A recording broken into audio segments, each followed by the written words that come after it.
you.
Well,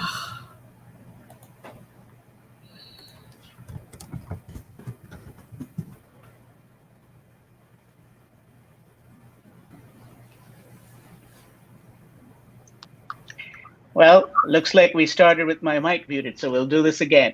Good morning, everybody, and welcome to the 4th Annual Houston Cyber Summit. October is Cybersecurity Month, and as we cannot get together in person this year, we are bringing the summit to our community as a virtual event, free of charge. Now, we have 3 full days planned with great speakers and great content. Yes, that's right, 3 full days, 25 sessions, 50 expert speakers. So get your pens, get your journals, get your coffee, get your water, get settled in, and make sure to participate and put your comments and questions in the chat, and we will try and answer as many as we can. Now, events such as these would not be possible without the generosity and support of our sponsors. And so our lead sponsor is Hewlett-Packard Enterprise. Our founding sponsor is Blue Lance. Our social media and website sponsor is Reneka Digital. And Reneka Digital is providing today's social media and live streaming services. Now, when tweeting, please use the hashtag Houston Cyber Summit. Our gold and silver sponsors are Centerpoint Energy, FreeCyberscan.com, Lean Mastery, Network Box, City of Houston, Houston First, Locklord LLP.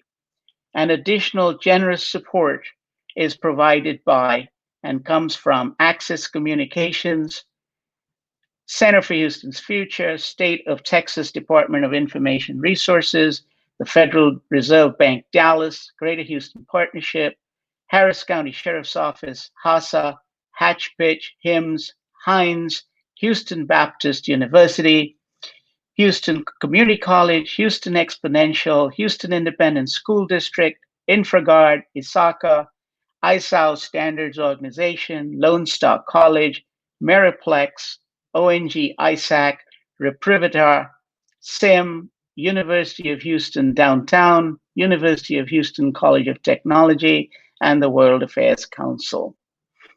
Just let's give them all a big round of applause.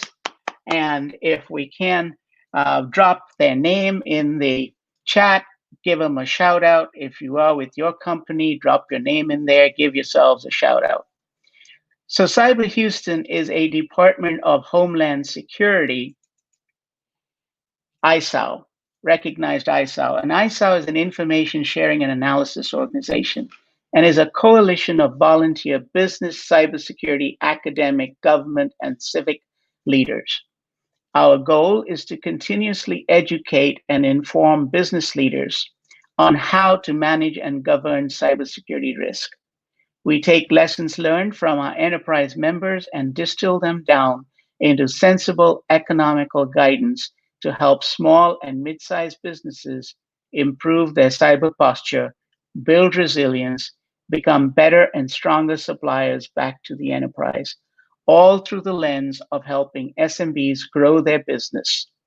Now, this guidance comes in the form of the Business Vitality Guide, guidance for the Board of Cyber Preparedness Assessment, which is available in PDF as well as online, and the free cyber scan. All of these resources are free of charge and can be found under the Resources tab on the cyberhouston.org website. The Houston Cyber Summit and the Greater Houston Cybersecurity Council are committed to assisting businesses of all sizes prepare, identify, and respond to cyber incidents. Our goal is to thrive as a resilient business community. To that end, and the Cyber Houston and the Greater Houston Cybersecurity Council produced this annual Houston Cyber Summit. Now, the summit provides a unique opportunity for business leaders to learn and network with some of our region's most respected names in cybersecurity leadership. Knowing which questions to ask, establishing the right policies, and providing the appropriate oversight to ensure companies can survive and thrive after a successful cyber attack is no longer someone else's problem. The Houston Cyber Summit is designed to provide actionable responses to your business security concerns by arming senior leaders and executives with insightful and current cyber intelligence needed to govern and manage risks associated with complex cyber attacks. In parallel, the summit helps business leaders develop a network of trusted experts from all the way from elected city and county officials to individuals in charge of cybersecurity, risk, and reputation management at the most respected companies, universities, and state agencies. During these 3 days, you will take in live broadcast expert talks, Q&A sessions, and gain access to free Cyber Houston and Houston Cyber Summit tools to assess and manage risks and build trusted connections with the best minds in cybersecurity.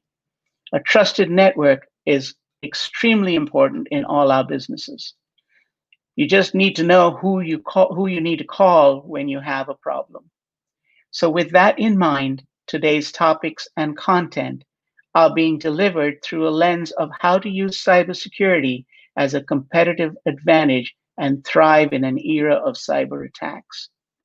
We'll start the day off with Bob Moore, Director of Server Software at Hewlett-Packard Enterprise Server Division, providing the keynote.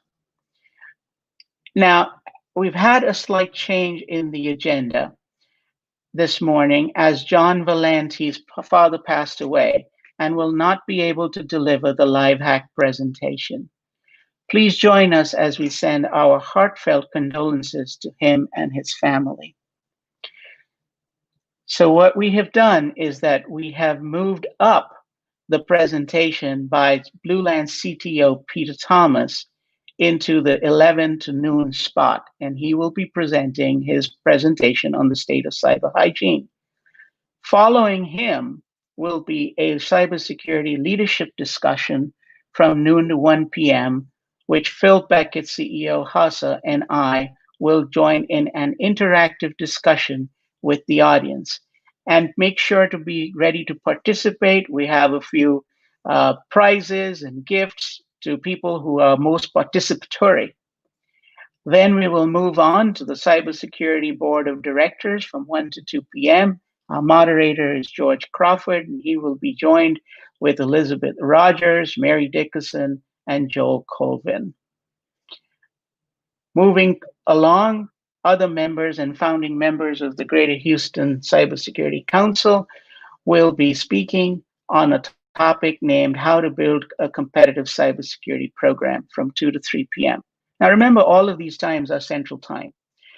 Jesse Carrillo, Senior Vice President, Chief Information Officer, will be moderating that session, and he will be joined by Phil, Andy Sawyer, Pierre Luigi Stella, Jason Howard Grau, and Paul Hutenhoff. We're coming around to the afternoon, and we will be taking a deep dive into state and local cybersecurity needs from 3 to 4 p.m., moderated by Elizabeth Rogers. She will be joined by Elaine Nicholson, who is the Chief Privacy Officer at the City of Austin, as well as Michael Wyatt from Deloitte and Daniel Hankins, who is the Cybersecurity Coordinator for the state of Texas. And then we will round out the day with an very interesting and timely topic on what we are doing to build the next generation of cybersecurity leaders. And Dean Tony Ambler will be moderating this session, and he from the University of Houston, and he will be joined with Stan Napper, who is the acting provost and founding dean of engineering at Houston Baptist University. He will be joined by Sean Adamishi from HCC, Tom Wynn representing U of H downtown, Kimberly Hubbard from Lone Star College, and longtime friend and supporter, Luann Harvey, who's the CTE chair in digital forensic science expert over at Eastwood Academy at Houston Independent School District. I encourage you to make the most of this summit and don't be shy. Please do drop your questions and comments in the chat, and speakers will answer as many as they can. If you need to contact us, please contact us and send us an email at info@houstoncybersummit.com. Again, that email address is info@houstoncybersummit.com. And now returning for the third year in a row is Bob Moore. As mentioned earlier, he is Director of Server Software at Hewlett-Packard Enterprise Server Division. As a Lieutenant Colonel in the Army Reserve with the U.S. Army Special Forces Command, Bob has been deployed to Iraq and Afghanistan, rebuilding infrastructure and managing IT systems. Bob has been in the IT industry for over 20 years and managed teams at Compaq Computer Corporation, Hewlett-Packard, and now HPE. His team leads the initiative for incorporating cybersecurity protection technology in servers, networking, and storage solutions. He is also responsible for the new and distinctive program called InfoSight for Servers. InfoSight delivers artificial intelligence to HPE's portfolio of ProLiant, Apollo, and Synergy servers. With that, I'm looking over here and waiting for Bob to join the, I see him trying to come into the session, but we seem to have a little problem connecting with him. So bear with us as we try to get him online. So I got to start dancing, I guess, a little bit.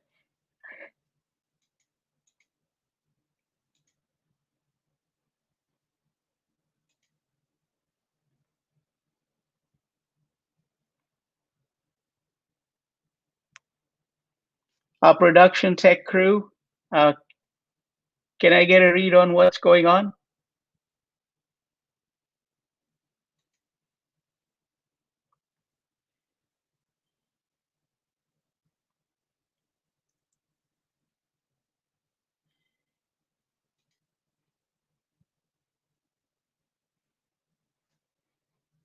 Okay, we're going to do a tap dance. So let's get to, we have him joining. He's trying to join here. We can see he is having a few issues.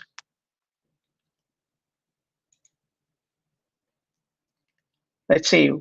We have, let's see who all have joined us so far. We have Tony Quarto. We have Craig Reeds, who's joining us from St. Charles, Missouri. Vic Malloy is from San Antonio. We have Mohammed from Oman. I guess, Mohammed, you get the biggest cheer for coming to us from the furthest away so far. We have Michael Becker from Houston. And there we go. We are now getting Bob Moore's signal. So, yeah. Hi, Bob. How are you? Good morning. Good. Good, Umesh. Well, glad to have you all join the connection, but it seems like seems like we are having some internet issues.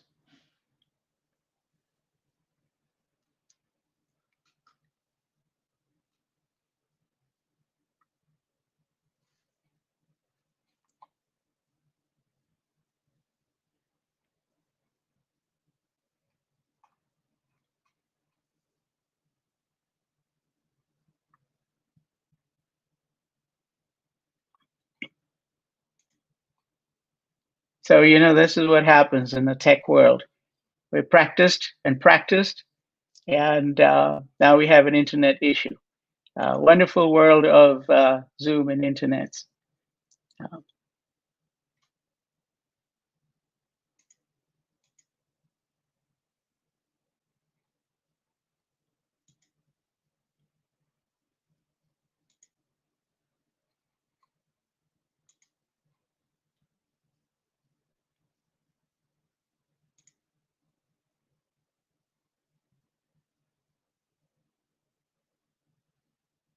And we also have Mesmer joining us from Côte d'Azur.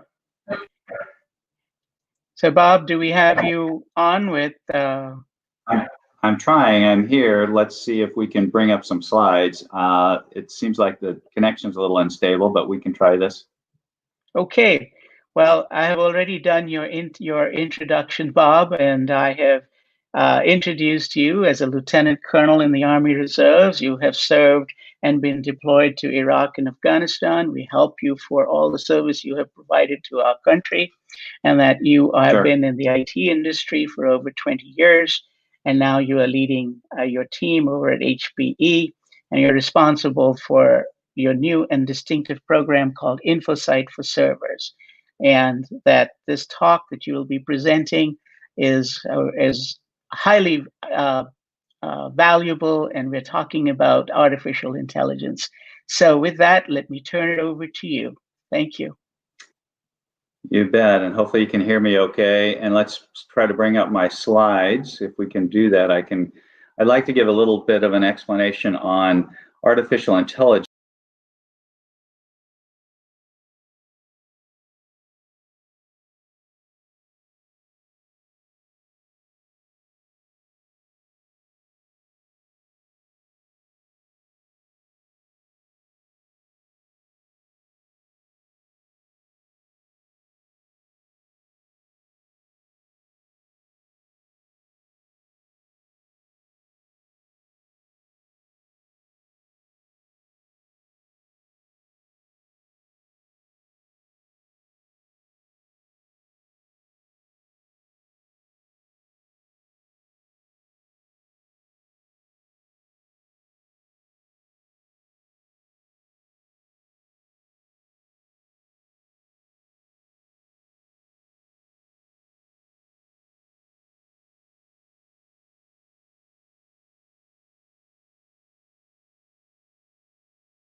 And let's go to the next slide, and I'll give a little bit of an overview of what artificial intelligence is.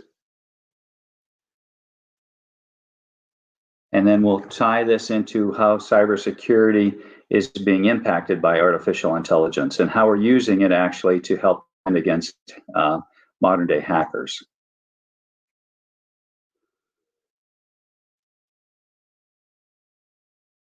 So if we can go to the next slide, I'll give you a little overview.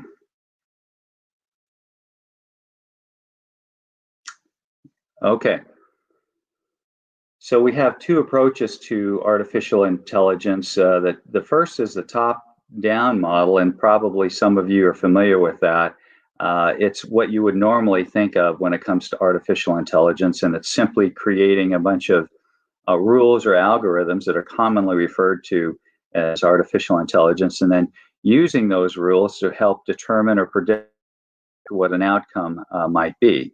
So if you click down one more time, it shows how we use this current condition. The current condition then gets established, and you might think of this like, in a weather pattern predicting scenario, where the current condition is used. You've got today's weather, and then you use some algorithms and rules, and then you get a prediction that is an outcome that you see coming down at the bottom of that.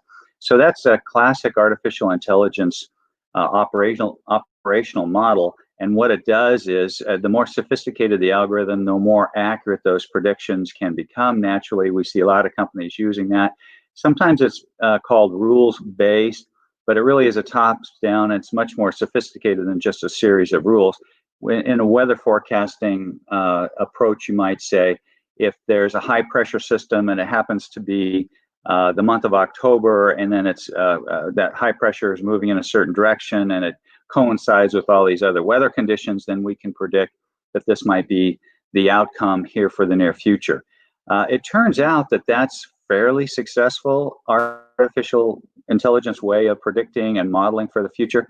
But there's another way. It's the bottoms up. So one more click will show you how this happens. It's the bottoms up model. So what this is artificial intelligence that says, just forget all the rules. We don't need to have the rules. We can simply have some type of bottoms up data set that creates a whole series of big data information and feeds that in. So what happens is we collect huge amounts of data year after year after year.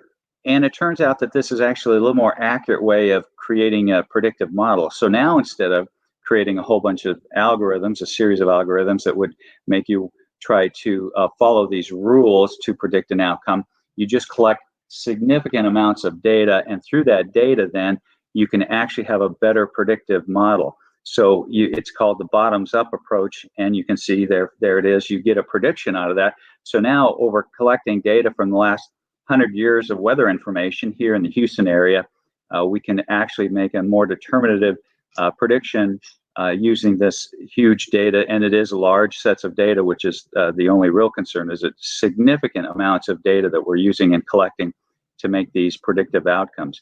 But there's two different ways and approaches, both of them very legitimate. But as we're seeing, we actually come up with a little more accuracy from the bottoms up approach. Same way in pharmaceutical or medical, we see that you can have some predictive algorithms that might diagnose something. On the other hand, if you have a huge set of data, it actually becomes more and more accurate in predicting by sorting through that data. And there's both structured data as well as unstructured data that gives us the ability to predict the future. So on the next slide, we'll look at some examples of this. Bob, may I intersect for a minute? It might be easier for the load on the internet. You've got a little bit of a weak connection there. So if you turn your webcam, do a stop cam, I think that might help and then just we'll project the screens, and then we'll bring you right back for Q&A. Okay. Let's do that.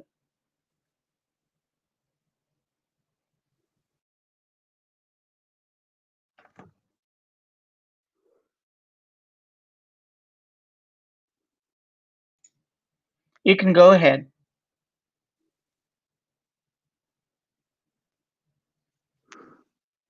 Bob, are you there, or are you frozen? Okay, you got it now? Yep. Yeah, that's okay. Keep going. Right. Okay, so there's the two approaches, as I mentioned, and here's the tops down with the rules, and then at the bottom there, you can see the bottoms up approach. And this is where we get into machine learning and even deep learning. And in deep learning, that's where you get the neural networks that really start to be ultra predictive.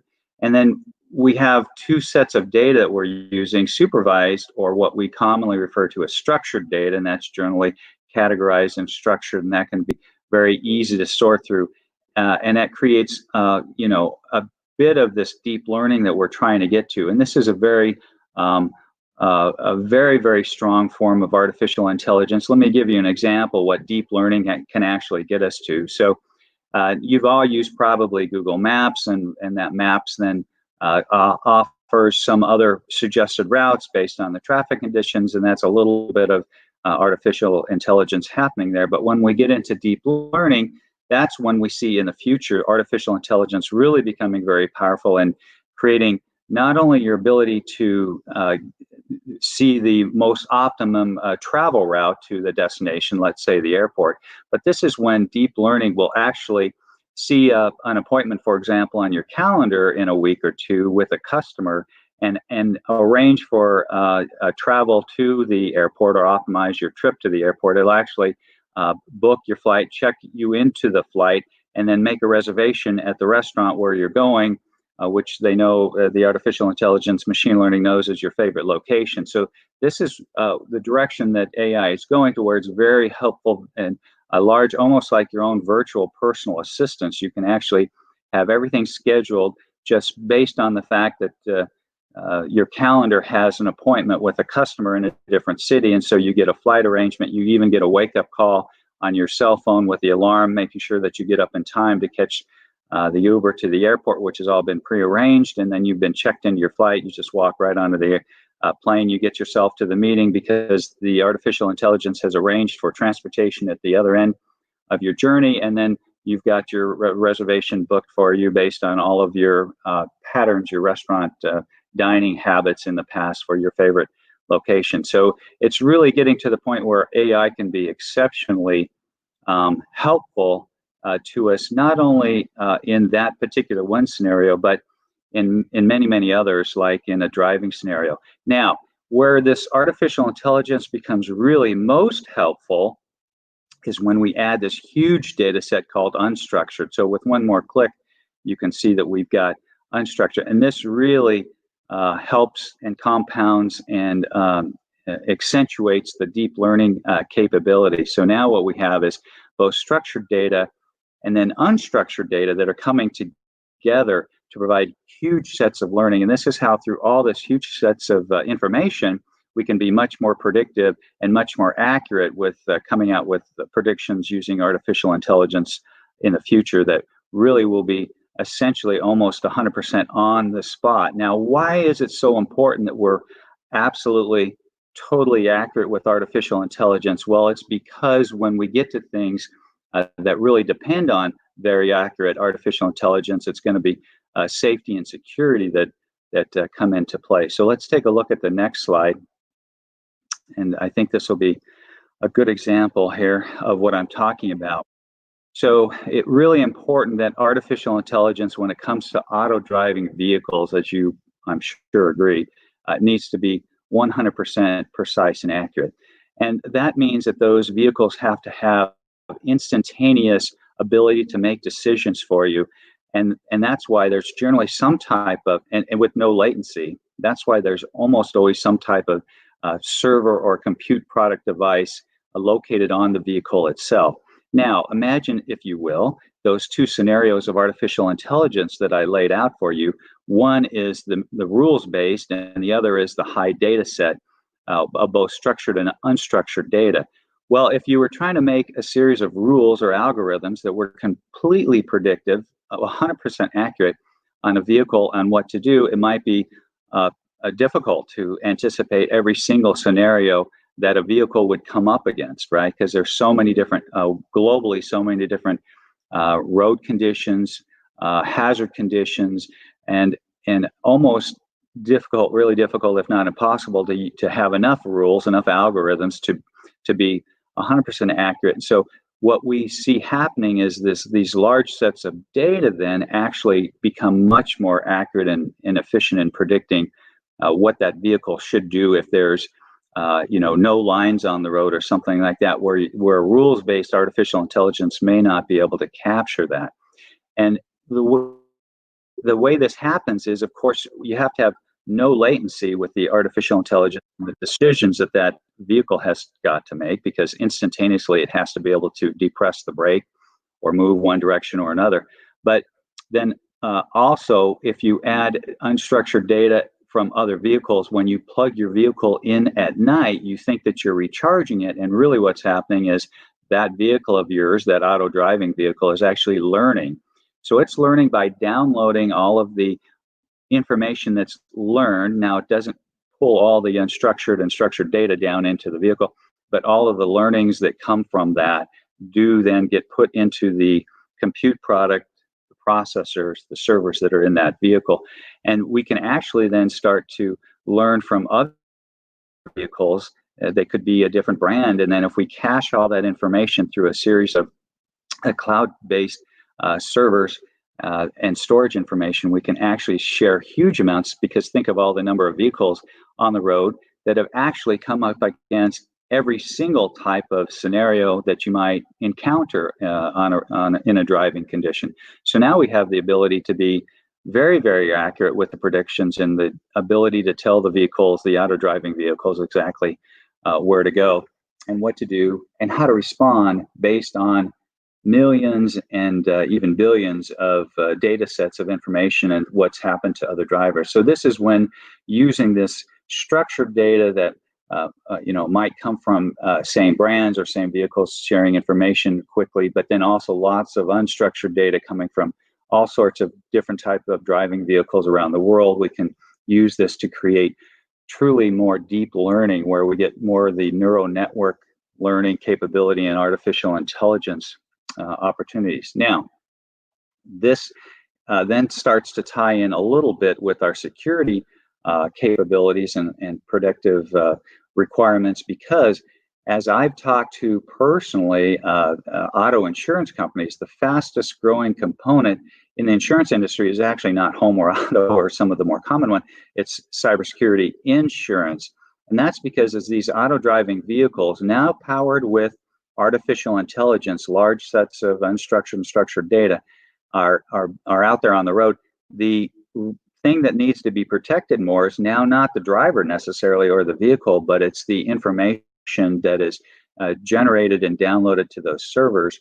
And therefore, the insurance needs to be more on the software and the data that's coming into the vehicles. And that's why cybersecurity is more important, because we've seen in a couple of occasions where hackers have been able to get into firmware, for example, on some vehicles, and they can take over and actually drive those vehicles. So making sure that that doesn't happen is the real key for, and covering that, if it were, is the key for cybersecurity insurance, which is why they're getting out of, or at least the auto insurance company I talked to was migrating away from auto insurance and actually into cybersecurity insurance, because now what you have to protect is all the data in transit, all the information, the networks, the neural networks that we're developing to enable us, artificial intelligence. And this is really an up and coming field, along with and supporting cybersecurity protocols and capabilities and technologies as artificial intelligence takes over, ensuring that intelligence, that data is really the direction that most insurance companies are going. On the next slide, then, it gives you a little glimpse as to what's happening there with our cybersecurity insurance, and the fact that there is a big consortium of 8 of the world's largest insurance underwriters that have actually come together to insure cyber products and cyber components. It's called the Cyber Catalyst designation, and you see there that Marsh Insurance Broker is the one that's pulled this consortium of the world's 8 largest cyber security insurance providers together, and then they had created this Cyber Catalyst, and this was issued. These Cyber Catalyst designations were issued in September of last year, are in effect now. HP, yes, does happen to have 2 of those designations of the 150. There were 17 that were awarded, and HP does have 2 of those. But not to get into that very much, just the point here is cybersecurity insurance, as we see the rise of and the escalating threats and attack vectors in the world today, the insurance and being able to insure those devices that are using artificial intelligence against breaches is really an up and coming trend that everyone is looking at and evaluating. And so it's difficult for these insurance underwriters to create some type of risk assessment when all of these, with the expansion of artificial intelligence and all the data that's used, it's difficult to do a real solid risk assessment unless those products and services are using devices that have a Cyber Catalyst designation, because it's obviously being recognized by the cybersecurity insurance underwriter. So it's helpful and certainly also provides those users of Cyber Catalyst to have and benefit from enhanced terms and conditions. Now let's take a look. One more thing that's compounding this or exacerbating this. So we've got artificial intelligence, we've got remote driving vehicles, and this talks to the fact that we've got a massive migration to the intelligent edge. Where do you think most of the artificial intelligence devices are being used? Well, it turns out they're out there on edge devices, because that's where they're most needed, in a vehicle that's out on the edge, in a pump or a controller device that's located out on some type of remote oil facility. oil and gas facility. And so having the artificial intelligence locally there so that it can make instantaneous decisions without any latency is key. But also then being able to upload that information to a cloud base, as I mentioned with the vehicles, is really key so that all those intelligent devices can learn and can update all those AI rules and information and data learnings that have taken place is really key. The point on this slide is that we know that a full 70% of this data, and as you see and can imagine, we're talking about huge terabytes of data and information being stored. All that information, 70% will be not in a data center or even in a cloud, honestly, but stored out there on edge devices and then backed up by information in the cloud. But it's important that all the edge devices have this type of information. And the issue that we see from a cybersecurity as well as an AI perspective is this is where all the attention is going, because this is where all the information is being stored. And compounding that concern is the fact that these are probably the least protected devices, these edge devices, as you can see there in that smart mode that I've illustrated there. Those are out there without protective data centers encompassing them. They're out there exposed where a bad actor, cyber attacker, could potentially get access to those, physical access, much more easily, and develop some type of malware packet that could be then inserted potentially. Again, this is why cybersecurity is so important, as these two factors come together: the advent of artificial intelligence and all this data and information, as well as this migration to edge devices where they're more exposed and really need to be more protected. So we've got to be able to come up with ways to protect and ensure those devices to make sure artificial intelligence, as it moves forward, and especially on the edge, is not interrupted or compromised by bad actors that have nefarious designs. And we see bad actors, especially in today's environment with the current pandemic, using those things, as they do every crisis that seems to happen in the world today, to exploit their bad intentions. And it's really sad to see COVID-19 makes people curious, almost desperate for information. And with COVID, bad actors are using that as a way to deploy phishing devices more effectively, because people are so desperate for updates on a cure or a vaccine that they'll click on links. Because in all of this, it happens to be the human factor in cybersecurity protective capabilities that's the least predictable. We are using artificial intelligence for the benefit of mankind, but we also see that the cyber attackers are using it to breach infrastructures, get through networks, and that type of thing. And it's sad, but never does a crisis go unutilized by these bad actors, be it a pandemic or a hurricane or an earthquake or something like that. We almost always see a spike in cyber attacks during those types of natural disasters. And as more and more equipment gets out there on the edge, and more of this artificial intelligence drives data to the edge, it's really more and more important that be secured. And we can secure equipment, and we can come up with lots of great protocols and capabilities, but the least predictable is almost always the human element. And we do see, and we know that about 5% of every employee population will click on links, and using artificial intelligence, when the bad actors use artificial intelligence, it actually increases that to a much higher rate, because it can look so official and so legitimate. So on the next slide, we'll talk briefly to how that might happen, what we're seeing there, because it's certainly true and substantiated by some of the research that I've done and showing that hackers using artificial intelligence are being more and more successful, unfortunately.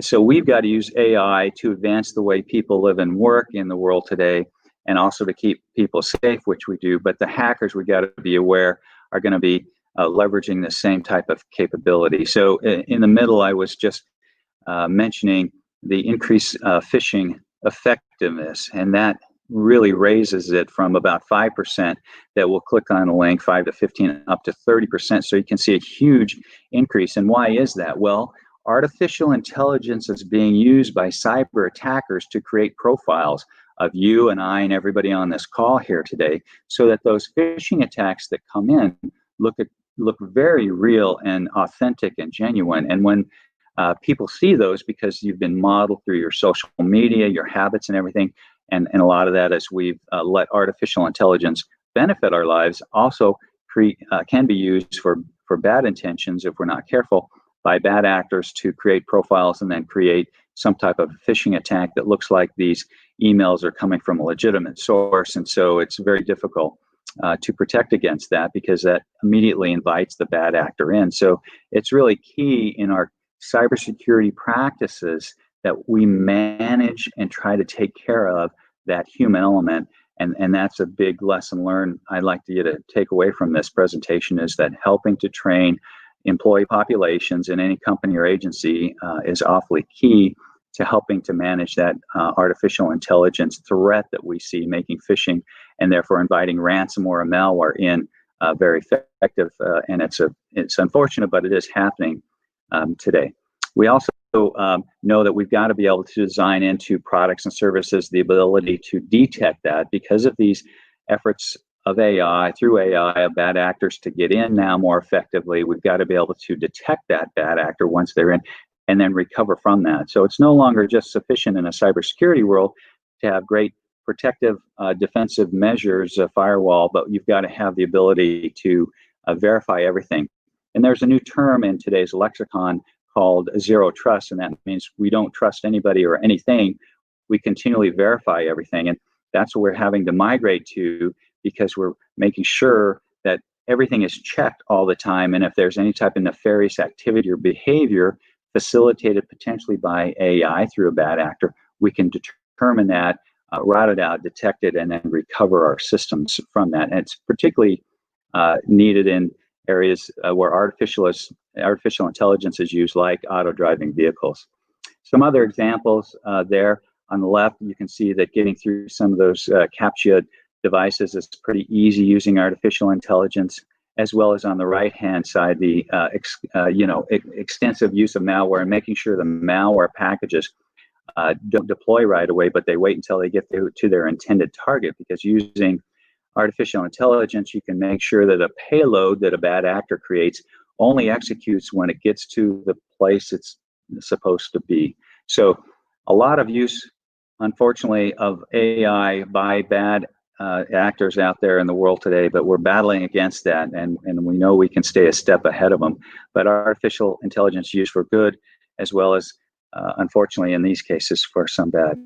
So I'm about out of time. I appreciate it. Sorry it took me so long to get logged in. I'll leave you with one final frontier when it comes to really edge devices and getting artificial intelligence in use in really remote locations. So in the next slide, you'll see that we have with HPE, the Intelligent Edge. Of course, we've deployed a computer, a server, one of our compute products, Apollo products, on the space station, and that's using, of course, all sorts of advanced capabilities and technologies, which I really cannot go into publicly here, but we're proud to be part of those developments, as well as being part of all the advancements with auto-driving vehicles, and artificial intelligence is certainly a big initiative for us.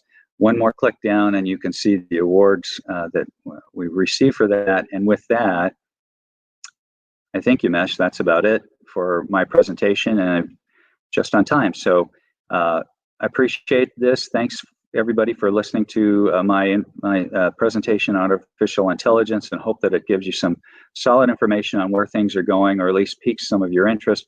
One more slide down, and if you have any more interest, you can click on some of the links that I've got on that last conclusion slide to get more information on artificial intelligence. But it certainly is a fascinating area. I think you'll agree that's advancing the way all of us live and work, and at the same time, unfortunately, being used by cyber attackers. So we've got to be careful in that regard.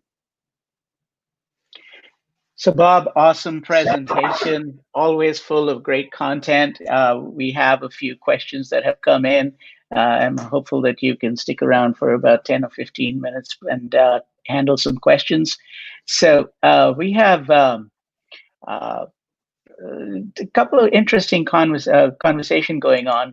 We have a person named Cyber Batman, coming in off of YouTube and saying perhaps we should have data exchanges for autonomous cars. That's an interesting concept. Do you have any thoughts or comments on that? Sure, I could hear that exactly, Umesh.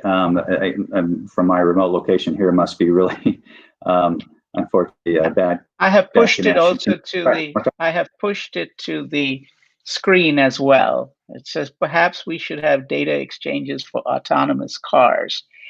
And how would the data exchange for autonomous cars work when you've got all of this massive data and you're probably not only just looking at it by location based for a particular city or a town, you're going to begin to look at it on a global basis. Yeah, I'd really like to answer that. Hopefully you can hear me better than I can hear you, Umesh. It's coming in a little bit. I'm not sure, but it sounded like maybe how are things changing, and was it autonomous driving? Up after that, I'm sorry, I couldn't quite make it out.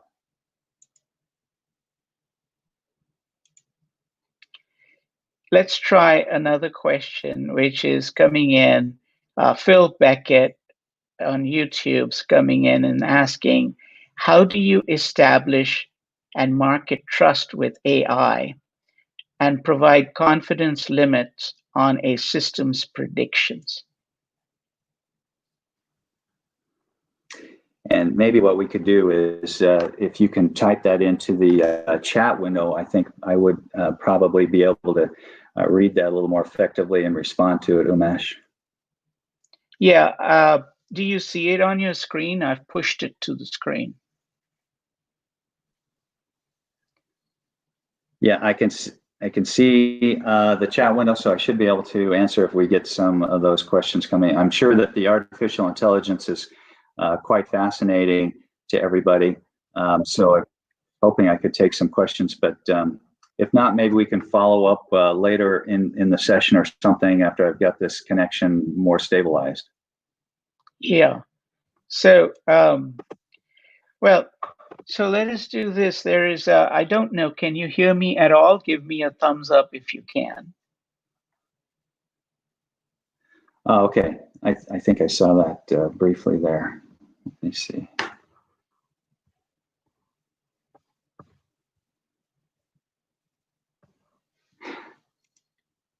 Right. Okay. That's a really great question. I got it now. How do you establish and market trust with AI and provide the confidence and limits on systems predictive capability? That's really great thought, because what we see is a lot of people concerned about this seems to be perhaps more intrusive than what we would like. Perhaps it's a little bit like Big Brother watching, or always knowing what you're doing, and that's maybe a little bit overbearing. And how do we create trust in that environment? Well, the first thing that we've had a lot of conversations on that naturally is we're a big proponent of forwarding the artificial intelligence. The first thing that you've got to do to create trust is, first of all, you have to make sure that there's no nefarious designs or intents with using artificial intelligence. So for us, that means keeping the bad act the first thing you have to do to help create trust. Nothing will ruin the trust of artificial intelligence more quickly than if the bad actors are quite successful in getting information that they really should not have any access to. So we're marketing the a system's ability to stay safe based on all the capabilities, security capabilities that we're building into artificial intelligence, a lot of checks and balance. And then the second part of the question, I think, is how do we perhaps limit a system's prediction capability? Do you really want the artificial intelligence to know everything about you? How far do we go in letting them profile you? It's a lot of information. Do we feel comfortable with that?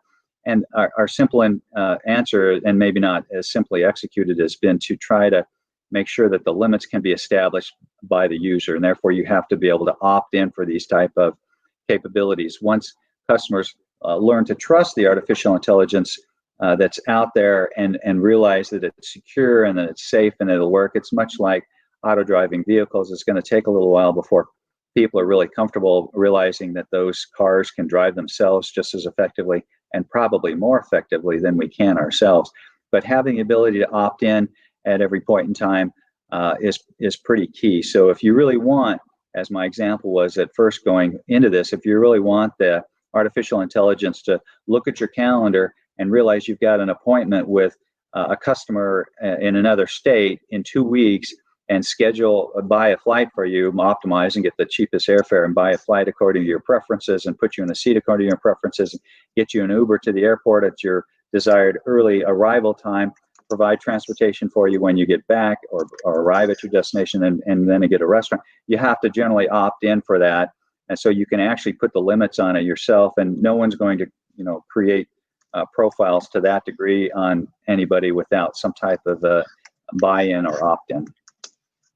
I like that question, though. Good one. Well, excellent. And so the next question is, does FSD open up a whole can of security worms? Okay, I think it was SS, right? It's in your chat.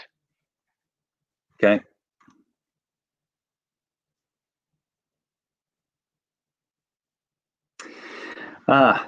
Yeah, well, I think FSD got it. Open up a whole can of security worms. Well, let me tell you, I don't know if it opens up a whole lot more than we already have. It seems like our security concerns we have a multitude of security issues right now, and those are only getting exacerbated by some of the current worldwide conditions and the profitability and the nation states that are involved in cybersecurity.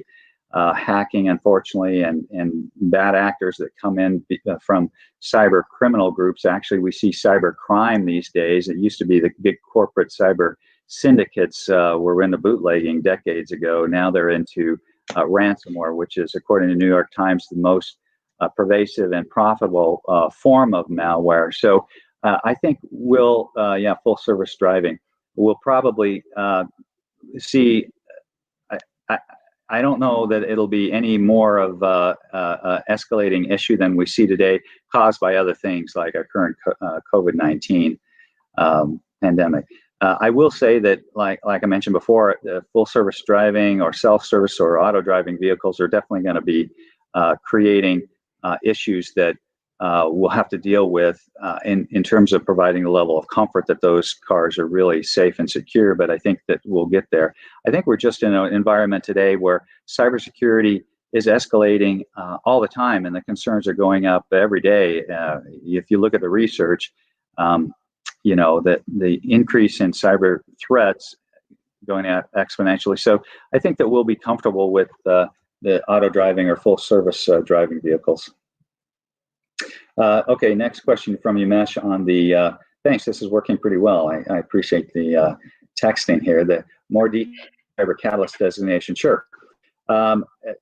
Established by Marsh Broker, and you can look up on their site, Marsh Insurance has pulled together the world's 8 largest cybersecurity underwriters is what they are. They're actually the ones that make the payout in case there's a cyber breach. Now, how big can a cybersecurity breach be, and how much can it cost a customer?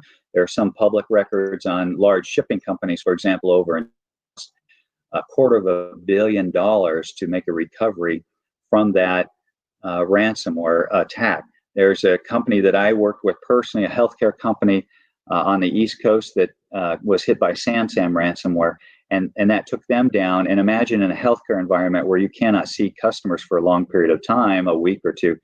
That's a life and death situation. Not only does it destroy your brand, but the cybersecurity insurance comes in and pays for all that. So the cyber catalyst is a recognition and an actual logo or designation that goes on products that have the designation. CrowdStrike, if you look it up, you'll see CrowdStrike received a couple, HP received a couple. There were 17 that were awarded, but it may entitle customers that use those products to have enhanced terms and conditions. Now, large enterprise companies in the world today, on average, if you look at the Fortune 500, are paying multi-million dollars every year for cybersecurity insurance. So it's a real opportunity to have enhanced terms and conditions that can be really beneficial for those companies in today's environment. If you look at the Ponemon research report, Ponemon did a study here recently on how many companies are buying cybersecurity insurance. Over 90%, I think 92, 3, something like that. Over 90% are buying cybersecurity insurance because they know the threats are so devastating if a breach is successful. So the Cyber Catalyst says, essentially, these are products that we've looked at that are substantially differentiated and provide helpful characteristics to keeping out bad actors or detecting them if they do get in, and then being able to recover from those attacks and breaches. So it's well documented. It's on the Marsh insurance broker located in New York City, available worldwide, focused on North America mostly, but it does designate products that go above and beyond your typical security protective capabilities. How is AI used to train employee populations on good cybersecurity practices? I like this question too, Umesh. Thanks for that. But yeah, let me tell you, the employee population, the human element, is definitely the least predictable, and so we can actually use artificial intelligence, and we do, to help train and educate our employees. And we do it like this in some cases. We can send out a scenario based on the employee's proclivity to click on certain links, or what they generally like to or will be more deceived by. We can create some fake or pseudo phishing emails, send those out to employee populations to see if they'll bite, so to speak. Now, they're not real phishing emails, so if you click on the link, you do not really invite a hacker into your environment. But we use the artificial intelligence to send out mass emails like that are more customized to what employees might have a tendency to click on, and then they learn, obviously, once they've clicked on that they've done the wrong thing. And then, quite honestly, a lot of companies will make those employees go through some type of remedial cybersecurity education and training. So it is helpful. We also use artificial intelligence to keep out hackers, and we use it all the time, as some of my slides were showing there, for things like anti-fraud protection and protecting our employee populations from emails, spam emails, or ransomware emails that come in. So not only can we use them to train, AI to train, but we also use AI to keep out the bad actors. Excellent, Bob. Thank you so much. We're almost up on the hour, but it's been information packed as usual. 3 straight years you have delivered awesome content and been a great supporter and friend of the summit and everything that you and HPE have done for our community. We appreciate it extremely strongly. Been great corporate citizens. Thank you so much, and hopefully we will see you back. Yes. So thank you, Bob. And yeah, and you bet. I appreciate it. Thanks for everybody's time. So hopefully you've found this to be educational. Excellent topic. Lots of great content. Made us think in new and different ways. Take care and have a great day. Okay, so with that, let's go ahead and thank Bob Moore. If you can, drop in Bob Moore's name in the chat. Let us know that you've been watching and you've enjoyed his presentation. Just have to put Bob Moore. So let's kind of do that, and let's give him a hand, and thank you, Bob. So with that, I want to bring in our next speaker. We have him in the studio. Can we bring Peter Thomas up into the... All right, so there we've got Peter Thomas, our Chief Technology Officer at Blue Lance. And so welcome, Peter, and without much ado, thank you for joining in, and we're looking forward to your great talk on the state of cyber hygiene. Over to you. Well, thank you, Umesh. Let me just share my screen here, and I'm going to share my application. We should be... Can you all see my screen? All right. Well, thank you, Umesh. And I'm excited to actually put on a suit after literally 8 months. And that in itself is exciting, sitting at home. But welcome to talk about cyber hygiene in October, which is actually the month of cybersecurity, right? My name is Peter Thomas, Chief Technology Officer here at Blue Lance. And Blue Lance helps organizations with the digital safekeeping of their digital assets by continuously assessing, remediating, and monitoring their information systems. Our solutions help organizations with audits, compliance, and investigations. So let's talk about cyber attacks, which is the top. Cyber hygiene. Before I get into cyber hygiene, I'm only going to talk about cyber attacks. Take a look at that stat: 5 billion records. So that's 5 billion records have been exposed this century. And if you look at those companies involved, that's the who in corporate America: Yahoo, Equifax, Target, Chase. I mean, this is really, I mean, 5 billion records by any metric is a huge number. And the question we have to ask is, how do we solve this problem? I mean, it seems to be just getting worse every year. We hear news stories of more people getting hacked, more ransomware, more problems from a cybersecurity perspective. So do we just throw money at it? Or do we use new technology? I think both are important. We do need to put money into it, and we have to have new technology. But is that enough? Is there another way? So typically, when faced with intractable problems, engineers and philosophers, for that matter, go back to what we call first principles. And first principle is just a basic assumption that cannot be deduced any further. So you strip out all the assumptions from a problem till you get to a base level that you build up from. It was used by Aristotle originally, and you probably heard about first principles in philosophy as well. And when you think about that from a cybersecurity perspective, it's essentially moving the focus from trying to stop attacks to reducing the probability that successful cyber attacks can happen. So it's a very subtle change. You're really trying to reduce the probability that you'll get attacked. And in addition, we want to just look at Mother Nature or the natural world. And in the natural world, everyone can agree that a healthy immune system is by far the best defense against any kind of attacks from viruses, bacteria, what have you.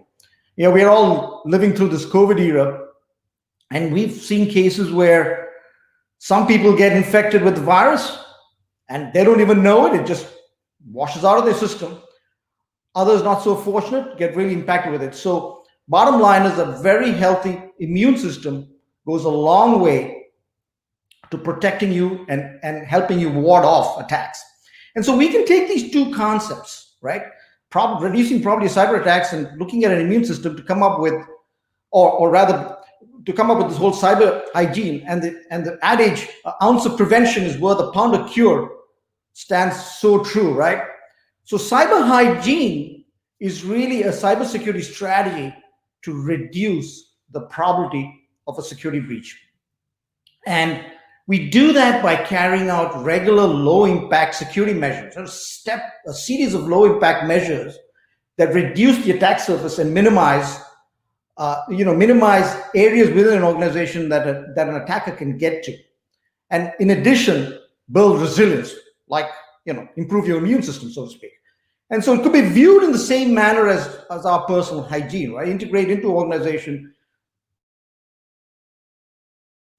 That might involve change in behavior and occasional checkups. We have to do that. Think about that from a personal checkup. I mean, a personal hygiene perspective. We do want to change our behavior if we want to get healthy. And so the same applies with occasional checkups to make sure that an organization's health is running optimally. That's the goal with cyber hygiene. And there's some core attributes with cyber hygiene, which is we need a set of actions that are very specific and easy to understand. Requires change in behavior, just like I mentioned. You do want to have organizational and personal behavior changes so that we're effective. Does not require any detailed knowledge of cybersecurity risk management processes. There are a lot of complex processes in cybersecurity. We want to keep it very, very simple. And lastly, it should be supported with cost-effective tools. You can't make it prohibitively expensive, because the problem lies with the small to medium businesses. The larger organizations have the resources to invest in cybersecurity, but the small to medium businesses don't. And so we need to give them tools that are very cost effective. So having defined what cyber hygiene is, I'm going to really be talking about the state of cyber hygiene across 10 domains, 10 cybersecurity domains. And I'm actually going to be sharing stats from each of these domains. What's out there in the market? This is where we are. I might just be offering some suggestions. Solutions to some of these problems are going to be discussed later through this whole summit. And so this is just giving you the data as we see it. And I have picked up information from multiple sources all over, from the FBI, from Ponemon, Ponemon Institute, Verizon data breach reports. So there's a whole bunch of sources that I've used to collect this data. So let's move on to the very first domain, which is email hygiene. Now, email, as everyone knows, is a critical resource for everyone, every organization. And 96% of phishing attacks arrive by email. That shouldn't really be a surprising stat because everyone uses email, so that would be the preferred vector to deliver this. 1.8 billion. That's the amount of money made by BEC scammers in 2019. BEC stands for Business Email Compromise. Now, what that is really is where in a company that the people involved with dealing with money, for example, the financial controllers, they might get an email from a superior or a CEO asking them to wire funds to a particular company that the CEO is working with, and they might just wire funds across. And you know, a lot of that has been happening. Just look at that, 1.8 billion. That's a very large sum.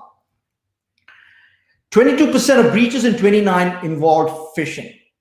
So when I talk about a breach here, I'm actually talking about a successful hack. In other words, either ransomware or data was exfiltrated out of an organization and the organization was impacted.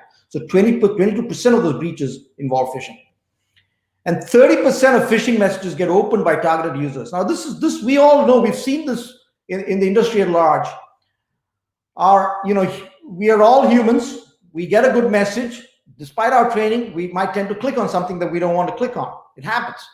And so this constant reinforcement is needed within organizations. And I'll be talking about that a little later. But 30% of messages get opened by target users. And think of that, 12% of those users click on the link that's part of that message. And no wonder our hacking stats are way, way too high. What are the things we could consider? Again, consider disabling unauthorized email client and browser plugins. There are these plugins that come into your email clients, which you need to make sure they are authorized. And then putting in place encryption and anti-spoofing techniques in your email. That would really go a long way in making sure that you secure email traffic. Let's move on to our domain number 2, which deals with malware. Malware defense. Malware is malicious software that gets installed on either your workstation, your laptop, your servers, or any endpoint that you're interacting with.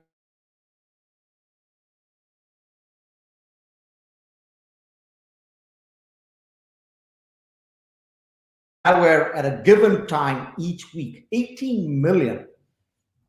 What that means is that if you're sitting on a computer and you're browsing the internet, you might be hitting any one of these 18 million sites and potentially download malware onto your endpoint, infecting your environment. So that's the challenge you have. So you've got to be very careful. 230,000 malware samples are produced every day. I'm wondering I often wonder from these stats how they get these counts, but that's a good number, 230,000 malware samples. Think about that. That's almost a million, or a little more than a million a week, around 50 to 55 million samples a year. You're just inundated with this stuff. 7.5 billion 2019. That's the estimated cost of US ransomware attacks. 7.5 billion. That's, that stat really comes from, there were over almost 966 to be precise, 966 government organizations that were attacked in 2019. Government, hospitals, universities, a lot of them, were paid out, and this number stands to grow. 27% of malware security incidents is the number of incidents that involve ransomware. So in other words, malware is composed of a lot of different items, but 27% of that now is ransomware. So the ransomware component obviously is very lucrative, and that just keeps on going up, right? So we are 27% compared to 24% earlier. So again, there'll be multiple steps you can do to improve your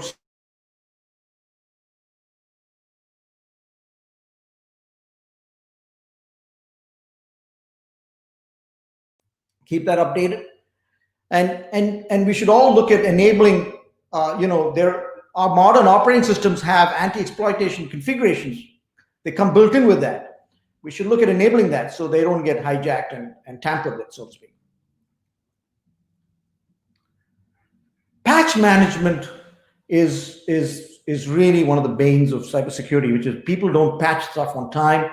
We've got a lot of hardware sitting in organizations, servers, workstations, network switches, ports, you name it. There's a lot of infrastructure that even small, medium businesses have. And if you don't patch it very well, you're really in trouble. 60% of breaches in 2019 involved unpatched vulnerabilities. 60%. Think of what could have been avoided. 62% were unaware of their organizations were vulnerable prior to a data breach. So people aren't even aware. I mean, we keep seeing, it's a deja vu, right? Every time the same story. I didn't really know. I didn't realize. So it's incumbent on us to educate as many people as we can. If you recall, a few years ago, we had the Equifax hack, where the credit bureau, they got into everyone's social security numbers and literally all our data. And that cost to Equifax is $4 billion and counting. It's still going on. It's an ongoing cost. Just think about that, $4 billion. And so if you don't patch in time, it can be a very, very expensive proposition. So this is such an important aspect to think of. And from an organizational standpoint, if you're a small to medium business, try to automate these patches and updates. It's, you've got to, automation really helps in that. And also find a process that only allows authorized users access or authorized devices access on the network. I mean, it's, there are ways to do that. And hopefully we'll be talking about some of that in this conference. Privileged accounts hygiene. Now, privileged accounts are accounts on the network that have the keys to the kingdom. They have all the rights. They can go anywhere, access any information, anywhere on the network typically. And so obviously they're a prime candidate for hackers, because if you can get hold of a privileged account, sky's the limit as far as you're concerned in that organization. 6.8 billion, that's the losses attributed to account takeover in 2019. Accounts that were hijacked, and they were able to, that was the losses to companies. And this is a good stat, which is 100% of almost 100% of damaging cyber attacks involved privileged account compromise. Obviously, if you were able to get hold of a privileged account, you're in. You can go pretty much anywhere, and you can do what you have to, whether it's a ransomware attack, or whether it is data exfiltration, pulling information out of an environment. And if you have those privileges, wow, you have all the power. The Black Hat is a hacker conference that happens every year in Vegas. It's a very popular conference. It attracts hackers. It attracts the FBI. It attracts the government. They all get together, government, different organizations, and you actually have live hackers in there coming in to give advice and talk about issues at the conference. 32% of Black Hat hackers admit privileged accounts are the number one way, are the prime way that they hack into a system. They try to find that, and that's not a surprise, is it? So what do we suggest? Well, you want to just protect your privileged accounts. Really, you really take any steps you can to make sure that There's checking multi-factor authentications. There are other means to make sure that privileged accounts are protected and used rarely. That's the key. Application management. This is on the same vein as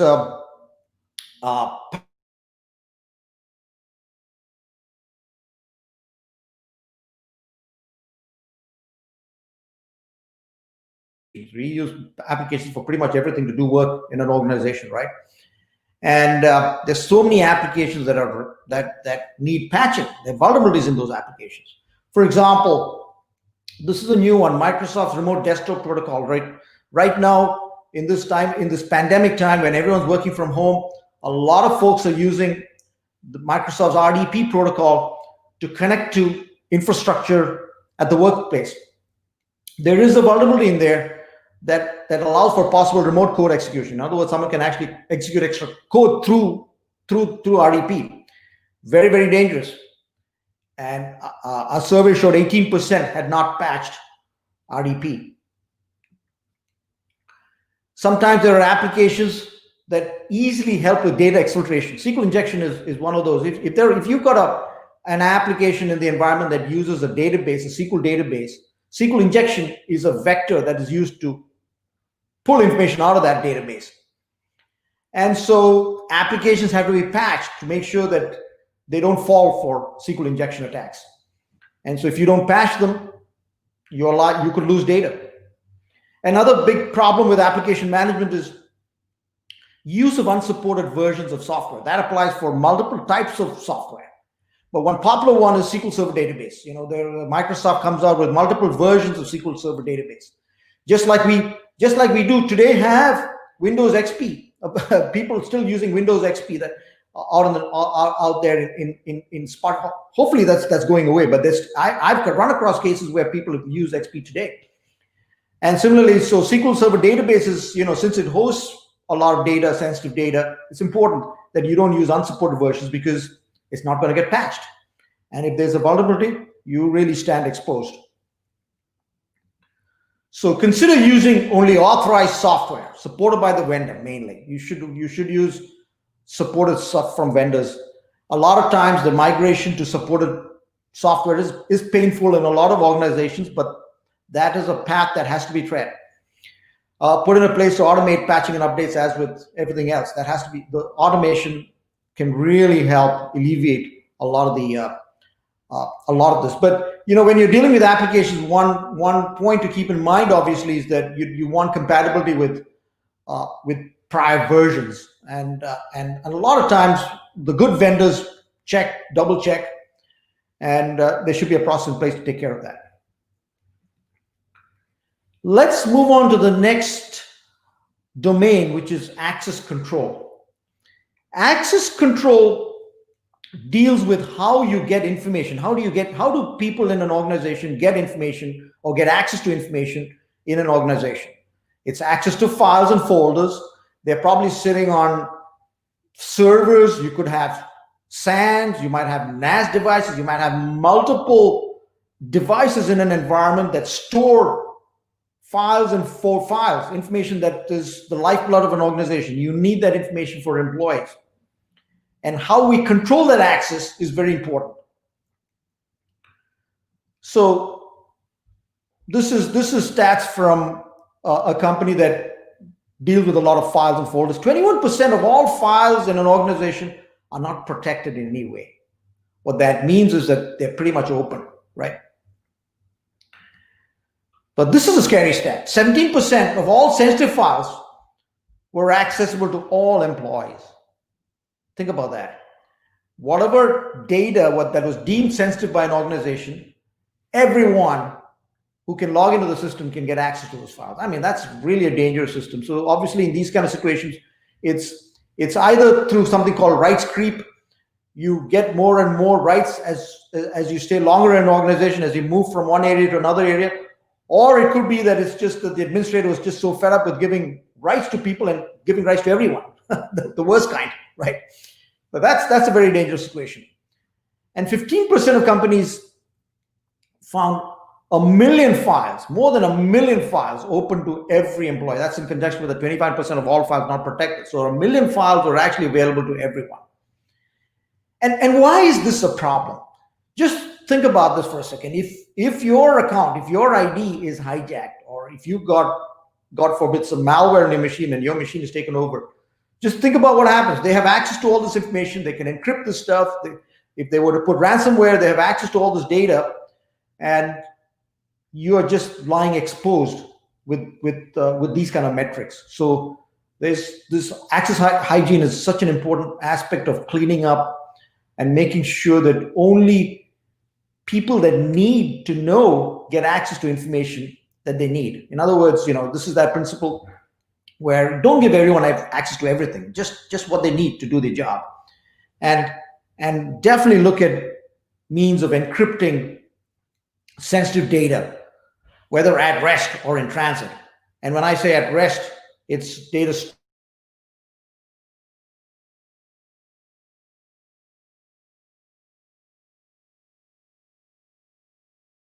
or sent to someone. Make sure that's done in a very safe, encrypted manner in transit. Account management hygiene.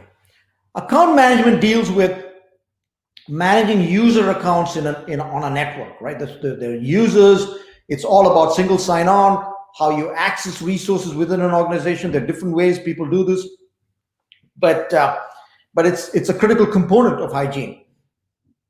And the data I'm going to be sharing here are scans done on small to medium businesses with less than 1,000 employees. This is in fact information that is collected by Blue Lens. We have a tool, and we've scanned over 500 companies, and we've collected some data. 82% of accounts, 82% had accounts with no password, accounts where passwords are not required, essentially. Think about that for a second. If you have a large number of users in organizations where they don't need a password, so no password policies apply to them. Why would something like this happen? Well, again, it's when you're in a smaller company, you have the administrator really wearing two hats. There's an administrator, and then there's the security guy, both wearing the same hat. Time is of essence. You can't be dealing with resetting people's passwords all the time. Well, set it to not expire. Not a good idea, but that's what happens. There are 74% companies had a bunch of dormant accounts. A dormant account is an account that has not been used. It's an active account on the network, but it hasn't been used for a while. And those accounts had administrator privileges, which means that they're very powerful accounts. If someone were to use those accounts or hijack their accounts, it's just like I said earlier, it's a privileged account and they get access to the environment. So 74% had dormant accounts with high administrative privileges. So that's a very sad story, actually. 65% of these companies did not have any lockout or password policies. They just didn't want to be bothered with it. It's just let it go. And 62% did not disable their default accounts. So most systems come with a default administrator account or a default account. And you should always either change the name of the default account or disable the default account if you cannot be disabled. In this case, these are all Windows infrastructure, Windows Active Directory infrastructure. It comes with an ID called administrator, and 62% did not have that disabled. What happens if it's not disabled? Well, that would be the first entry point. So from an attacker's perspective, they would use that. If that's an active account, they would use that to break a password. And just keep in mind, with the kind of technology we have, cracking a password doesn't take too long. So you're saving the hacker half the trouble if the admin ID is not disabled. Let's move on to audit log hygiene. So audit logs are logs that are collected in an organization that audit user activity. And why should you collect this, you may ask? Well, think about this. 197 days on average to identify a breach. That means it takes more than 60 6 months, literally more than 6 months before a breach is identified in an organization, right? So if you had an audit trail or if you had a log, you could really cut that down, because if you were looking at that information, you'd probably find that there's data there that shows some anomaly, some activity that is not good, that might lead to an investigation, which could cut this time down. Another stat here is $1 million is the amount companies can save if the breach is contained in 30 days. That's a big number. So think about that. If the average is 197 days, look at how much money companies are losing just because they couldn't detect that earlier. And it's 30 days still is a long time, and there are so many breaches, so many laws that could be broken. There could be notice breach laws if customer records were stolen, if data was gone. The more time you keep, the more fines accumulate, and it just gets worse. And 73% of small businesses with less than 250 employees do not even have an audit log. It's just too bothersome for them. They don't keep up with it. So think about it. So it's really, an attacker has all the time in the world to figure out how they want to access that and get in and get data out of that environment. So consider activating audit logging across the organization, having a process to review logs. Data backups. That is, it's all part of, larger organizations have the capability to have a whole disaster recovery plan, a business continuity plan. That luxury might not be available to a lot of small to medium businesses. But why do we want a good backup? Well, 40% of ransomware victims paid the ransom. Think of that, 40%. Why would you pay the ransom? Well, you didn't have a good backup. You didn't have a good strategy to recover from a ransomware attack. So if you remember from what I said earlier, 966 government organizations, universities, healthcare centers were infected in 2019. And if you're a hospital and if you've got patients on the line,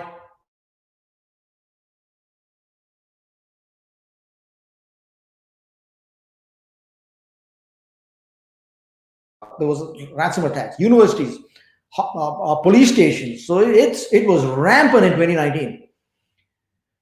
Interestingly, 25% of business executives would actually be willing to pay. They said, again, this is, I'm not standing on judgment here. The general US policies don't pay people that, don't pay anyone. But, we're dealing with life here sometimes, and you may have to pay. So there's a fine line that we have to cross in here. But you would not have to be in this position if you had a good backup. 6 trillion, I'd like everyone to remember that number, 6 trillion. That's the estimated cost of ransomware attacks by 2021. And you just heard Bob talk about, all the AI technology that's coming into play with driving and affecting every other aspect of our lives. And that's going to happen. It's coming. But just imagine the volume that's going to, the amount of ransomware attacks or cybersecurity attacks in that kind of environment. And so this number is probably being underestimated, 6 trillion. That's just amazing. From a backup perspective, please look at options to automate your backups. Just automate it, move backups off source, out of the environment. And also, a backup is only as good as you can use it, right? So it's, make sure you have a process to regularly test data backup, the integrity of the backup. That's a vital part of that as well. And finally, the last domain we're talking about is security awareness training. And I can't emphasize how important this is, because 90% of cyber risks, just by strengthening the weak, you can mitigate up to 90% just by mitigating the weakest link. And I hate being called the weakest link, right? Humans are considered the weakest link. I really don't like the term, but that's what we all use in the industry. But if our endpoints, our employees, our colleagues if we can all beef them up with understanding exactly how to deal with cybersecurity threats, you go so much further in improving the hygiene of the environment. And unfortunately for us, only 45% of organizations provide employees with a formal security awareness training, right? That is mandatory. And that's 45% is heavily skewed in favor of the larger organizations. The big companies, the big boys all do it. It's mandatory. Small to medium, it becomes a resource issue. And so we've got to figure out methods and creative methods to be able to ensure that they can all get trained, and encourage them to come to conferences where they can understand some of these core issues and really be the eyes, really become the eyes and ears of the organization to protect a company from this ongoing onslaught that we see every day in front of us. So educating workforce on identifying social engineering attacks, and being the eyes and ears, like I just mentioned, that would go a long way in helping reduce the probability of an attack.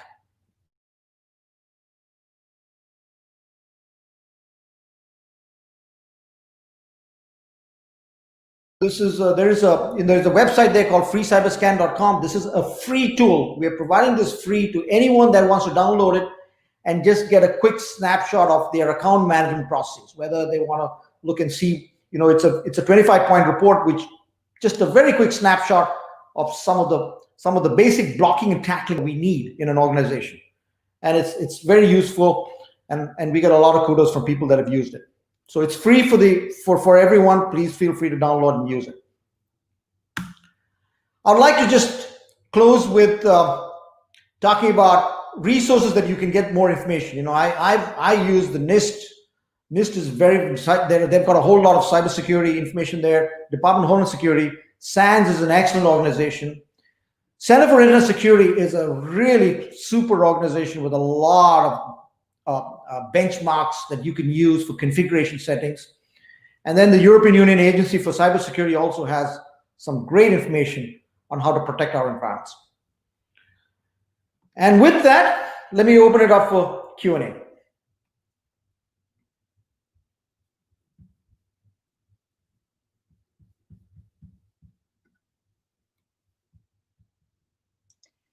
Great content as always, Peter. Thank you for sharing all those insights and those amazing stats. $6 trillion, that's a big number. 5 billion records stolen, that's a big number. 80-some% of the people do not have password enforcement of password policies. Some scary stuff there. So we have a comment actually over here by Roger Kelly, and he's saying an up-to-date system is a healthy system. I guess he's really talking about patches and patch management. You want to kind of explore that topic a little bit about patches and why patches are so important, and what you might be finding in as you're out there with your customer base. Yes, so everyone knows that patches are vital. They're important. I mean, a lot of people that we deal with, patches are vital. But unfortunately, what happens is that it gets on a schedule. There may be some patches that may have to that might not fit into an automatic schedule, and so they have to be done, and people forget to do it. For example, I referenced the Equifax hack. That was a hack. It's struts. It was available. It was a known issue, and they never got down to patching that. So in smaller organizations, if you've got Windows servers, applications, a lot of times the applications don't get patched on time, and that's a vulnerability as well. Particularly if you have a web-based application where people can come in onto your website in your DNS and in your DMZ, so to speak, and get access to it. So there are several areas that it's more about the rigor, just getting into the rigor, following guidelines. There's a lot of guidelines available. MITRE. There are tools out there that tell us what patches we need to apply, how we need to apply it. And there are several tools that can scan your systems, your environment, collect data for you, to let you know what's not patched. And so it's just putting in the work, getting the rigor in place, to make sure that you follow through with some of those patching. Perfect. So then we have Phil Beckett is asking, are there safe ways to isolate legacy software that rely on old vulnerable OS systems? So that's a great question, Phil.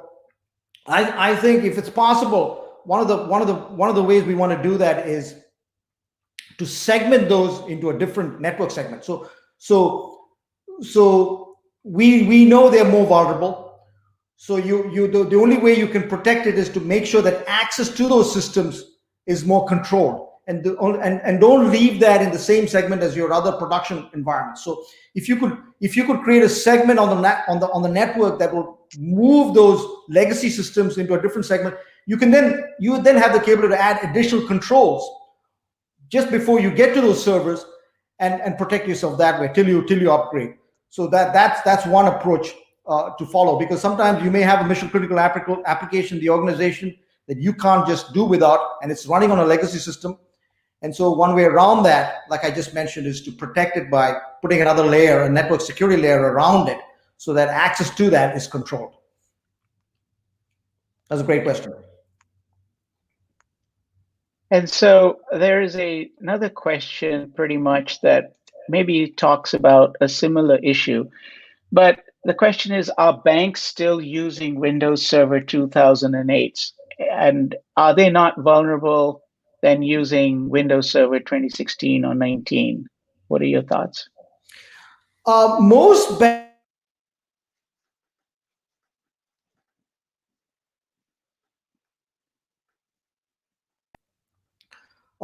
and so most banks are under the purview of FFIEC guidelines. There's a certain guidelines that are, FDIC, OCC. There's local government regs that they have to comply to and adhere to. And part of that is that they should not be using unsupported versions of software. So from a banking perspective, our experience has been that most of them have definitely upgraded to the later version. They're able to go back to their boards and get financing to move systems across. It's where we find this is, in some of the legacy hospitals. A lot of these hospitals don't, there's funding issues, and they don't migrate that fast across. Even local government, I've run into local government situations where they haven't moved across from 2008. So banks have, by and large, done a great job in migrating to the latest and greatest. But it's some of our healthcare providers, some of our, local government providers that would need some assistance in that space.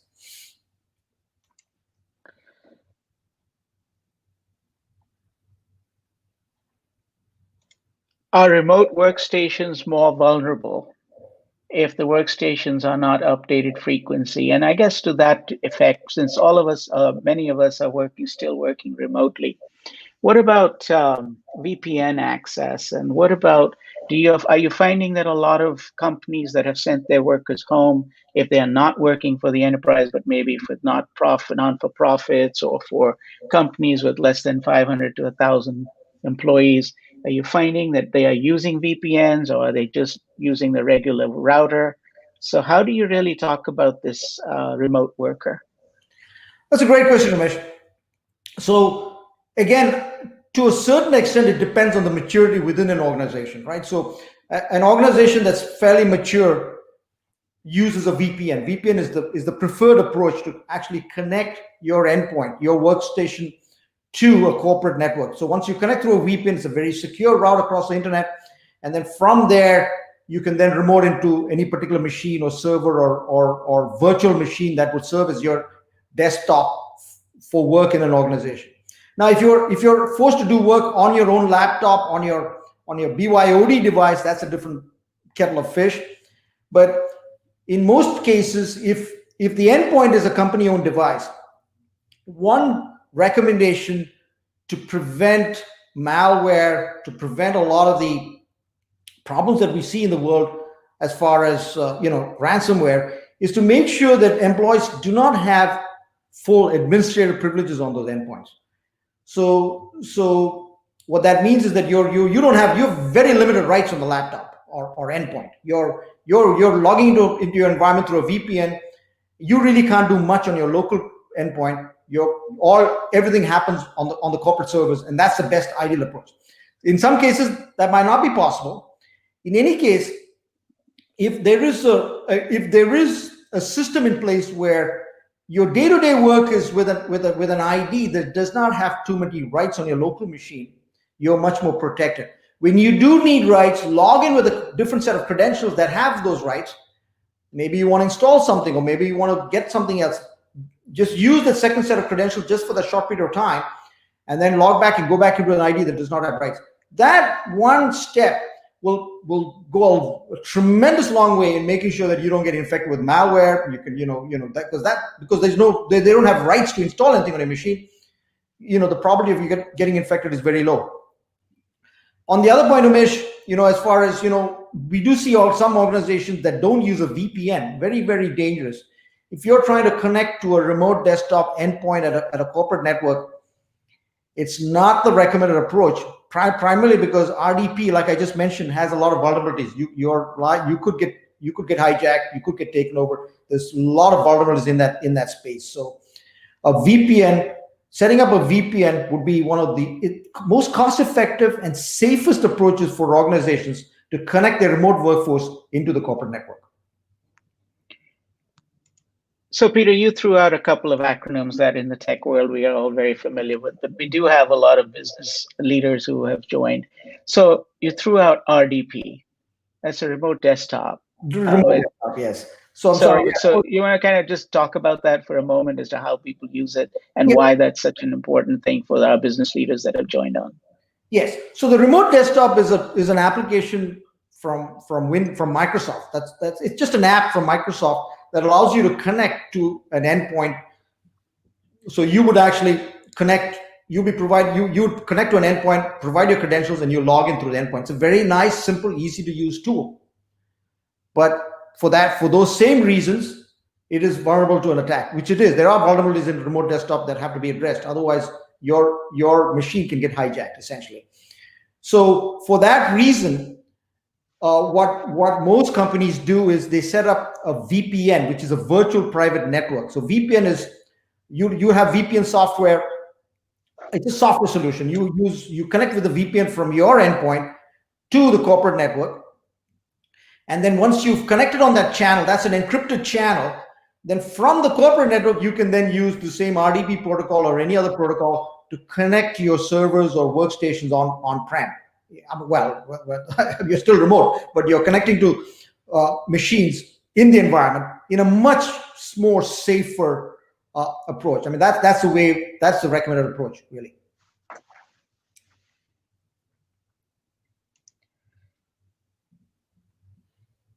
So we have a question coming in on YouTube that says, a lot of times what I see in small and medium-sized businesses is that they feel they don't need any of this, or it is too expensive or too inconvenient. How do you appeal to leadership of these companies? So, Shanian, that's a great question. Yes, you're right. There is this perception that a lot of these tools are very expensive. So, on the topic of VPNs and remote desktop, VPNs are very, very cost effective. They're very cheap. There are a lot of VPNs in the marketplace that are not very expensive at all, and it's not a very expensive tool.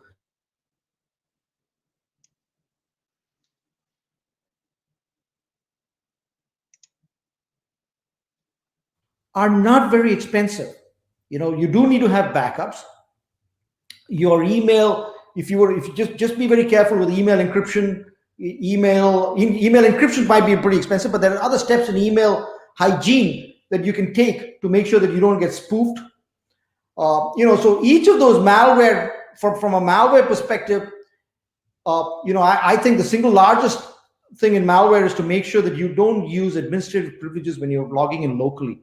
Just keep your rights very, very low. Access control. So access control is such a huge aspect of data security, because if you can see everything in an organization, that's very bad security. It doesn't take a lot of effort to just cut it down to give access to people that need to see only what they need to know. and that's important. So they're not very expensive. Now, obviously, if you're going with the data loss prevention software, intrusion detection software, those are all tools that a lot of larger companies require because they deal with a lot more sophisticated data and information. So that becomes expensive. But you could do a lot of steps. You could take a lot of these core steps, keep your costs very, very low, and really have effective cybersecurity in the organization.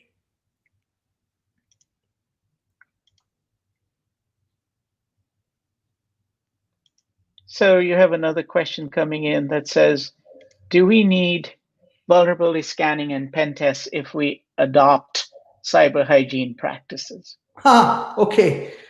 Well, vulnerability scanning and pen tests are a vital part of cybersecurity.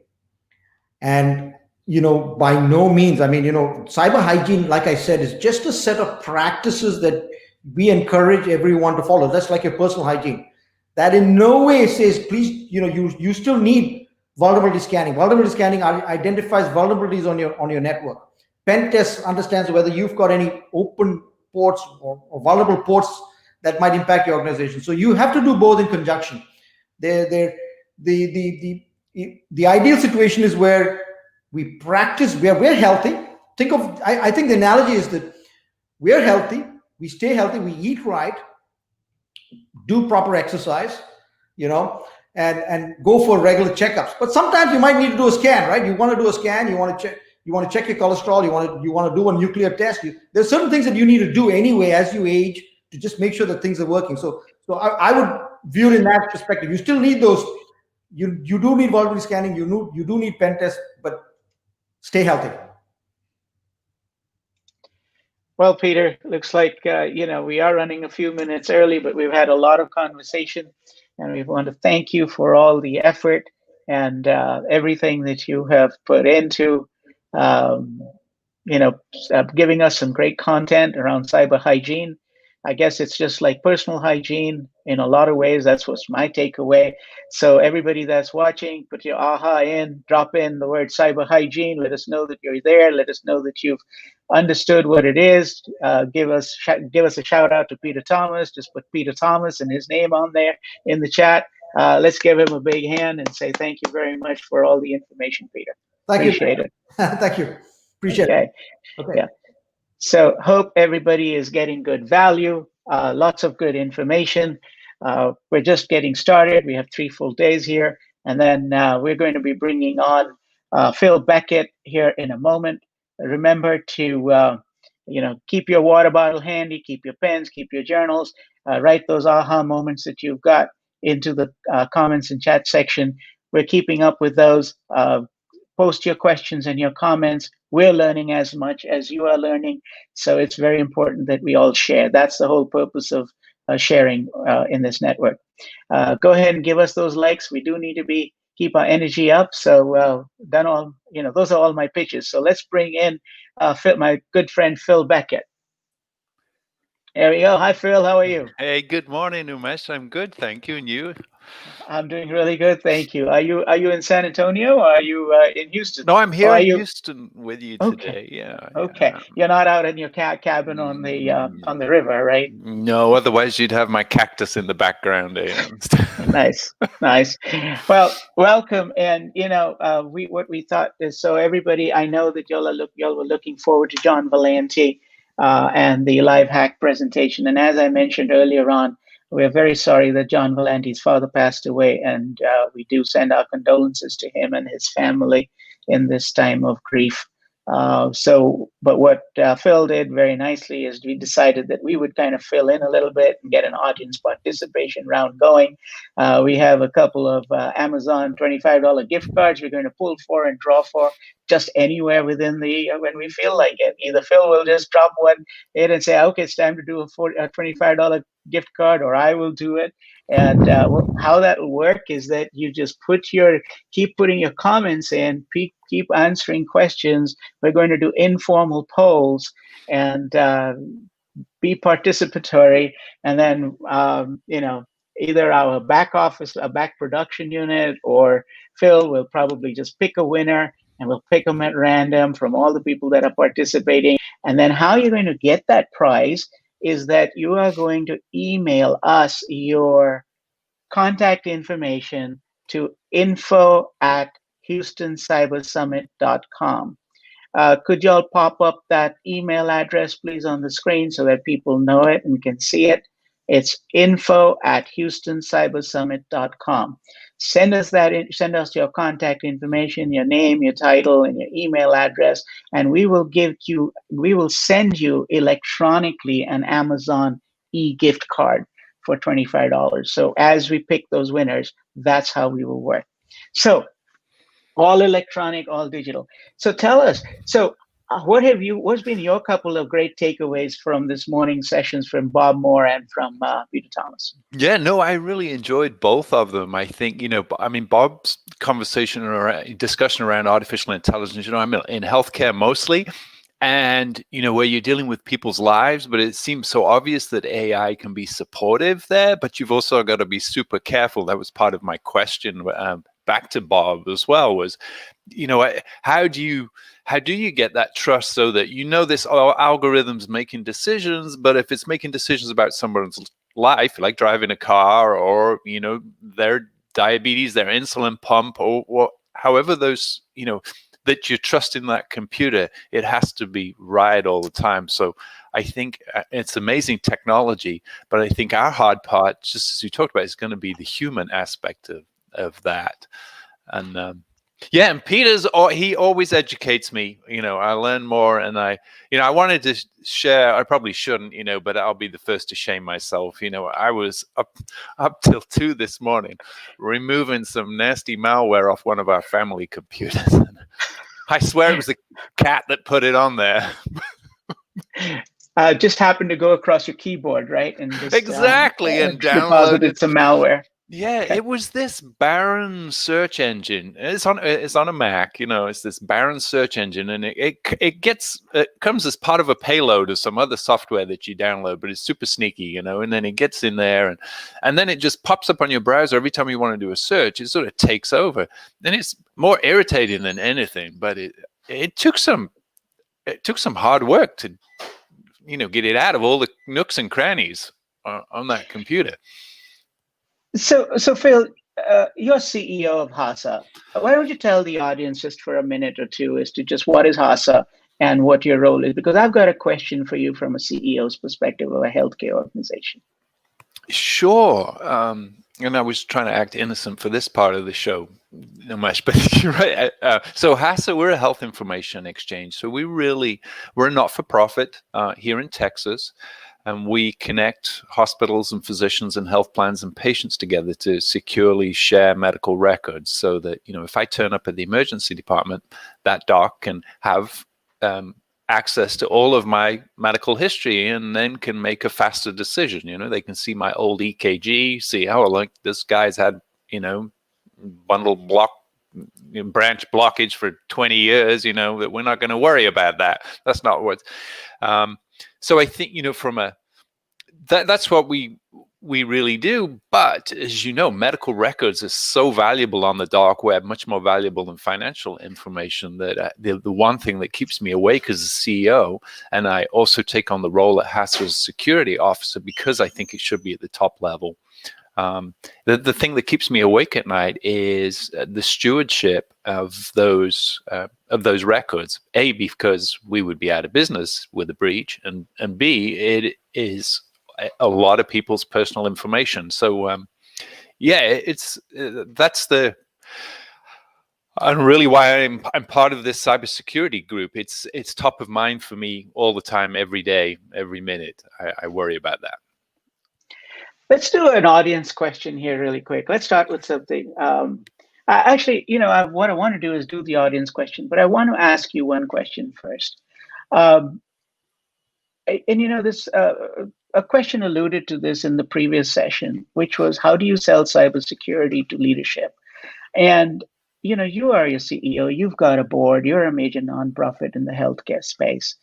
How do you broach that question? And how are people reacting on your board? Yeah, and we've got some sessions on that later that we'd love to hear what they're doing. But just personally, I thought when I took on this role 2 years ago as a CEO, I thought if my chances day one, to say to the board that cybersecurity is important, some of the reaction was that, hey, that's your problem, not the board. But we talked about it a lot, and I have some cyber experts on the board. Mark Holliday from Methodist Healthcare Ministry is going to be joining me on Thursday when we're talking about protecting patient records. He is a big advocate and very knowledgeable on this topic, as well as part of the HACCP board. But really, we talked about it from a risk perspective, and the board's role is really, apart from hiring and firing the CEO, is around risk mitigation. And cybersecurity is a high risk, important thing. So we have that discussion at the board level pretty frequently now. Well, awesome. And then we have a full session coming up, I think, right after this session on cybersecurity for the board of directors, and that'll be a very, very interesting conversation where I'm sure we will have a lot of these issues discussed. So let's ask the audience to participate.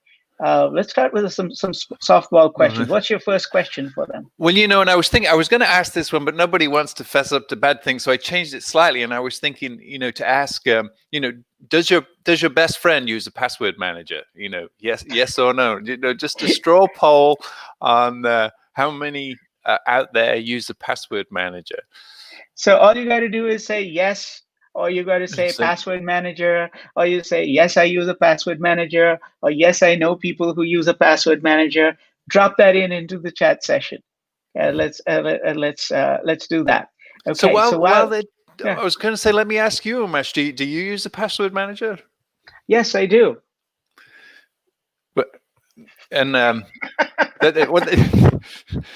Yeah, I do too. And it's I think from one, I only have to remember one password for the most part, and it's super long. But I don't. So the rest of them are just garbage, and they're different, so that I don't ever reuse passwords. So if someone hacks into my Amazon account, for my online shopping and gets that password, it's not going to be any use anywhere else. Right. So what's for those that are not using a password manager, what do you think? So let's ask the people out there, what do you think? Do you think that a long phrase, a complex phrase is better, or a short, complex password with a lot of numbers and special characters? Yeah, that's always a controversy out there, isn't it? Yeah, I mean, which is, what are people thinking? What are people thinking about that? I mean, I'll give my bias on that, Umesh, is that,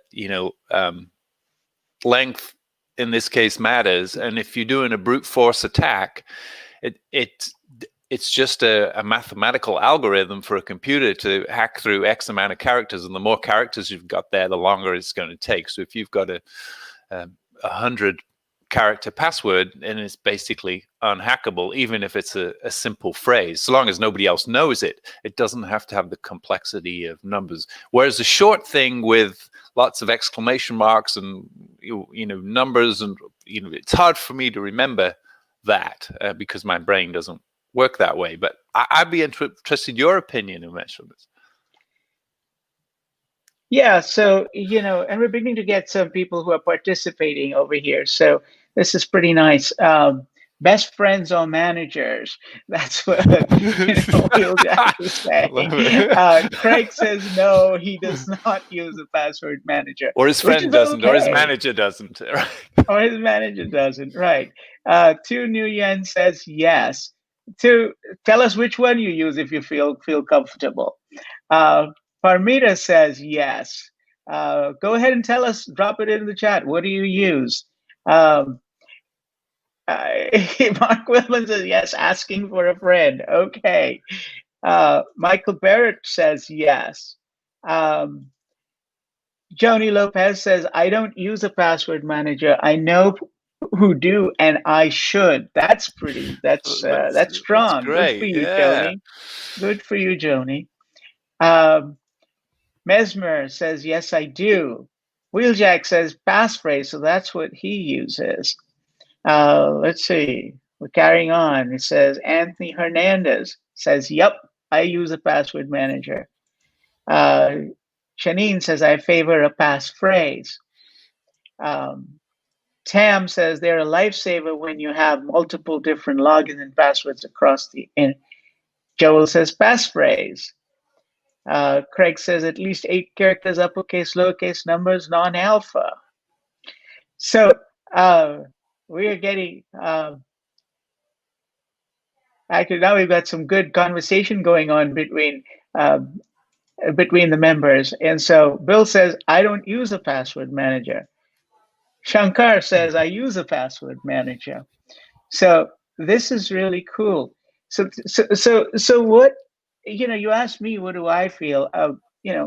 Password managers are good because I don't have to constantly log in and log out and keep changing passwords, etc. But what I do is every account of mine that I can turn on MFA, multi-factor authentication or two-factor authentication, I do. Emails, loyalty accounts, bank accounts, 401k accounts, all of those utility accounts, I turn on MFA for everything. Yes, it is a little difficult, but you get that code back to your either via your email or to a text, and you can just nowadays you can just copy that and paste it in. So or you go to your Google, have it hooked up to your Google Authenticator or your Microsoft Authenticator, and so absolutely, I just don't trust it. Right. Talking of trust, Umesh, Paige just posted on, which I think is a valid concern, that I don't trust password managers. What are the, now you're putting all your passwords in some piece of software that's stored somewhere that you don't know.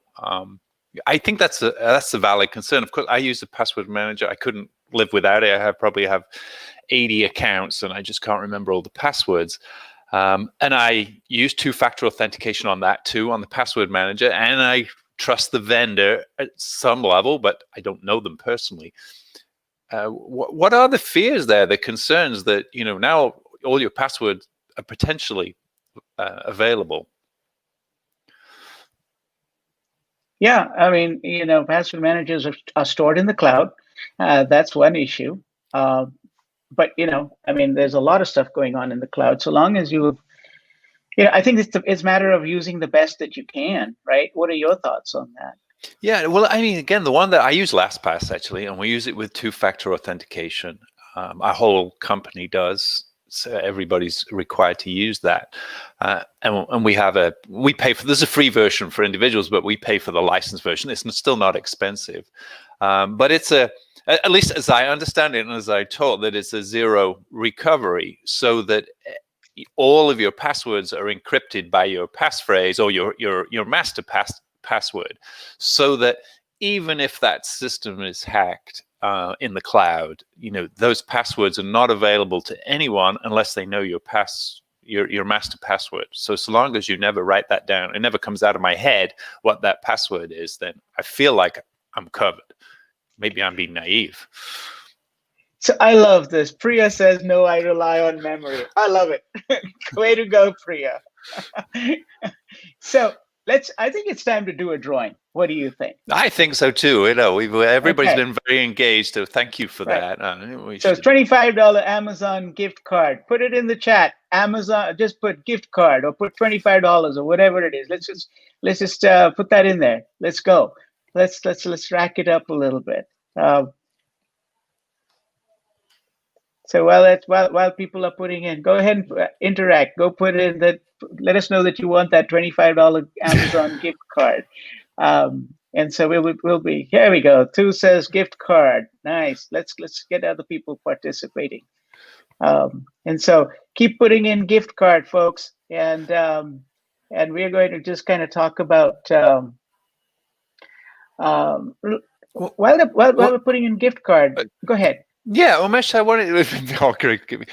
wanted to come back to your two-factor authentication. I was reading an article that from Microsoft that 99.9% of hacked accounts didn't use multi-factor authentication. So, that seems like a pretty significant safety net. If you're using multi-factor authentication, you're in the 0.1% group. That's big. Yeah, that just shows you 0.1%, right? Yeah, I mean, we know that multi-factor authentication is not invulnerable. There are ways around it, and if somebody gets your phone number, they can redirect that text message, and there are ways around that. But it's pretty safe. Well, Microsoft says 99.9% of hacked accounts did not use multi-factor authentication. Right, and you've got 480,000 compromised accounts. Which represents some 40% of the total that just fell victim to password spraying. Now, go ahead and tell the audience what is password spraying. And I'm still collecting all the names over here. The people in the back are collecting all the names, and they will be drawing for this gift card. Go ahead and put in the gift card in the thing. Yeah, I see that we're getting lots of messages. That's yeah. Well, let's talk about password spraying real quickly. I'll let you start that. You start on that one, Ramesh. It's all about automated passwords, right? Right, it is. You got a whole bunch of passwords, and you're just brute forcing, and you're spraying the passwords. Right. Yeah. Okay. Yeah. Go ahead. No, and I think that comes back to using non-common dictionary words, because they get used a lot in there, and longer. So you get outside of the dictionary when you get longer, and the brute force, once you get past 20 characters, say, it's just mathematically, it takes thousands of years to hack that password. So you will have changed it by then, unless you're on one of Peter's servers that doesn't have one of those password expirations on it. Okay, it's time, Phil, for you to kind of go through a drum roll and pick a winner. Oh, who are we gonna pick on here? I gotta go with Craig, because he says pick me. Okay, so go ahead. So is that Craig Reeds, you said? Yeah, Craig Reeds. All right, Craig Reeds. Congratulations, Craig. I think he put in the most gift cards too. Yeah, he was constantly pounding away. So you got that thing, right? Squeaky wheel gets the grease. So you gotta keep putting those things in there. All right. So now we know we're having some fun. So $25 gift card to Craig Reeds. So Craig, go ahead and send at HoustonCyberSummit.com. Send us your contact information. There you go. All right. So let's talk about board engagement. And we've kind of talked about this. So the people that are on the show, on the audience, let's ask you, how often do you discuss cybersecurity at the board level? And do you guys? Is it daily? Is it weekly? Is it at every board meeting? Is it is it part of your culture? Is it annually? Never?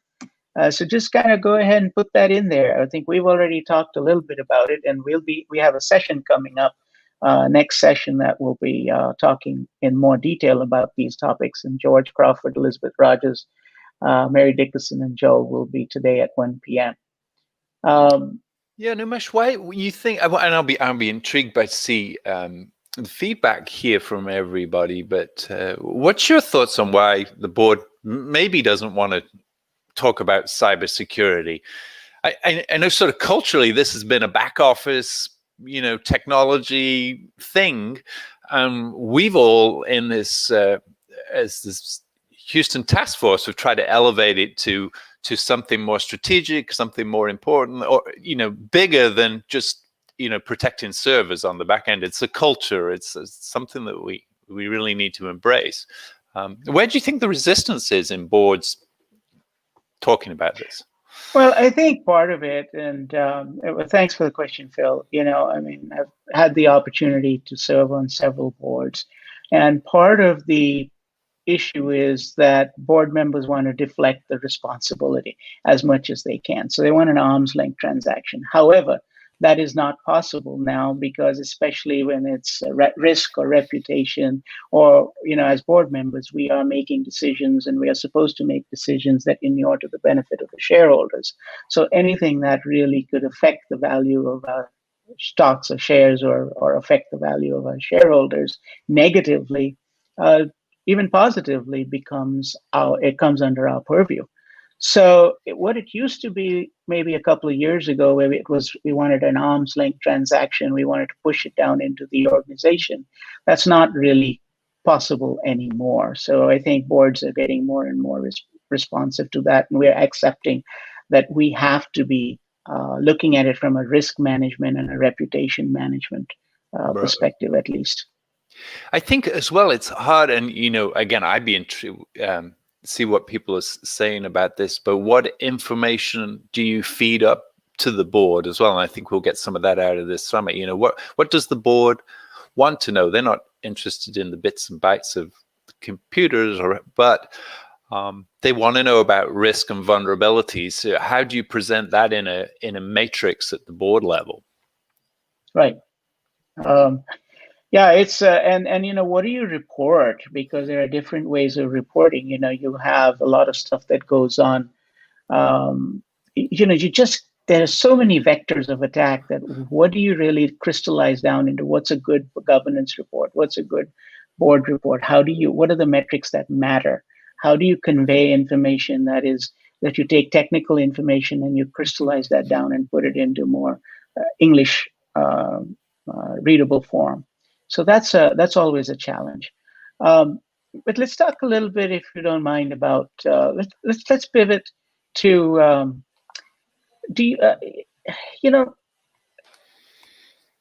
this whole Peters and Bob's talked about ransomware and artificial intelligence and breaking through and ransomware. Ransomware is a big problem, right? Yes. So let's ask the audience, should you pay for ransomware or not pay for ransomware?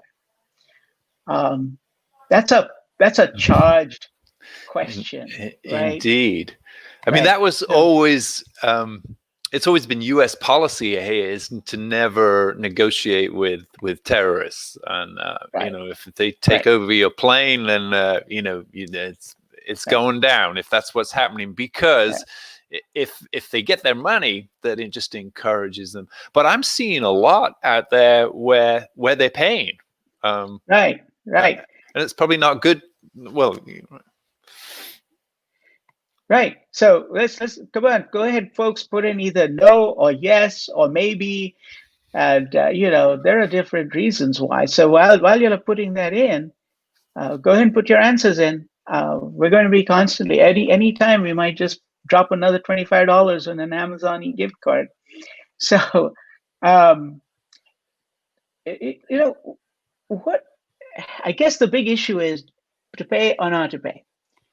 On one hand, if you pay, you are investing you're helping people profit from it, and those entities now can take that money and use those monies to invest in more technologies and become even more strong and more powerful, right?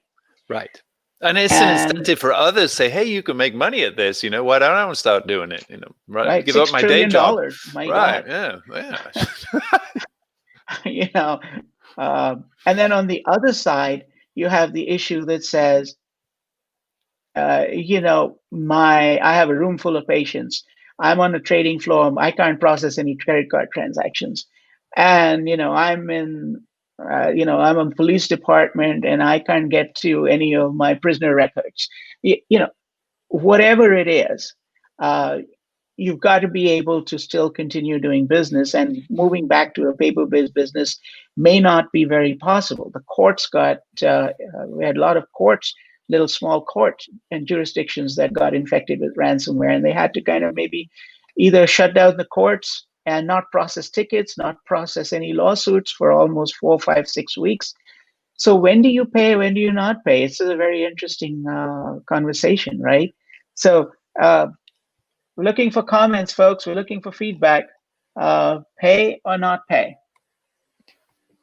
Yeah, and it looks like we've got a lot of never pays. Not if you We can got a help lot it. of never pays. We You got a lot of shouldn't. never pays. U.S. Treasury Department says no. Some Yeah. might have no choice. This is a good point, Umesh. Maybe we can talk about this a little bit. I've heard some insurance companies are simply negotiating the price down. So the insurance company doesn't want to pay you because you're paying cyber insurance. Maybe it covers ransomware. Now they've got a big payout. And they're like, it's cheaper if we negotiate with the bad guys and pay them. Right.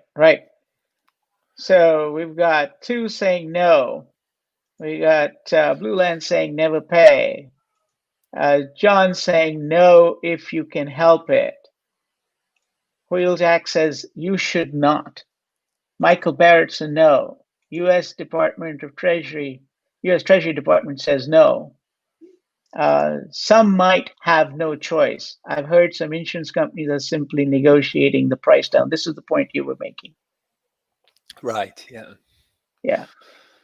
Tam says the Treasury Department is making it illegal.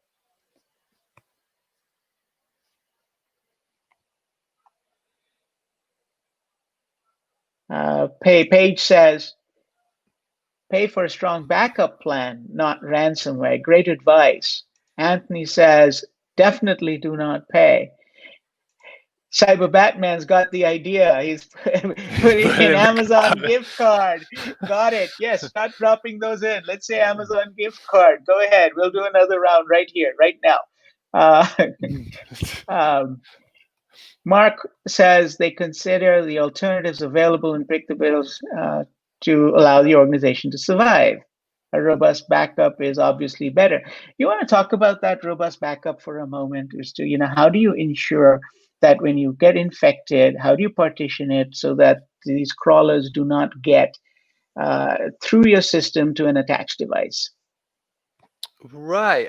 You're right. So you've got a hot swappable site, or you've got a disaster recovery site, and now it's that ransomware gets propagated across all of those, so you lose everything. So I know it comes back to Peter's isolation thing. That there has to be technical ways that you can protect that environment.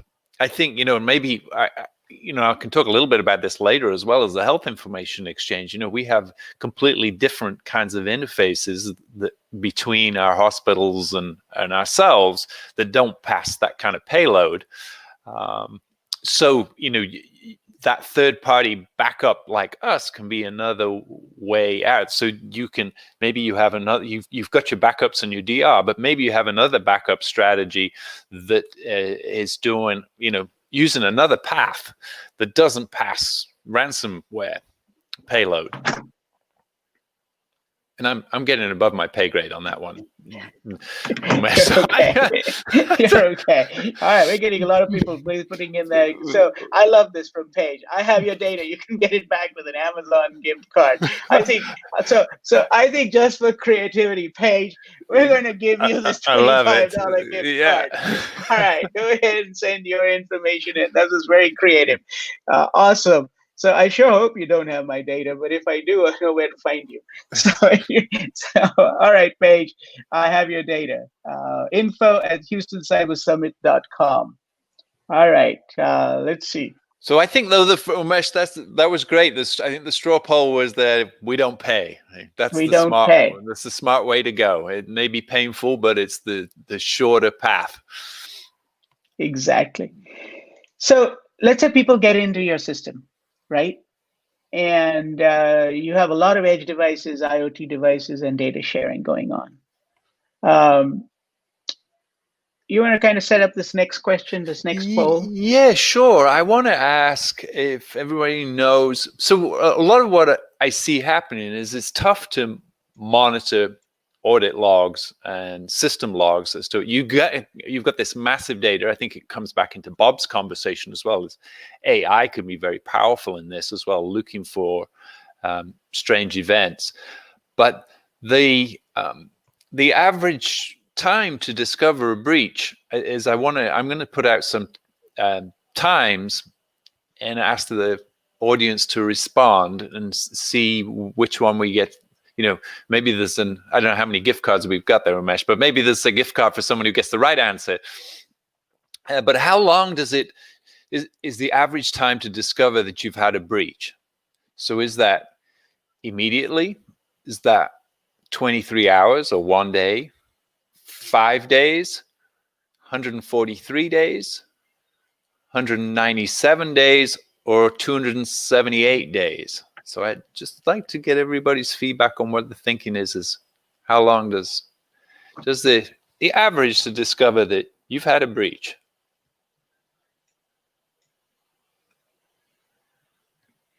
Right. So we don't, unfortunately, we don't have a slide for that. So let's kind of give them those numbers again. Yeah. So I said 23 hours, 5 days, 143, 197, 278. Yeah, because people are busy putting them in now. So here we go. We're getting, so that's again, immediately 23 hours. Well, the question is, what is the average time to discover a breach through an edge we can go device? with the closest. This is counting the beans in a jar. Whoever gets the closest here. But I see people erring on the high, the higher numbers, which is is true. So maybe you and I can talk while those are coming in, Umesh. Well, let's talk about the risk over there. What's driving that? Right. I'll let you handle that one. Yeah, because you have a lot of infrastructure where you are seeing a lot of edge devices and IoT and healthcare.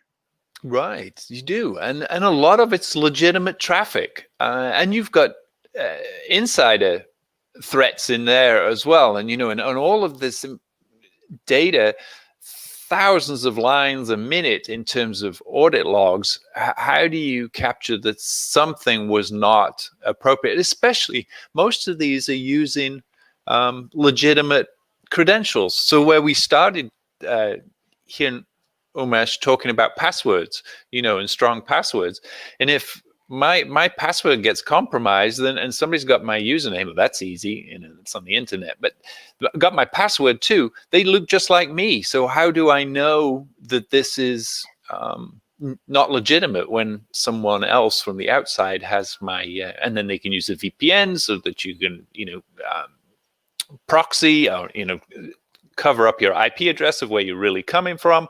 So there's a lot of clever and simple tricks out there to spoof the system.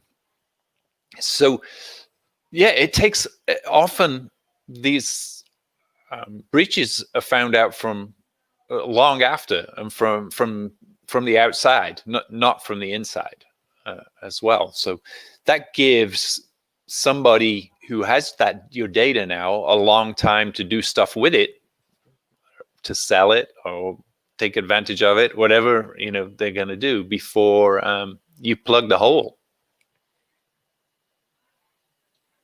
Perfect. So shall we go ahead and perfect. So shall we go ahead, and we've got several bunch of answers, and you want to tell us the right answer and then pick one with the right answer? Yeah. So the right answer is 197 days. So that's a little over 6 months. A little over 6 months. That's a long time for someone to have your data. And I want to come back to that, Umesh, as a consumer as well. Other things that you can do about that if you're going to be the one that discovers it in 1 day rather than 197 days. So I see, well, if you got the numbers, I see a few people got the right answer there. A good few people got the right answer there. Right. So go ahead, your choice. Well, Kitty Cat was first, so let's go. Kitty Cat. Okay. And since the Kitty Cat put a malware on my computer this morning or last night, it's Apple Pro. That's it. Okay. All right. So Kitty Cat, you're the winner. Go ahead and please send in your information to info@houstoncybersummit.com. info@houstoncybersummit.com, and we will get you a $25 e-card. Great stuff. Good. All right, what are we going to do next? Where are we going next, Phil? Well, I want to, we've got tomorrow at noon, Wayne and Darnell are talking about the Internet of Things tsunami, Right. and so talking about the, that's where breaches typically happen, and Bob talked about that, and Peter as well, that those are the most vulnerable devices out there. How do you protect those? So I think, in terms of protection and prevention, and right. And then also today we have a session on how to build a competitive cybersecurity program. And, the Greater Houston Cybersecurity Council has worked hard over the last several years and put together, I think you were a part of that effort too, Phil, where you put together the online cyber preparedness assessment tool, and that's available. Yeah. No, I did. Part of that is, we're telling everybody all this, bad news, and how do you make it actionable, especially for a small business? How do you give them tools to do things? So I think, talking about that preparedness is a good place to listen and find, hey, these are maybe simple and cheap things that I can do. We've got a little bit of good conversation going on inside. People are beginning to kind of joust around with each other. Wrong answer, no good card for you. I love that too. Seems like I'm the only one who didn't Google the answer. So I love it. I love it. This is pretty good, Wow. So T-Rex says, Keith says, I do find banks to be pretty good. Okay, so but we did. Let's just go ahead and recognize people that have been participating. That the real answer was 197 days, but Craig said 140. Kitty Cat, Parmita put in 197. Keith said maximum days. I guess he was going for 278. 2 was at 197. Anthony was at 197. Michael's at 197. Sujit was at 143. Probably close to right. We got an educated. I know, there's probably many people who these are all experts in this part of this audience, part of this whole team, and they know this stuff. It's really encouraging as well. Right, and I love the fact that people are participating. This is awesome. So, and then of course I definitely got to push this up again. This is awesome. That was just awesome. And Mohammed saying, seems I'm the only one who didn't. And now, and Tu's getting into it. Everyone around should get the hashtag. Should get the gift card. Yeah, I think so too, but maybe we'll have to get a sponsor to do that. So, okay, so let's set up the next topic. Yeah, here I wanted to talk a little bit about the financial value of good cyber hygiene, Umesh, and again, talking to your board or your CFO. Why should we invest all of this money in cyber protection, or backups to avoid ransomware? How do you make the case, the financial case? What are some ideas, and I got a few, but what are some ideas around what is the return on investment? Is it all cost avoidance? And again, we're talking as well this afternoon about a competitive cyber protection program. So competitive suggests you're driving revenue out of this. Are there ways that you can make this a positive return on investment, this work that you're doing on cyber? Right. So I think, and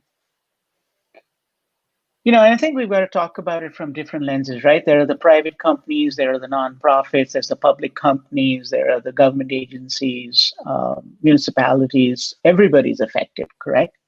So, right. And there are different drivers and different market drivers for different people. So it also comes down to your appetite for risk. So how do you quantify the risk? And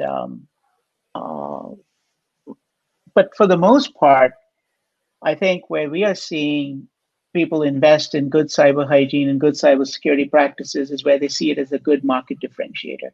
And it's like many of the restaurants and all in the current coronavirus situation, they've gone so far as to say, we have great sanitization, we have great protection. This is what we're doing. Our cooking staff is all wearing gloves. They change gloves all the time. We're wearing face masks. We're doing face shields. All the tables are set up with social distancing. So people are trying to get back into, a couple of our board members over here, and they are members of the Greater Houston Cybersecurity Council, a big real estate firm is looking at how do you put in contactless elevators all over the place. But imagine the amount of cybersecurity needs that are there. But that's market differentiation. So how do we stand apart? How do we use cybersecurity to be able to convey trust with our customers, that your customer data is really protected? We're living it, we're breathing it. Not only is it protected, but we're also worried about the privacy of your data, which is a whole different issue about security and privacy. They do go hand in hand, but a lot of times when you implement more security, you give up privacy. So then it becomes a public relations issue. So if you do get hit with a breach, there are lots of companies that have handled breaches poorly, and they have seen their stocks tank. Whereas there are some that have actually used that opportunity. And if you look at some of the people like Target and Home Depot and a couple of others, they had their stock values plummeted. And then they managed the whole situation through a PR effort. And guess what? Their stock price is now way above what they were at before or prior to the breach. So there is that process, which is not necessarily that we should be rewarding people who have not done a good job. And yet there is this public relations. So how do you mitigate risk? How do you lower the cost of your infrastructure? You just can't keep piling on technology either, right? So where do you lift the bar to? What's reasonable? So this is a very, very vast conversation.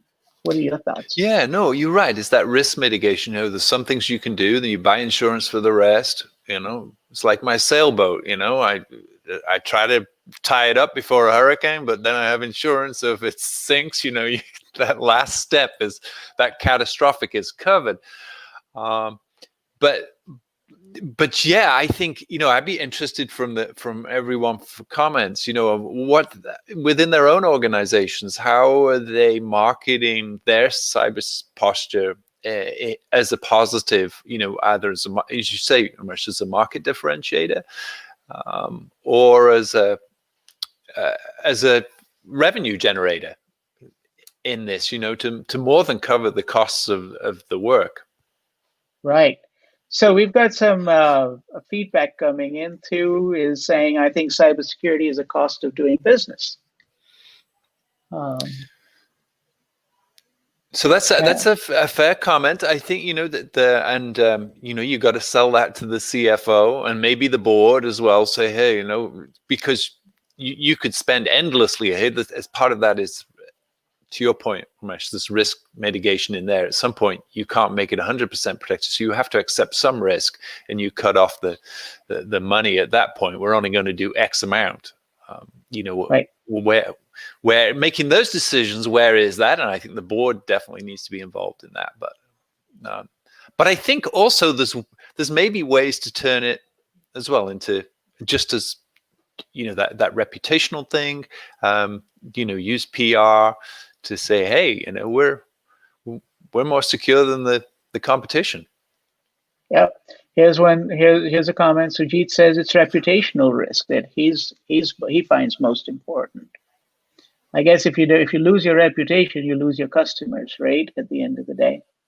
You do. I mean, that's the industry that I'm, where I am, that's definitely the case. We're out of business without that. So at some level, It is a cost of doing business, but at the same time, it's expensive. So you want to turn that into a revenue generator as well, where possible.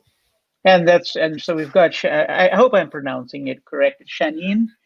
Shanine is saying, so speaking from healthcare, if a company, let's say, is high trust certified, I would rather do business with that company than a company that is not.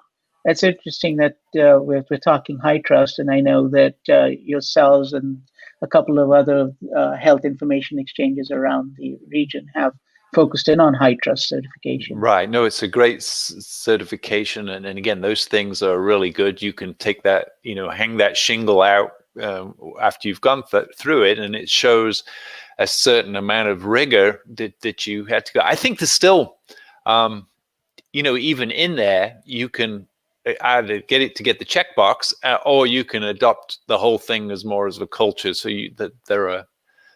there's a range of being high trust. I mean, you get the certification, surely that's the bar, but you can go beyond that culturally as well.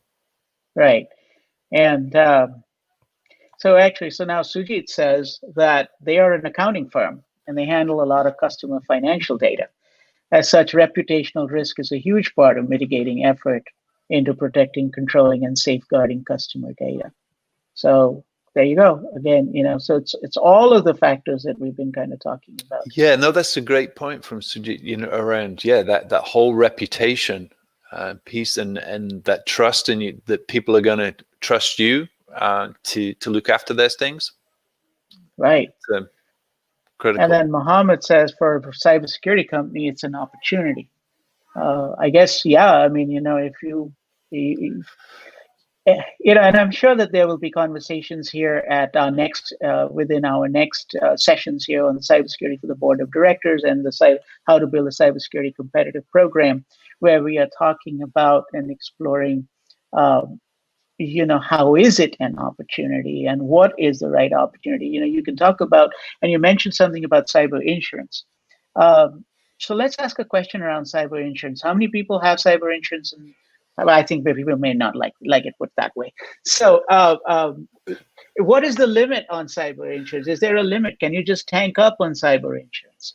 Or is there a limit? Like you said, I can protect what I can and then insure the rest. I think that is such an appropriate comment. So yeah. No, I think, but even, the premiums are not cheap.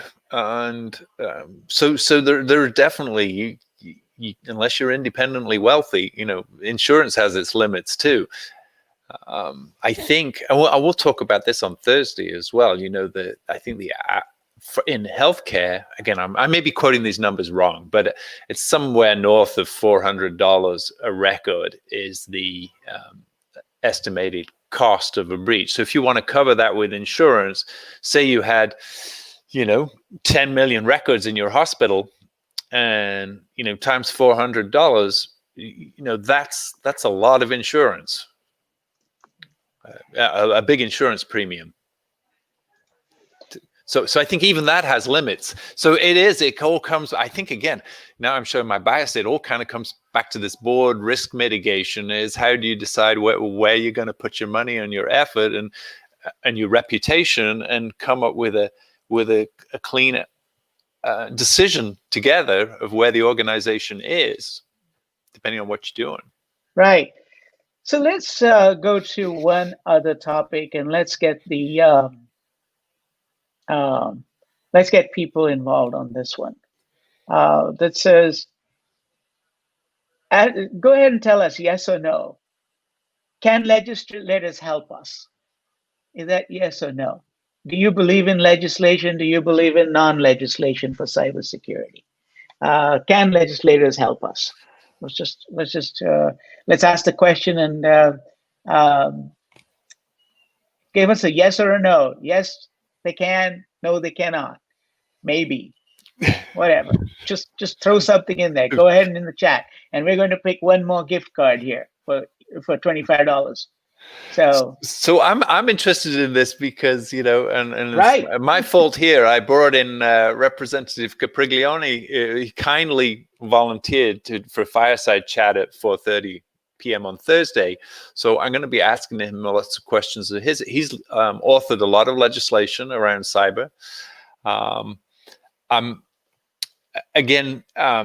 I think, sometimes with the legislative, at least my experience has been with it, I joke that if you're not designing the menu, you may find yourself on it. And, and the legislation is where a lot of stuff happens, and they can make either barriers or incentives or opportunities for businesses in cyber, or for hackers, unintended consequences of things that they do, and unawareness of what cyber is. They're not experts on this subject typically. So I would encourage that we should be involved and should be educating our legislative branch of what we think, so that if they're not helpful today, that they can be in the future. And let's keep on. So we've got a ton of people online, and so let's get some more answers. Yes or no or maybe. $25 Amazon e-gift card coming up. We're going to pull for another e-gift card here. Yeah. So what comments are we getting on legislatives? So we're getting Nada says nope. Nope. No confidence there. Craig says nope. All right. Chenian says, geez, oh my God. Oh, well, our poor legislators not getting. Sujit says, nope. Oh. Well, Chenian is rethinking, says maybe, or I guess, I hope. Paige, very direct. Are you kidding? No. I love it. I love it. Keep it coming. Keep it coming. This is what we need. You have to protect yourself. Yes, you do. Nobody can protect you, but exactly right. And I think maybe on Craig's comment, sort of going back to my own, is we have to protect ourselves, but maybe part of that is, getting our legislators more educated as well on this. Yeah, I mean, I think we got to educate them, but I think this is really good. People have to take care of themselves. You have to have ownership, right? Right. Michael Becker says yes. Sujit says usually they're not well informed. I think legislation will only serve as a checkbox for compliance, not necessarily what's good for your company. Yeah, they're just a barrier. Yeah, I Googled this one. I Googled this one. It's great. So, Michael, we're at. Okay, we've got humor now. Now people are getting the drift. For the benefit of gift card and for compliance, yes. Okay. Working it for a gift card. Yes, we should approach from various directions. Anthony Hernandez. Kitty Cat says yes. Tony Hernandez, yes. Why limit options? Well, see, now we're beginning to. It's interesting how that scale is beginning to kind of I think work through. Yeah, no, it's a great discussion. This is really interesting. Mark says maybe, example, nation states, militias connected across the internet. We never talked about cross-border and data and privacy across cross-border and when you do business overseas. And some of those topics are also going to be explored in both of the sessions coming up in the Cybersecurity for the Board of Directors, as well as for how to build a competitive cybersecurity program. What are the issues for cross-border data collection? What happens when you are under discovery? How do you make sure that you protect yourself? Where do you keep your data? What do you do with your containers? How do you ensure privacy? How do you do all of that stuff? Yeah. So some of that is going to be discussed here in the next over the next 3 days.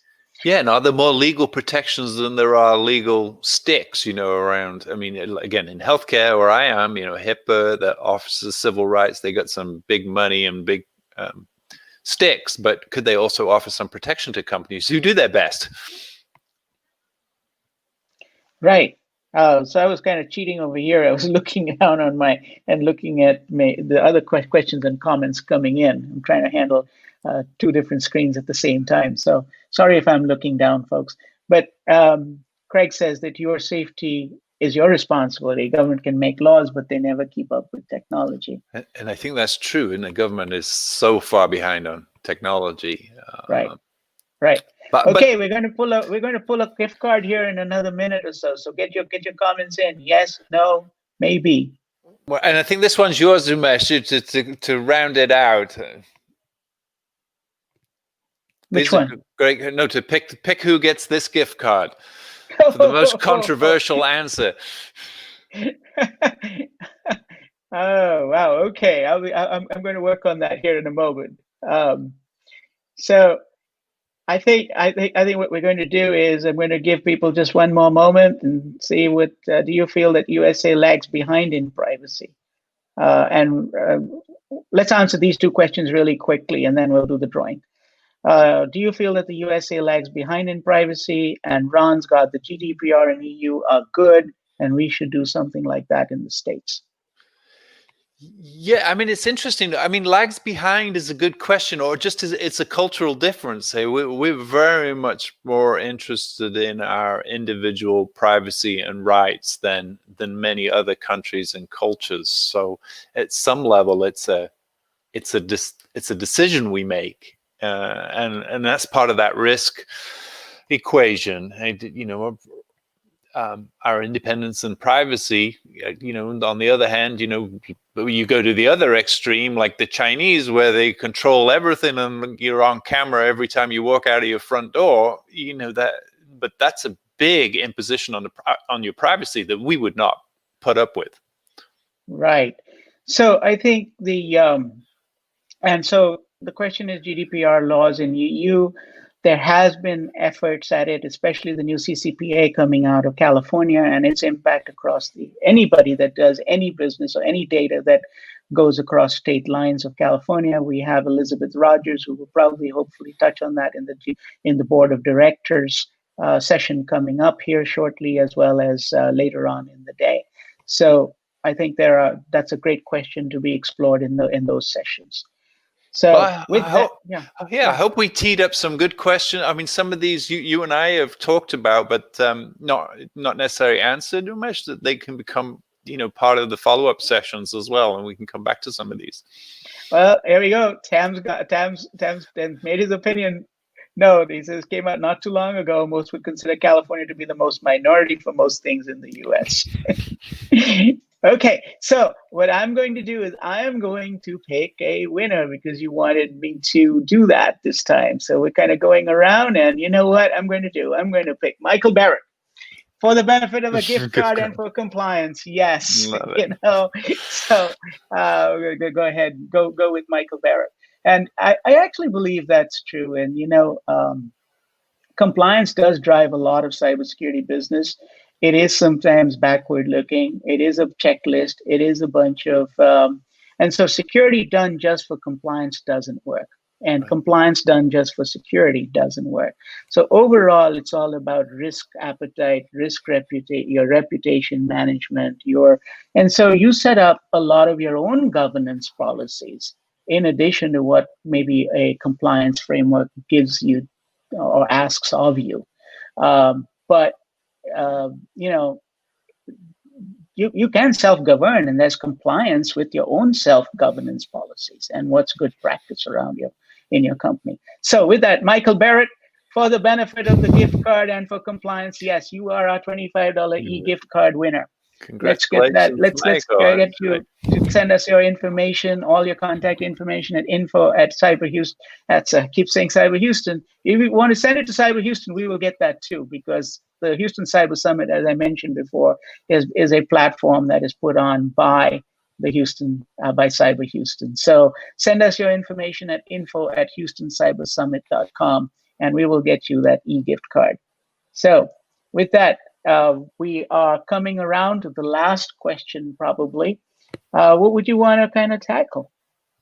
I get, you know, maybe the other thing, well, we talked from the comments on the last in terms of opportunities and financial, you know, Greg and Miriam are talking on Thursday about Hatch Pitch.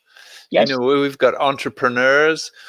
What's the confidence level out there that there's lots of new job opportunities and creativity available to start companies and do things around cybersecurity? Right. And so Greg is the founder of Hatch Pitch, and he has been doing Hatch Pitch for IT startups for almost a decade now. And he's built that whole thing through Houston with Exponential, that used to be Houston Technology Center before it turned into Houston Exponential. And I had the opportunity actually to work with him early on his Hatchpitch initiative. And then he grew that, and he's become a fixture at South by Southwest in Austin. So they do a really good job with the entire IT space. And what we are doing now is saying, how do we apply all of those learnings to the cybersecurity space? And how do we do that here in our greater Houston region? And with the Mayor's Initiative on Innovation and with the Houston Exponential, that is just done a whole pivot and is working on bringing capital to the area, early stage, mid stage, late stage capital to the area for innovation and robotics and bioengineering and cybersecurity. A large part of what we're talking about is cybersecurity for the businesses, because businesses are a great consumer and have a great need. So I think those are some of the great things that are happening in the Houston region. But I think your question is really, what are the opportunities for cybersecurity jobs here in our region? Right. Yeah. And education and jobs, because we've got topics on that coming up over the next couple of days. And also, I maybe close in here as well. And my one, just goes through my own head as we're in this coronavirus pandemic thing. There's been a really successful organization in Houston called Pumps and Pipes that was really an amalgam of sharing ideas between healthcare, aerospace, and oil and gas, energy, because this all involves plumbing, whether it's your arteries or a petroleum line. But I wonder if there isn't also something, I'd love to hear people's opinions, between, cybersecurity is all about viruses, managing them, predicting them, cleaning them up. So is this healthcare mess that we've got, or opportunity, however one likes to look at it at the moment, to get, bringing a brain trust together, around healthcare and cybersecurity. I think there could be some great exchange of ideas that we can maybe come up with something cool. Yeah, so let's talk about let's do one last topic here and one more last round of Amazon e-gift cards before we turn it over to George and his panel here. We will be shooting to do that right at the hour. So let's talk about, give us some feedback, audience. Do you see, is hiring cyber talent for your company easy, difficult, impossible, unaffordable, or anything else? So come on, we're going to take feedback here. Put your thoughts in. You know how to do this. We guys are looking for answers, and we're going to pick that last Amazon e-gift card. So let's talk about, is hiring talent easy, difficult, impossible, cannot afford? And so you want to talk a little bit about some of what's going on in the Houston area in a couple of minutes? Yeah, and maybe, Umesh, I just wanted to talk to that as well from my own perspective, from a HASA perspective. We're tiny, and the talent's definitely available out there, but we just can't afford. So maybe I'd be on those answers, is that we don't need a full-time person on that. So being able to have a shared CISO out there that's helping a group of us or something like that could also be a powerful resource for small businesses. And I think about, the 1 and 2 physician practices out in West Texas that I work with as well, and they just can't justify cybersecurity talent on their own. But I think shared resources as well is a real opportunity in that. Right. So I think we're getting good feedback. I need to keep it going, folks. This is your last chance at getting a Amazon e-gift card. Tell us whether you're having an easy time hiring cyber talent, difficult, impossible, cannot afford, or you want to use shared resources. We do have a great session coming up later this evening. It's the last session of the day. We have the deans from all the area schools and colleges, and Tony Ambler, the dean of the University of Houston College of Technology. And I'm going to do a shameless plug on this, is that I have the honor of serving on his advisory board. He's going to be moderating the group, and we will be talking about what the schools and universities, all the way from the independent school districts to the 2-year colleges to the 4-year colleges, are doing, what programs they have, what are they doing to get people equipped, what are the areas they're trying to get people equipped in, what are they seeing, what are they not seeing. So that's coming up later this afternoon. So make sure you tune into that. But you brought up this whole issue of shared resources, especially for small and mid-sized businesses. And one of the big things that we keep seeing is, and we're realizing through our Cyber Houston efforts, is that we have a better understanding of why small and mid-sized businesses are open to greater risk. A lot of times it is exactly what you said. They don't have the resources to bring on a full cybersecurity talent or invest in those in dedicated cybersecurity resources. Most of the time, cybersecurity has been delegated to the IT folks, and those IT folks are being used in a productivity or a keep my systems up and running, get this application working, bring on this user, delete this user, things like that. So it's a break fix mode a lot of times. And also a lot of times we're finding that administrators in that job market, there's a lot of churn. So people are kind of coming and going, and when they leave, the systems are not very well documented. So the next person who comes in behind them is actually looking at the spaghetti mess. And so they don't want to be the person on whose watch applications and stuff stop working. So they will just create or clone another admin user or a privileged user, some of the things that Peter was talking about earlier today. So those are kind of the issues that I think we're seeing. So shared resources, great idea, great topic. So go ahead, folks. I'm going to get ready to make this call here in a moment. So this is your last chance. I want you guys to put in your... Yeah, the hook is coming for us soon. The hook is coming for us. And, you know, I'm just going down and going to start putting up some. It says, Shanine says education talk is going to be interesting, as the debate has been going on for years, and how to best train. Craig is difficult finding people with OT, operational technology, cybersecurity experience. You want to talk about OT in 30 seconds?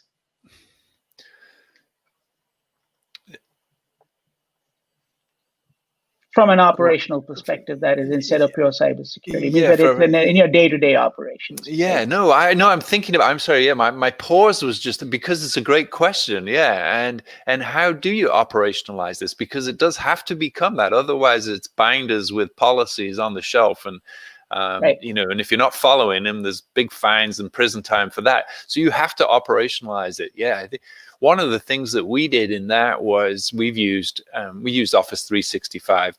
We used that flow mechanism in there and just built out everything that we said in our policies and procedures. When we said we check antivirus, and it just creates a SharePoint task, bugs the person in their email with a link to go did it, didn't do it, and then also gives me a list to just review. Are we doing it? What are we behind on? What are we not behind on? But yeah, I agree. That's another hour discussion around operationalizing this stuff. Yeah. Great question. And Shanine says education talk will be interesting. How to best train the next. Difficult. Hiring is difficult due to talent gap. Tam is saying lots of candidates out there. Permita is, I work in the oil and gas. Hiring is much talent, and so on. So here we are. We are going to select, and I'm going to select 2 this time because they have been very, very participatory. So we are going to go with Tam, Tran, and Shanine. So we're going to give both of you $25 gift cards. Yay. You have been awesome. Fantastic. Great. Let's give Phil a big round of applause. We're going to bring in our next panel here very quickly. So Phil, thank you for holding down the fort. And I think hopefully this has been really helpful. Would y'all all put in helpful into the chat, or say, go Phil, Thank you, Well, Phil. Whatever you team gotta do. effort there, Umesh. No, and thank you to everyone being part of it. It was, everyone in the audience as well. Thanks for being interactive. It was fun. Yeah, awesome work. Thank you. Let's keep the interaction going. So thank you very much, folks. And we are right at 1 o'clock. I want to bring our next panel in. And our next panel is all about cybersecurity and the board of directors. So with that, I would like to bring in our next panel moderator, George Crawford. And George, how are you? Welcome to see you here. Thank you for everything that you are doing for the Greater Houston Cybersecurity Council and for leading the effort on the cybersecurity for the board of directors. We have got you muted. You can turn you're muted. You can turn your mic on. Okay, so technology challenged as well, right? That's quite okay. You've got a great panel. I don't want to chew up any of your time. You've got Mary on here. You've got Elizabeth Rogers. You'll have Joel, yourself, power panel coming up. All right, folks, I'm out of here and it's over to you. Thank you, Umesh. So Umesh is always difficult to follow, but we'll do our best. I'm glad to be able to be here and then moderate the panel for cybersecurity on the board of directors. Whether you're a board of director or not, we will absolutely add value and knowledge, and you'll have some good takeaways, which we'll talk about in a minute.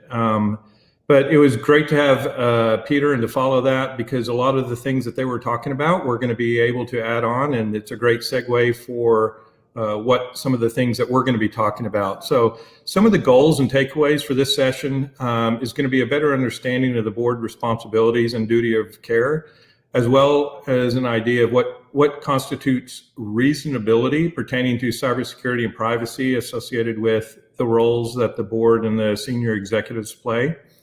So one of the things that as the previous one, which was very exciting to see, that was extremely interactive. So we would love that same interactive and to be able to answer those questions on the fly. So don't wait to hold your questions. Just go ahead and ask them so we can be interactive and do that throughout the entire panel session. So I get the dubious distinction of being able to introduce the different panel members. All of them are actually good friends, and I'm going to start off with Mary Dickerson. She is the Vice President and Vice Chancellor of Information Systems and CISO for University of Houston, and also got her MBA from the University of Houston. And Mary, I am if I can do this, fellow Coug. So I graduated in '91 with an MIS degree, and I love U of H, and I love all the things that y'all are doing. You have taken it to such a different level than when I was there, and it's a Tier 1 university, and very excited to be a part of that. Absolutely. It's fun to be part of the Cougar community, and definitely part of the Houston region adds spirit to our challenges. So thank you very much, George. I'm happy to be here and interested in participating in this discussion. Great. Well, thank you for being here. And our next panelist, Elizabeth Rogers, she is instrumental in our board and what we do here. She's a partner of privacy and cybersecurity for Michael, Best, and Frederick LLP, and knows everything there is to know about privacy and cybersecurity, and she leads her group on those things, and she really helps her clients understand what their implications are, what their responsibilities are, what their duty of care is, and all sorts of things. So welcome. Thank you so much, George. Hi, Mary, and happy Cybersecurity Awareness Month to everybody. I think we're ready. Yeah, well, with this panel, you will definitely be ready. Our last panelist is Joel Colvin. He's been a friend of mine for quite a while. He's been in cybersecurity, he says 30 years, but it's not quite 30 years. It's close to 30 years. And then for whatever reason, not only did he have this vast background in cyber and security, but Joel decided to get a law degree so he can then actually make comments on the legal perspective of cyber as well. And that was about 5 years ago, Joel. And you're also on the OSACA board, right? Yes. Thank you, George. Yeah, many of my friends, when I told them I was going to law school, the response was, "What for?" But yeah, it was in order to tie my two favorite subjects together.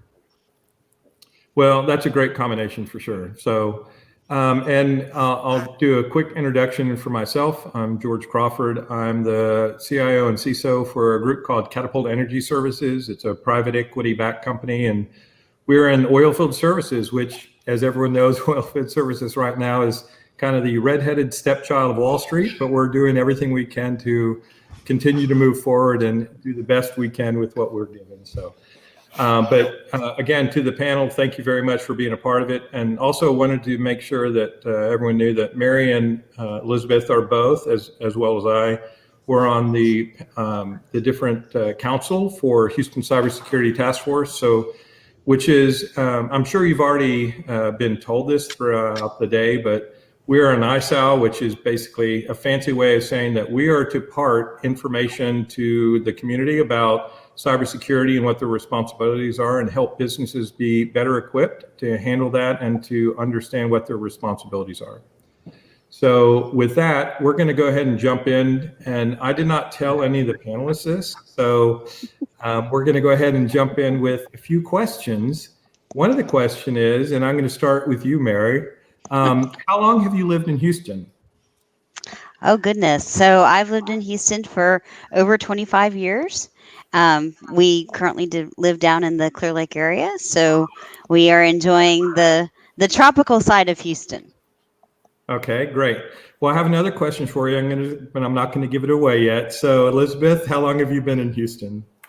I actually am from Houston, but I have not been back there since about 1999. However, everything that prepared me for who I am today started either in Alvin, Texas, right outside of Houston, or within the city of Houston, where I started my law practice. Okay, well, we'll count that as a native Houstonian. Okay, thank you. Joel, how long have you been in Houston? I moved to Houston in 1988, and then went back and forth between Houston and Dallas, and Houston and Dallas. And so this is my third time in Houston. Okay, well, we call Dallas the northern continent, right? So, okay, so the next question, and Elizabeth, you get to go first. What is your favorite barbecue place in Houston? Oh my gosh. I'm drawing a blank because it's been so long. I can tell you some places in Austin, but that wouldn't count. So I'm going to let someone else go. Okay, so as everyone can tell, these were not prepared questions. So, Joel, your favorite barbecue place? Probably Rudy's. That's the one I go to more often. I actually think I've had Rudy's with you before, and yes, it is great. So, Mary, yours, favorite barbecue?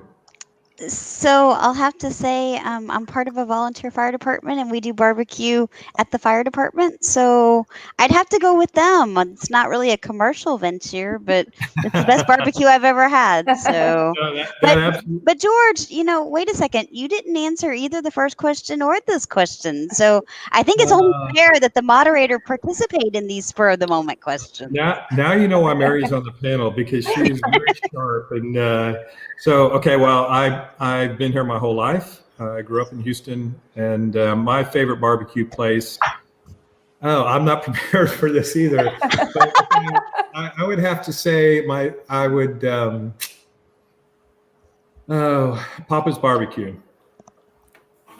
So good choice. That would be mine. Thank you, Mary. So for all of our participants, this would be the joy of live streamed video content. There you go. That's it. Okay, so we're going to go ahead and jump in, and from the things that Peter and Umesh were talking about, I think that the segue is really good, because a lot of the different things we're going to be talking about will be valid for whether you're a board of director or not. Understanding what those responsibilities are for the board of directors is very important. So I'm going to go ahead and jump in with the first topic, and then and again, we'd love it to be interactive, and if this goes through kind of a different course or different thread because of the questions that come up, that's awesome. So we want to make sure we provide the most value to you guys out there watching us. So the first question is going to be, how do we help the board of directors understand what they're accountable for individually? So that's a lot of different important areas to discuss, and way too many topics for this. But when we talk about individual board liability, duty of care, responsibility of effort, audit responsibility, and cyber oversight, there's so different, many of these that we need to help them understand. So where do we start? How do we help them understand to prioritize those? So who wants to jump in and grab that one? I will, if you like. Go. I can give you a really short version of the duties of the board that I think applies to all the different areas that the board's responsible for. And that is that they need to be informed and or get informed about what's going on with the company. They need to exercise oversight, and they need to know what the compliance and disclosure requirements are. And those three main areas apply to all the different kinds of decisions where the board is trying to evaluate what kind of risk the company is under. And when you apply that to a cybersecurity standpoint, that means, do you understand what the company is doing as it relates to cybersecurity? Do you have any kind of independent assessment of that? Have you gone back and reviewed how they're doing things? That's the exercise oversight. And then, are you familiar with the, I just saw one of the comments, but are you familiar with the compliance and disclosure requirements? So sometimes a board member has to tell other board member things. Sometimes the board has to tell the company executive management things. And sometimes they need to make sure things are reported up to regulatory agencies like the SEC. And so if you don't know what any of those are, get somebody to come in and advise the board and help you with that and deal with that from cybersecurity as well as the other areas that you already deal with. And that's not a dead cat on my desk. It's just sunning in the light there. I forgot she was in here. So that's awesome. And I think that's really important for us to understand. But as the senior executive team, for those of you that are out there that actually talk and communicate with the board, understanding these things is really important. So you can help coach them and help them understand some of the responsibilities. So that'll kind of prep you for the things that you need to be able to provide them with from an informational perspective. But Joel, when you were saying that, one of the things that came to mind is reasonability. And I know that that's a big term for a lot of us. And for the board, you hear that all the time. As long as it's reasonable in the efforts that you make, that gives you a lot of coverage. So Elizabeth, what do you think about reasonability? Sure. In fact, I wanted to agree with everything that Joel said. And also, just before answering your question, make sure everybody knows they can go to cyberhouston.org and click under the tab for resources and look at the cybersecurity guide for board directors that we prepared starting back in 2015, just as an after conference resource. Make a note to do that. We're revising the third version, currently the 2020 version, which will be available online after the conference. But George brings up a great point. For most businesses in the US, there's not a prescriptive requirement for companies as far as cybersecurity hygiene. The standard that's prevailing in 2020 is what is a reasonable cybersecurity program. So with this in mind, most executive teams should consider including board awareness and oversight of cybersecurity as part of their overall reasonable cybersecurity program, borrowing from some of the key concepts in the GDPR and the California Consumer Privacy Act that just went into effect this year. So, for example, 2 years ago when the GDPR went into effect, companies had to adopt to the concept of accountability, making a written justification for all the decisions and steps they're taking to create an adequate reasonable cybersecurity program. And this aligns with the responsibility to be accountable for outside auditors as well. 2 weeks from today, all of us will be voting, but if we haven't already, but in California, they will be voting on an expansion of the California Consumer Privacy Act, which includes a requirement that all businesses subject to that act adopt a reasonable cybersecurity program. That is going to be a mandate from the board down. So for businesses that are not subject to either one of those, federal regulators and states attorneys general have suggested there is a minimum duty of care for board members and other fiduciaries to exercise cybersecurity oversight. All of this works together to pose the question to the board, or the board poses a question to the executive leadership. What have you done this quarter? What is the state of our cybersecurity? Have there been any policies updated, and why? Has the incident response plan been updated to account for any threats to our company's data? So each company is going to be evaluated on their own particular circumstances under this standard of reasonableness, George. So it's not just something that's in the GDPR or the CCPA, but the FTC also looks to companies to determine whether they did what was reasonable under their own particular circumstances. Okay. Yeah, Elizabeth, it's so much, right? There are so many different attributes and so many different things that the board is going to be responsible for. And when we approach the board and we talk to them about these things, it's really important that we can help them understand what those risks are and what the things that they need to understand are and what our role is in communicating. So, when we talk about that, communicating to the board, right? So as individuals, when we go, whether we're the CIO or whatever role in executive management we are, and we have to go and we have to talk to the board and help them understand their responsibilities and interact with them. There's a lot of things like the what do we communicate, but also how do we communicate to the board to be effective and to be able to help them understand and realize what their responsibilities are. So, Mary, do you have thoughts on that, on what and especially how we communicate to the board? Sure, absolutely. So I think it's important, whether you're talking directly to the board or you're preparing documentation and things that will end up going to the board, and you're just talking to your management or executive management, that it's important that you talk their language. And the reality is especially as a technologist, we tend to look at the details and get into the nitty gritty, down in the weeds of some of the technology aspects. But the reality is that's not what the board is looking for. The board is looking for strategy. They're looking for high level.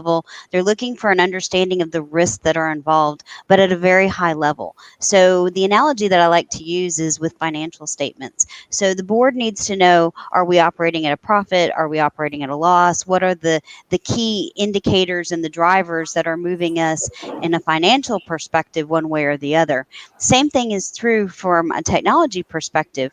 And in case of like the financial world, the accountants are not preparing a debit and credit sheet to take to the board to say, and these are the number of transactions that we did last month, and here are the transactions that went negative, and here are the transactions that were positive. They're not doing those things. Instead, they're talking trends, they're talking high level, they're talking about the risks that are associated with the bulk of the transactions, but not the individual transactions themselves. However, from a technology perspective, we tend to go in saying, and these are the number of systems that we have with vulnerabilities, and these are the ways that, we dealt with this particular incident. The board's not interested in that. They're looking at big picture. So think about that when you are communicating with the board, and give them the information in the way that they are looking to receive it. Give them the trend information. Give them the high level things, and piggyback off of stuff that that they're already aware of. When things hit the media and there are all these news stories that talk about this data breach or that data breach, put it in terms that the board can understand. And here are the ways in which we are similar to this particular company. And here are ways that we are very different from this particular company, and give the board the yardstick by which to measure the risk as it pertains to your organization. That's what the board is interested in, and that's what executive management is interested in if you're not talking directly to the board. Oh, that's perfect. Elizabeth, I see you shaking your head. Do you want to add to that? Oh, right, because I think for me, I also need to learn. I learned as a lawyer what language I needed to speak when talking to technologists such as yourself and Mary. I had to learn the vocabulary. I had to learn how to translate that into what kind of risk are they talking about, so I can put myself exactly in the position that Mary is advising by learning that language. It's so helpful. Yeah, agreed. So I'll give a really brief story. My first time because as a CIO, you always want a seat at the table, right, with the board, to be able to communicate at that level, because it's a business impact. It's not, and I've always said it's not about technology, it's about business. So once you understand the business, then you can understand how to apply technology, but the whole thing is about business. So real briefly, the first seat I got at the table with the board of directors, and I'll say this up front. So there's something called a 3-second glaze, which I don't know how many people are familiar with that, but my first seat at the table, I went in and I was very excited. It was back in 1993 with Allied Waste's board, and I was the VP of IT. So I went in and they asked me about technology, and I started telling them exactly what Mary was saying. I said, oh, well, these great things about this technology, and we can do this and that and whatever. And I was talking technology terms, and I lost them in the first 3 seconds. That glaze came over them. They started looking at their phones. They didn't pay any more attention. And I'm going, okay. So very much to what Mary was saying is so true. It's not necessarily what you communicate, although that's very important. It's how you communicate, and speaking their language, talking about risk mitigation, talking about operational leverage, talking about EBITDA, which is a fancy way of saying what is the company worth and what's the cash flow and what can we afford to pay for this company. Those are the real critical things. So, Joel, I see you down there. Do you have anything to add to that? Yeah, I don't know if you remember, George, I used to use this phrase a long time ago, but when they get that deer in the headlights look, I used to always ask people, you ask them, did they understand? And I used to often say, well, they're about 3 or 4 light deer away from understanding. And the point is not to glaze their eyes over. If you have, you're not putting things in terms that they need to understand. And I know IT people want to get right into the details, but you really have to work hard to make sure that you're talking about it in terms that the board understands, which is, of course, what we're talking about here. They want to know what's important for the company to go forward. What kind of risk do they need to be dealing with? How many cats do they have on their desks? So yeah, I think that, and I saw one comment go by about the what we say or how we say it is more important than what we say. And someone said something about Krispy Kreme donuts, which was a great comment. So we love those comments, and please continue to ask questions and add your comments so we can be in the moment. A lot of times when you wait until later, you forget about the things that were relevant at that particular time. So please, ask the questions, and we'll stop and we'll answer them. I don't know if we've actually missed anyone. Oh, I see one right now. Pinkerton barbecue is the best. So I think that was a little while before. But so one of the things that we talked about was on the responsibility, we were saying, the board should ask about the state of cyber reports. How often should they get those? What should be included? But really, when we go to the board, and once we learn the language and how to communicate with the board, what questions should the board be asking us as leadership teams? Because when I'm at the board level, and now hopefully after people review and we help them understand what their responsibilities are, what is reasonableness, they're going to have questions to ensure that they're complying with that. So what are those questions that the board should be asking their leadership team? I have something to start with, mainly because I know a lot of the focus this morning or this afternoon has been on how do we talk to the board. And really, the liability is going to be with the board members, or the board itself. So the board really needs to know how to talk to us, or to technologists such as yourself and Mary. And I think that's where there's a big hole in what kind of advice the board is getting before they talk to the information security team.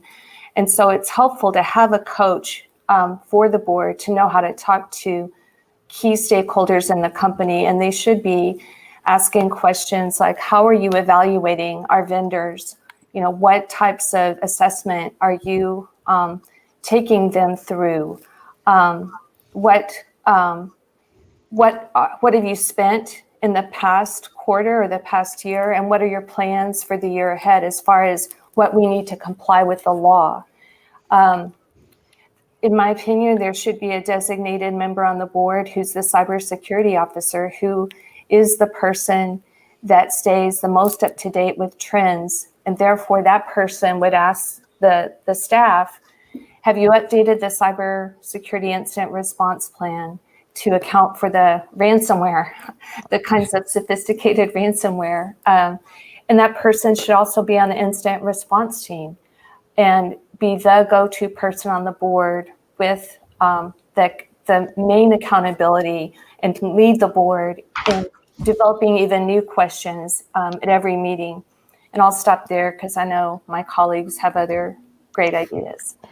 So actually, I'd like to piggyback to something that Elizabeth mentioned at the very beginning of our panel, and that is that there are resources available on the Cyber Houston website designed to answer some of these very questions. So in addition to the board brief that explains some specific questions that the board should be asking to try to be able to properly assess the security program that is in place for that organization, that also ties in with our cybersecurity assessment that is also available online. So for the technologists that are attendees today, you can go into that assessment and you can self-assess how your program is doing in different areas, as far as not only the tasks that you're doing, but also the maturity of those tasks. And you come up with a score that kind of tells you where you fall as far as being prepared. The good thing is that also dovetails with the board brief, in that when the board comes to you and asks you those specific questions designed to assess your program, you can also tie that back to the hygiene assessment that you have done yourself. So those items tie together. So you'll have the details to back up what will hopefully be a very strategic answer back to the board on those 10 questions, as far as overall, here is how the program is performing, and here are some specific initiatives that we will be working towards in the future. And so that provides that holistic view of your program from both the technology perspective, but also the strategic perspective that the board is looking for. And all of those resources are available on the Cyber Houston website. So Mary, you bring up a really good point, and I agree with everything Mary just said. What I'd like to add on to that is, when you say, measurement, how are we doing? What are those metrics? How do we give the board a report card on a regular basis? We have the state of cyber reports, which is one way, but how do we give them a report card that tells them how well we're doing, the investment that they're making, and what the return on investment is? How do we apply those metrics? How do we determine what those are? So I'm going to give the standard IT security answer, which is it depends. Are you a consultant? Lawyer answer as well. Not yet. It depends. And it's very, it gets really back to your board and what are the metrics that matter to your board? How are they looking at other areas of the company to evaluate effectiveness? If there is a certain standard that they use and a certain comparison across all the different business units, you want to see how you can modify that standard to apply to cyber as well. Again, getting back to you want to speak their language. The more different you are, the more, number one, it could be confusing, but also the less effective you can be, because they're now trying to compare apples and oranges. They already probably have a sense that I don't get technology, so I don't understand this. So the closer you can get to what they're seeing in other areas, the more likely they are to, number one, understand it, number two, embrace it, number three, be able to ask intelligent questions back to you as far as how they should use that information as part of their overall strategy. I'd like to add, when you're doing that, think of the point of view of a board member who's not an IT person. If you, for instance, you're talking about a risk assessment, and they might know to ask, when was our last risk assessment? They may not be able to read such a risk assessment. So if you're doing a presentation to the board, focus on, we had a risk assessment May of this year. Their recommendations were these kinds of things in general categories. And we've decided to implement these for these reasons. So we've decided that these other recommendations don't apply to us for these reasons. And that's how it affects our company's ability to do whatever the company is doing. I remember years ago, this is one of my favorite stories. I went to do a presentation at Pizza Hut Corporate. And I went for a couple of them, and I don't know if they still do this, but they always ended a meeting. If somebody came in to talk about something, they said, well, that's nice. How does this help us make more pizzas? And if you think about the presentation from an IT security standpoint, you're trying to show the board, how is it that you're going to help whatever your company does through the technology that you use, or how are you going to help protect the company through the risk that you have to take just by the sheer nature of technology? And if you're not couching those answers, your presentation in that way, you're going to start getting that glass look over their eyes, because they're not sure of all the things you said, how does this apply to what we're doing? And so think of it from their standpoint. What is their goal? Gauge your presentation toward that. Yeah, and real briefly, I'll add to that. So a lot of the things, obviously, from a board perspective, when we speak their language, is on the valuation of the company. What's the return on investment associated with that, and what is in it for the stakeholders that are part of that organization? So, Joel, what you said is spot on. And that's why it's so important to, the more and more that you can look at yourself as a revenue center versus a cost center, and then the more you can communicate that to the board, the more value that you create, the more attention you get, and the more investment in your organization from a technology perspective. Because, and again, being a CIO or a CISO or being in technology, it's not about technology at all. It's about the business, what we can do to enable the business to create competitive advantage. So, Mary, you have something? Yeah, actually, I wanted to add something to that. So for those of us that are in academia or in the nonprofit side of the world, it may not be that revenue is the most important thing to your particular organization. So friendly amendment is figure out what the mission of your organization is and make sure that you are in alignment with what those key objectives are. And for most corporations, you're absolutely right, it is revenue. But for those of you that it's not revenue, it's important for you to figure out what that is and make sure that you are in close alignment with what the organization is trying to achieve, and then make sure that you're tying each of your cyber objectives to what the organization is accomplishing. And that is a great point. And being in private equity, we would never think of something that's not on a revenue perspective, but that is a great perspective, and I think that's absolutely spot on. So, Elizabeth, do you have something? Well, I think that also to Mary's point, without regard to whether you're for-profit or nonprofit, all organizations are subject to regulatory action and a lawsuit following a data breach, right? So even before all of these standards have arisen and regulations and laws were enacted beginning around 2015, there's a real value in taking reasonable steps to protect data Number one, from a competitive advantage, if U of H does it better, then we won't mention the competitive college, then I'm gonna go there. Or from the standpoint of any business, in front of a court or in front of the Attorney General, we can show those judges that starting in January of 2020, we delivered this report. We also responded to the board's request for follow-up.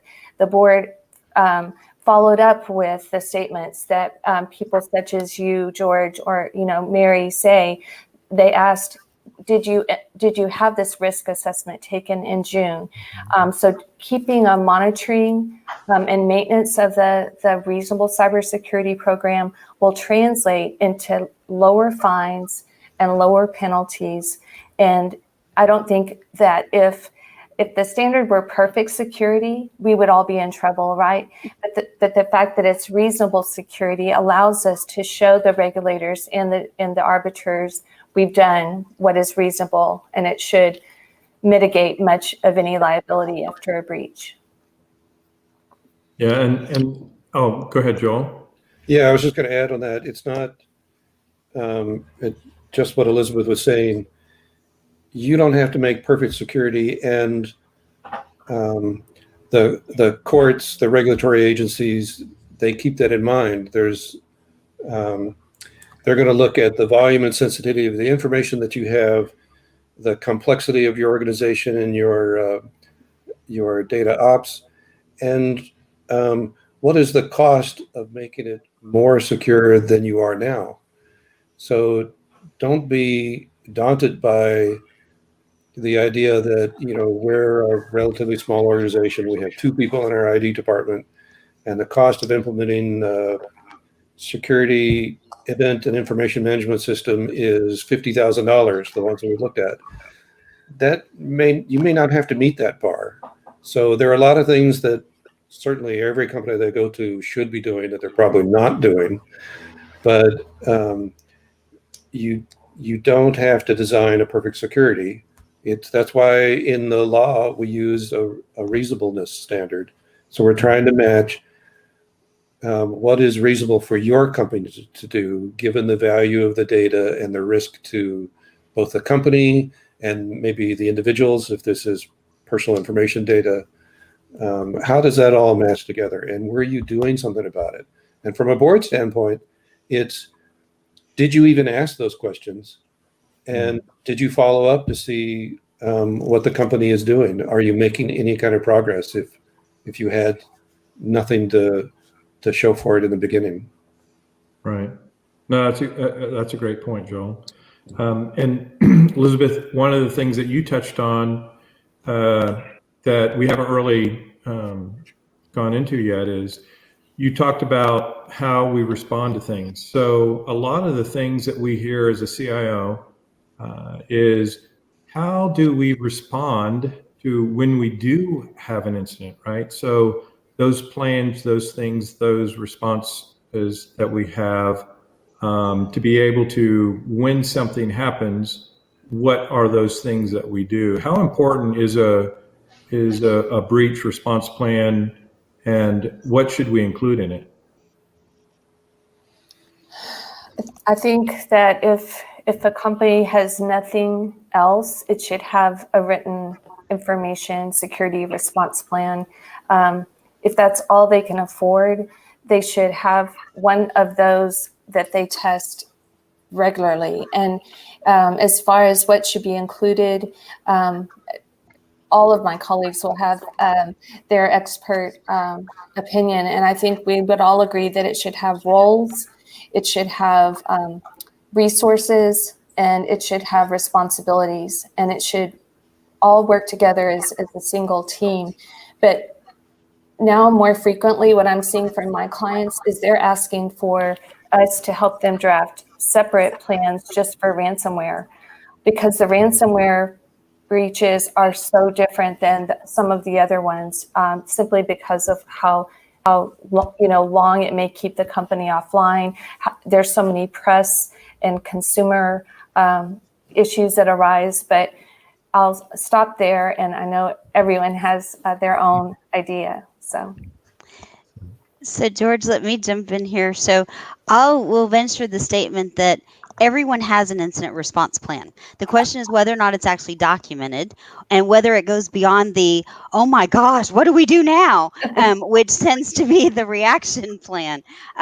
The reaction plan is a really bad way to go, by the way, because at the last minute you are trying to improvise and figure out, oh, who do we need to tell? Oh, what do we need to do?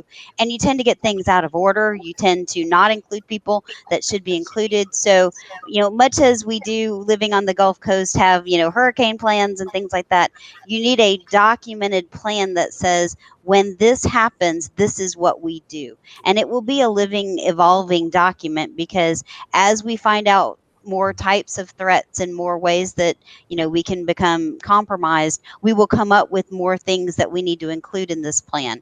And as our organizations mature and evolve, there will be more people that we will need to include in this. As the board becomes more aware, then the threshold at which we are notifying the board of specific incidents may change. And so those are types of things that will be living, breathing documents. And as Elizabeth said, it's extremely important that not only do you have a written plan, but that you also have different contingency plans. So in the case of a specific ransomware incident, this is what you would do. The more specific your plans can be, the more effective they can be, because you've thought through more of the contingencies ahead of time. So that's part of the value in having that incident response plan.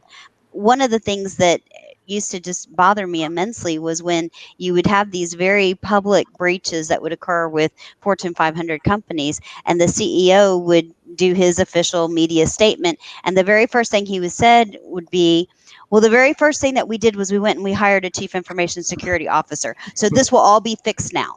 And part of my thought was, you're a Fortune 500 company. Why didn't you already have an information security officer?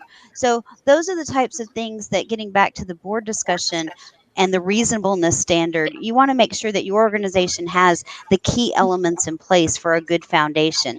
And then you want to do the due diligence items, such as having a documented incident response plan that has different contingencies that you have as part of your plan, bringing in your general counsel, bringing in legal advice to make sure that you are protecting, as part of privilege, some of the investigation pieces. Those are things that you can think through very carefully ahead of time and share with your executive management so that everyone's on the same page. But in the heat of the moment, that will lead to a lot of tension and stress if you haven't thought through some of these things. So while everyone will be able to react, not everyone will be able to react well. And your job is to make sure that everyone is reacting in a reasonable standard. I'd like to So, add. Mayor, I'm going to go ahead and ask a real quick question, follow up on that. So I agree 100% with everything you said. You articulated very well. The one thing that you mentioned in there is there's so many different people involved in that process, right? So there's within your purview, you probably have hundreds or even more associated with that process. How do you communicate that and align everyone to understand exactly knowing what to do and when to do it? So it's a combination of things. I mean, first of all, let's get back to the organization itself. Cyber is not the only way that an organization is going to have an incident that could impact the company. And so use similar standards as to other things. There are things, I'll give an example. So the university may have something that creates us as a center of attention for, a not necessarily positive reason, because of something that affects, one of the research areas or athletics or, something like that. The university already has, the people that need to be involved in those types of high level decisions, deciding who speaks to the media, at what point do we bring in law enforcement if that's something that needs to be done. Those things are already addressed in different situations. So cyber should be another aspects of that. So figure out what those processes are and make sure that you are in alignment with those processes. Now, being technology, you're going to have some unique elements, but you would have those unique elements regardless of the business unit, because every business unit is slightly different in different ways. So I would say, as much as possible, align yourself with what the organization is already doing in different ways. That also not only helps you identify the right people, but also gets you buy-in, because they understand what their role is in these other incidents, and therefore, even though it's a technology thing, they can understand what their role is in a cyber incident as well. Okay, that's awesome. So Elizabeth, Joel, do you have any comments on that? Yeah, I wanted to say something about having a policy in place. Two things about that. A policy you can implement is better than no policy. But downloading a big policy that says all the covered areas and says what you're going to do about it and publishing that without the ability to actually implement those things creates a huge amount of legal risk for the company, because you've made the claim that you're going to be doing certain things to protect your organization, and it turns out not to be true. And so, you definitely want a policy, but don't go, do the areas as you can actually implement and follow up and do something about that. If you just start publishing policies about subject areas that you don't have the staff to do anything about, you've made a legal claim about what you're going to do. And if you fail to do that, and there's a breach that affects somebody else, that causes some kind of damage, that's your responsibility. And you've just, in effect, lied to the company, lied to the others by not doing that. Absolutely. So, to follow up on that, Joel, so one of the things that we've been told through different advisors and things is, when you have that, it's better to set a minimalist policy and exceed it in action, but the stated policy would be more of a minimalist policy, so you can achieve that and go beyond. So if there's ever any question, that you can prove that, we even exceeded our own policies. Is there a relevance to that? Is that germane to this? Well, I think so, but for an additional reason. When I write a policy in one particular area, what would be a good example? Administrative access to authentication systems should be done only with two-factor authentication. I'm just making that up as something that's embedded in a policy. I won't write in the policy how that's implemented, or I'll try to use the general terms. I want it to be an authenticated access by the administrator. Then you might have a procedure from the IT standpoint that implements that to in more detail, and probably or sometimes in a much higher standard than the way that I just described it. But that way you don't have to change the policy very often, and you don't have to try to explain what the exact implementation methodology means to the board. All you have to explain to them is, we have a policy that requires that these administrators have to go through an extra step to authenticate themselves before they can make changes to such and such critical systems. That's what they want to know. And that's the part of the policy they want to read. They don't want to read that you used a particular fob that rotates the one-time password every 30 seconds. What do they care? That doesn't help them make a decision about whether or not you're doing the right things to protect the company. So I keep it brief from a policy standpoint, because it makes it easier to adjust the implementation, and it makes it easier for the executive management and the board to understand what was your goal in this part of the policy area. Right. Elizabeth, do you have anything to add to that?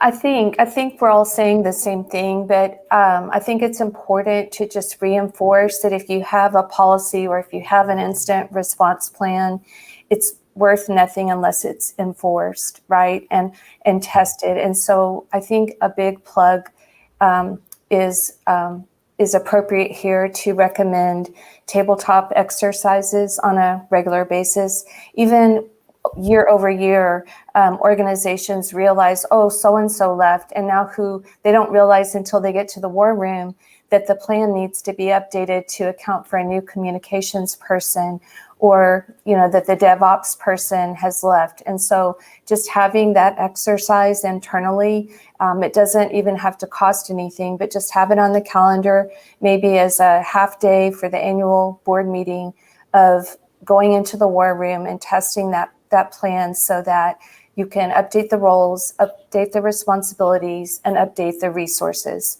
that are available. And see if they can do the tabletop without logging into their network to get their instructions on how to do it. Yeah. Because So if you we had have a quick attack, question. you're not going to have your checklist. We had a quick question from Gil, which he's talking about will the company be liable to customers as well, as opposed to just the board and other things? So I'm not sure which area he was asking that in, but so how does that appeal to what liability would the company have to customers? Well, It matters whether or not they have damage that they can identify. yeah, in California, there's a private cause of action now that consumers can bring against the company for failure to have a reasonable cybersecurity program if that's the reason for a breach. And so they will be directly liable when those class actions come about if they cannot establish if they had a reasonable cybersecurity program. In other cases, the attorneys general of all the states bring the action on behalf of the consumers. But especially in California, they can be directly liable to the customers. And you need to keep in mind, those actions are going to happen based on where the person who suffered the damage lives. So if you're a Texas-based company and you're holding private information about California residents, it's the California law that you need to know about. Mm-hmm. You have residents in the European Union member states, it's the European Union member states laws that you need to know about. Because when they come after you, they're going to do it on behalf of the individual that was harmed within their jurisdiction. And that's one of the things that makes it so difficult, because you've got 50 states of rules that are all slightly different. Sometimes only the attorney general can do something. Sometimes the individual who's harmed can come after you. They have different reporting time periods. They have different definitions of what is harm or what is a breach. And those are all kinds of things that somebody needs to do the advanced work to put the information as part of the overall information security plan. And have some people to go find out these things, so that you're not, like my best example, I think it's Massachusetts. You have 2 weeks to give notification for a breach of private healthcare information. No, it's California, actually, I think. 2 weeks. If you're discovering that you had a problem, and it might take you 2 weeks to figure out how to even do the proper notification. And the same applies in the European Union. In some cases, you have to report to the data privacy officer in that member state within 72 hours for some instance. Right. If you're figuring that out at the time you have an incident, you're not going to make those time periods. That's why you do it in advance. Yeah, and that's one of the difficult things from a CISO or a CIO perspective, because you have GDPR, which we have a few comments in here from Victor and others about the GDPR, which is international. But then we also have CCPA, we have New York Shield, we have so many different individual state mandates that we have to comply with. And it's kind of like, to know the least common denominator of what we need to do and how we need to approach that particular area is difficult. But we have about 7 minutes left, and I want to ask one last question. It's actually two questions combined. So it's really, one of the things is, how do we, because a lot of what we know as a CIO and being in executive management, cyber is a top-down thing. It has to be promoted at the top, and it has to verse throughout the entire organization. It has to be part of the culture.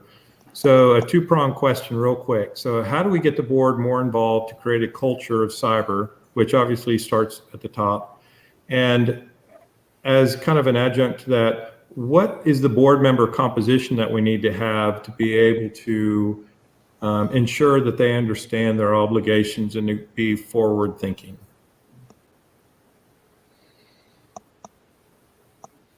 panel. Well, I've been talking a lot, but it depends on the size of the company, the size of the board. Some boards have the financial wherewithal to bring in experts when they need it. And so you don't necessarily need somebody that has a high degree of knowledge in cybersecurity if you're in that situation when they have a lot of other issues. So they can bring in somebody that's disinterested in the company to kind of give them an evaluation, teach them the kind of things that they need to know in those areas. But that might not be true for a lot of boards. And I think if you're just if you're always asking questions, what are we doing? How does this apply to us next?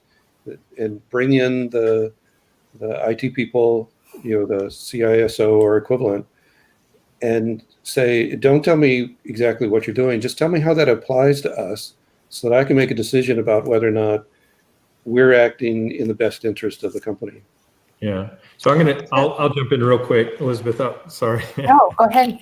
Just real briefly. So kind of to evaluate or to go through that topic, our experience has been that when you don't have the right board makeup, when you don't have someone involved with at least technology and more preferably from a security perspective as well, the board really doesn't have that as part of their makeup. And then so when we talk about having the board more involved in creating a top-down approach and having it as part of the culture, they don't understand the importance associated with that, because we all know that it's more and more difficult nowadays, because most of the breach that we have and all the vectors for threats associated with this and vulnerabilities, a lot of it has to do with our people, right? So the culture has a lot to do with our cybersecurity preparedness. So from that perspective, Elizabeth, you're about to say something. One of the experiences I had when I was in-house as a chief privacy officer is that challenge of how to get the message to come from the top down. So, and to create the culture. So what our team did was we worked with human resources and we added information security awareness and privacy awareness as two core competencies for annual reviews, so that all staff members throughout, whether they were manager up through the executive level, would be accountable for knowing information security and basic privacy practices to take care of the data that we were trusted with. A second item that we did to create accountability and is to have executive level information security and privacy training at the board level. So it was an hour long as opposed to a half day long. And that was an annual occurrence. And so it kept all the board members up to date. It kept them aware. It kept them sensitive to where the priorities were within the organization, like where to spend the most money for vulnerabilities, where to ask the questions about the roadmap to that reasonable security standard. So I think training and involving human resources and helping to establish a culture was critical to that transformation. So I have two comments that I will make, kind of piggybacking on what everyone has said. So the first thing is that, at least in Texas, in the last legislative session, they did pass several regulations that require elected officials, other board members, to actually receive the cybersecurity awareness training. And so it is mandated now throughout Texas, for all state, local municipalities, things like that, that those people are required to do that. So kind of embracing the idea of regulations and outside entities are going to require your boards to have a certain level of understanding of what's going on from a cyber perspective. So that's one way that the conversation will be started, whether they particularly want to or not.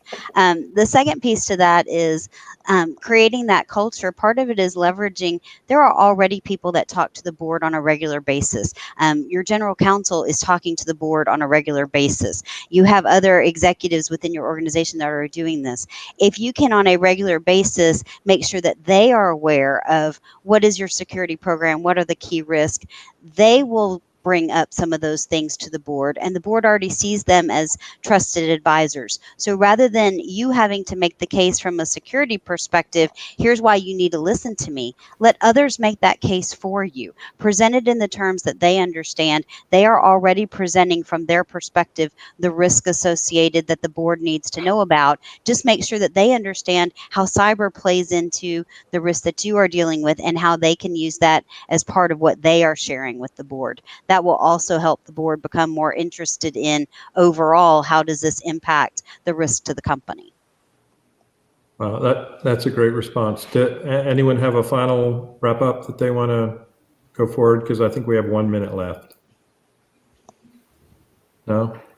Okay, so we really appreciate it on behalf of the panel, everyone attending today. I think that this has been awesome, helping you understand more about the board and their responsibilities towards cybersecurity and privacy. So, Umesh, I don't know if we have any gift cards or anything to give away, but whoever made the comment about Krispy Kreme donuts, that would be one of the choices for the gift card. Are the panelists eligible for the Krispy Kreme? No, please, because I'll eat them. I can't hear Umesh.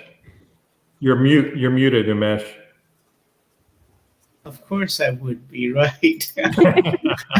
You just did that to console me for when I did it before. Thank you, Umesh. Great content. Awesome. We will go ahead and find the person who has the Krispy Kreme comment. You like that? We will get them an e-card for Amazon gift card, $25. That is awesome. Thank you so much, everybody. Mary, Elizabeth, Joel, George, y'all did a phenomenal job. Thank you for everything you do for us in the community. So we've got others in the studio. I'm sorry to have to ask y'all to leave, but we got to make room for the next batch. We're getting messages saying the studio is full.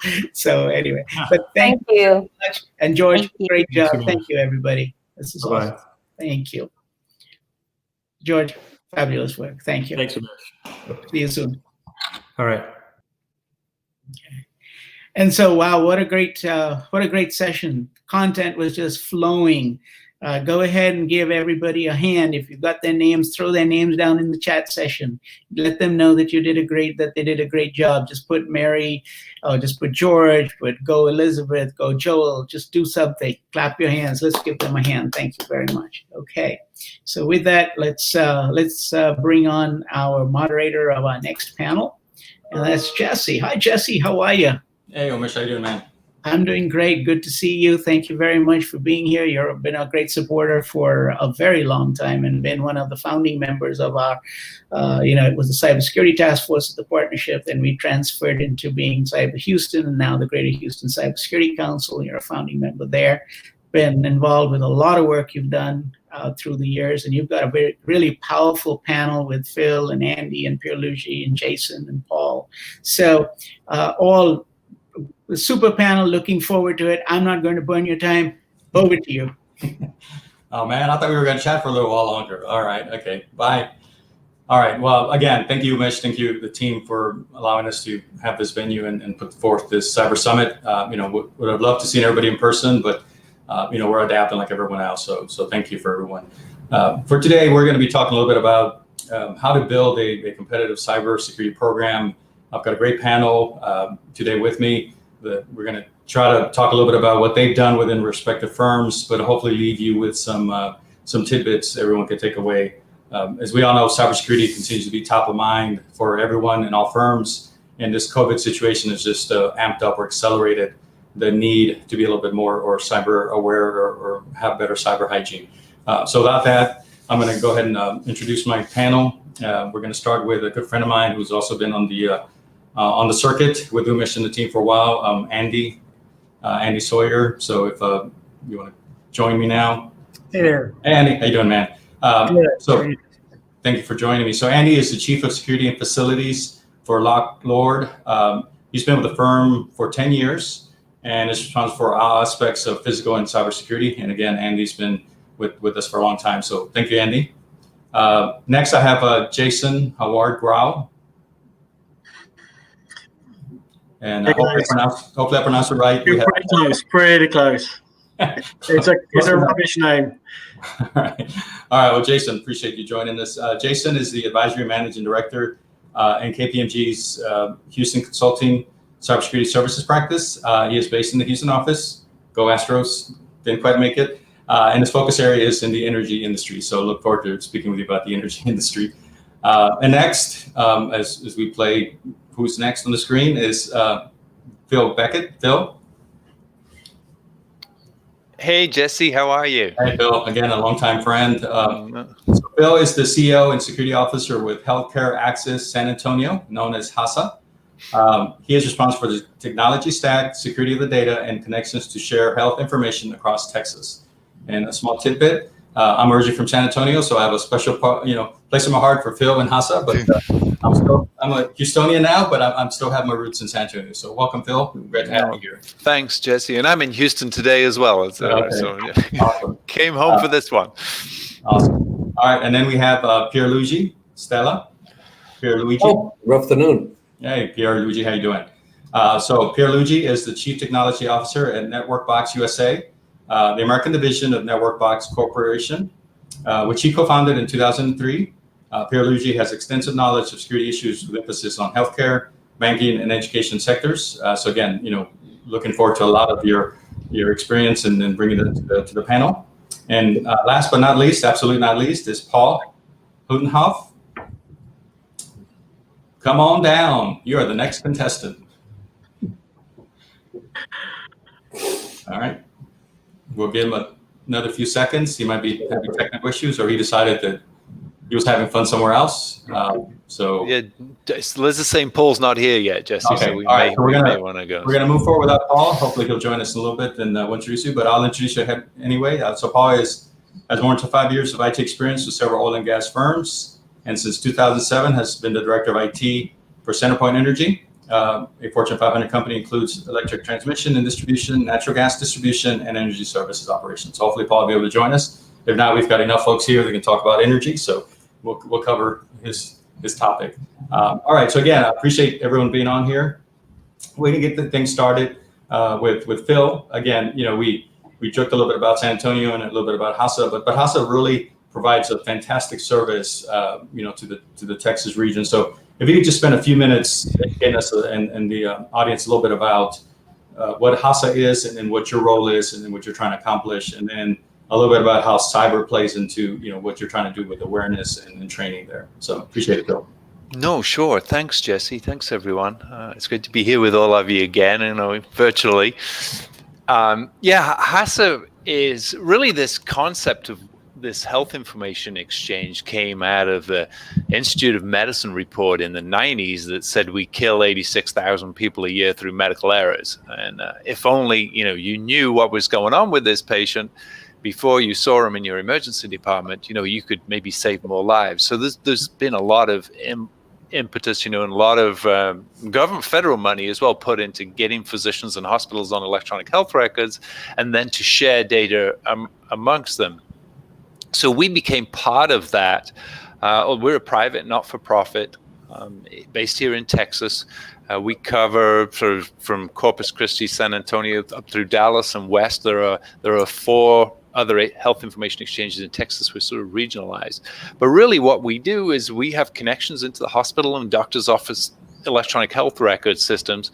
And as they see patients, their data is shared with us. We match them up to a single individual, and then if you do show up at that emergency room or go for an office visit to a physician, they can see all their records within their own system that comes through that health information exchange.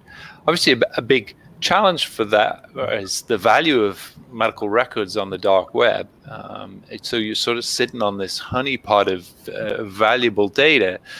And we're also trying to share it with a lot of users that we don't control, we don't own, we don't employ, so they're all doing their own thing. So, as we talk about some of those challenges and opportunities in there, I really want to get into that later. But that's really the concept of what we're doing, Jesse, is trying to empower patients and doctors to securely access medical records. Okay.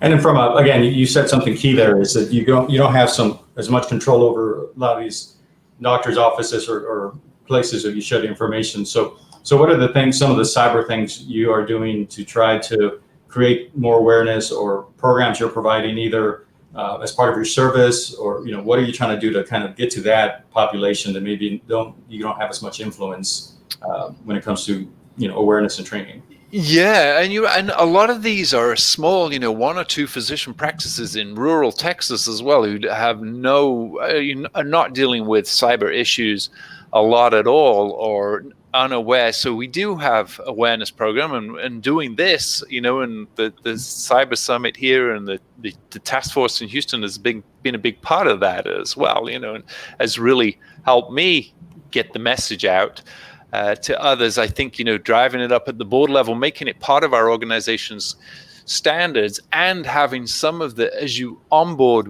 with us, making security part of that process. We don't just hook up to anybody. We want to make sure that you're meeting some security standards as well.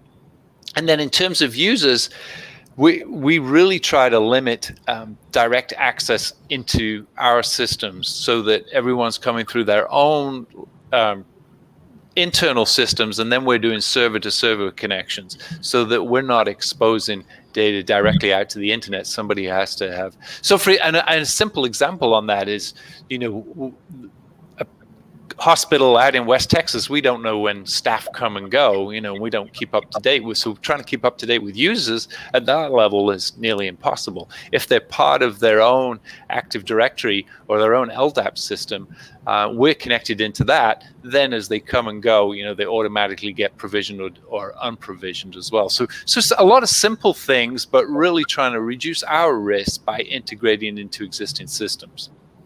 Okay.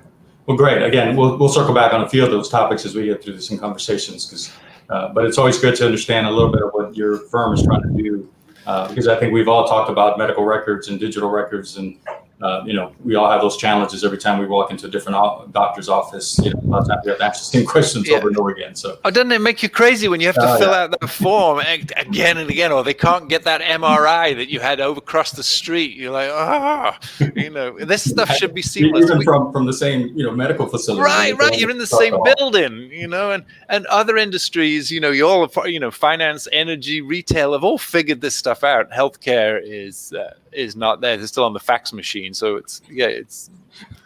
well, we appreciate it. In fairness, Phil, it's probably more a Texas challenge or a US challenge. Some parts of Europe have already cracked this one a long time ago in terms of connecting the dots. So at least you have the regulatory challenges that we have here. Right, it's true, but you register. I mean, in the UK, the primary care docs are all on one system, so they all share data. But the National Health Service and the hospitals, they haven't figured it. It's a mess. They're still regionalized, but they're better than they were 5 years ago. I was impressed to actually get my MRI from the hospital to my local GP surgery and actually to my specialist without actually having to ask or carry it around on a lovely little piece of plastic. Well, Jason, you brought up a good point. And so, is really the issue just disparate systems, multiple systems, or is the issue data privacy, cybersecurity, being able to secure, Phil, I think, mentioned honeypot, or having everything in one place makes it's a sweetness for hackers and bad actors, right? If I can just go and get it all in one shot. So just maybe latching on to what you just said about Europe and maybe other countries, give me a couple of thoughts or examples of why it's working there, and then maybe some of the things that we should be thinking about here in the States, or as we help Phil in this industry. Well, Phil's an Anglophile like me, so I'm pretty sure he'll know it inside out, upside down, and through the other houses. But the reality is, as a Scotsman who's come to Houston kind of 4 years ago, I'm probably a little bit closer to it than he is, maybe. But you've seen a significant surge in governmental legislation and cross-border legislation, especially because of the nature of how data is processed. And that's an implication that we have to kind of bear in mind. You're seeing it coming out of California. It's only a matter of time before it becomes something prevalent here. Most governments tend to be a 3 or 4 year lag behind everybody else. And the real world that we live in, day out, tends to surprise us less than it does them. They're like, oh, wow, data records flow like that. Wait, you've got an unknown processor in India that's consolidating and aggregating data, and we don't have any data control over it. These things happen. I spent 7 years working for a global telecoms provider in their SecOps space, in the program space. And one of the biggest challenges that we faced was the control, coordination, and compartmentalization of data. because the processing of that data is crucially important. And to Phil's point, I want everything to be connected. I want to be able to walk into any primary care touch point that I need to and be able to have my data at my fingertips. The implication for us is that you have to architect it. And one of the things that I think Europe has done slightly better or slightly differently, not everywhere, and some are better than others, is to architect the solution set end to end. So you're actually flowing data from an encrypted point to an encrypted point, and you actually test it. So one of the things that the European Union have focused on within this directive is making sure that you actually have a responsible and robust testing process that drives end to end, and you're required to actually report when you have a problem. Because we weren't. None of us were. We were kind of, we'll keep our cyber issues, the first order cybersecurity fight club, right? No one talks about cybersecurity fight club. It didn't happen to us because of the implications and challenges. Ironically, when you have a breach and you've dealt with a breach, and I've had you can't see it, but there's a number of scars on my back from breaches I've had to walk through. Sometimes, I've got burnt feet as well through walking through fire. The reality is you actually are better placed to have a more upfront conversation about a breach rather than let it kind of come out in the wild 6 months later and someone says, why on earth didn't you talk about it? So we're all still fearful of that too. It's probably two key areas to think about. Right. Well, thank you, Jason. That's great, which is a great segue because, we know there's challenges in the healthcare industry, but I think the legal systems have figured out and the legal firms have figured out, right, Andy? That's right. And they're ready to talk about everything and all disclosures and everything, right? Well, I would just say this, that being in charge of security for a global law firm, security and cybersecurity are just top of mind for all of our attorneys. Our attorneys are ethically obligated to maintain the confidentiality of client information.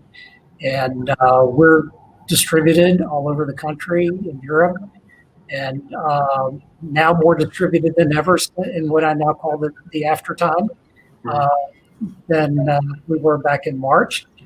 But confidentiality is key. The attorneys have an ethical obligation, and any breach or loss of security just completely damages the attorney-client relationship. Can result in reputational damage that's not repairable. So I'm fortunate to be working with a group of attorneys and staff that really are receptive to what's going on in the security world. How can we be better? What's going on in our industry and in our clients' industries. We have major industries that we work with.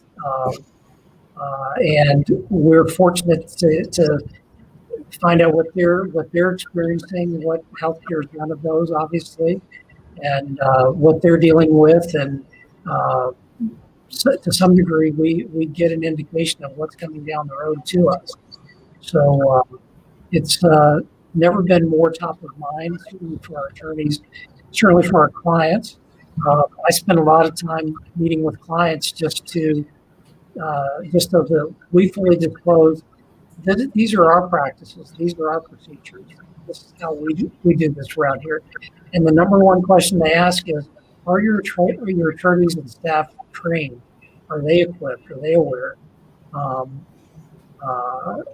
Because again, the individual is the greatest firewall you've got. It's not the technology that hackers are going after today. It's the person. And to the extent that you can equip your individual attorney or staff or, in Phil's case, doctor to be cyber smart, everybody's better off.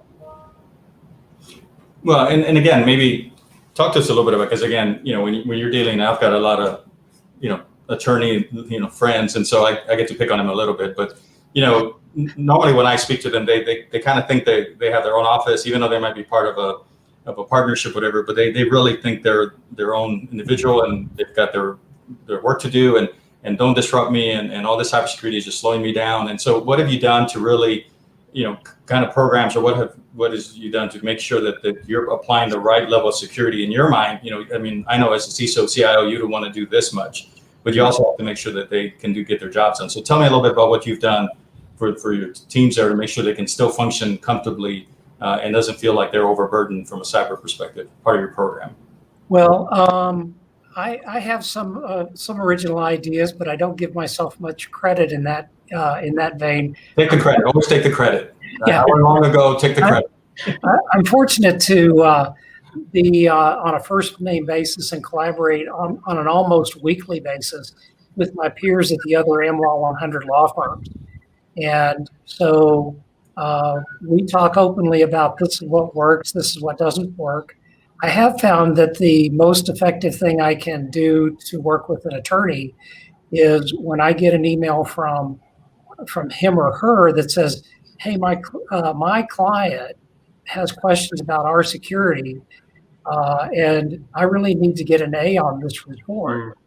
And that is the most effective buy-in that I can get from the attorney. They realize that their client gets it and cares about it and realizes that, as a law firm, we don't have, for a big bank, we don't have millions of transactions, but the stuff we've got is pretty good.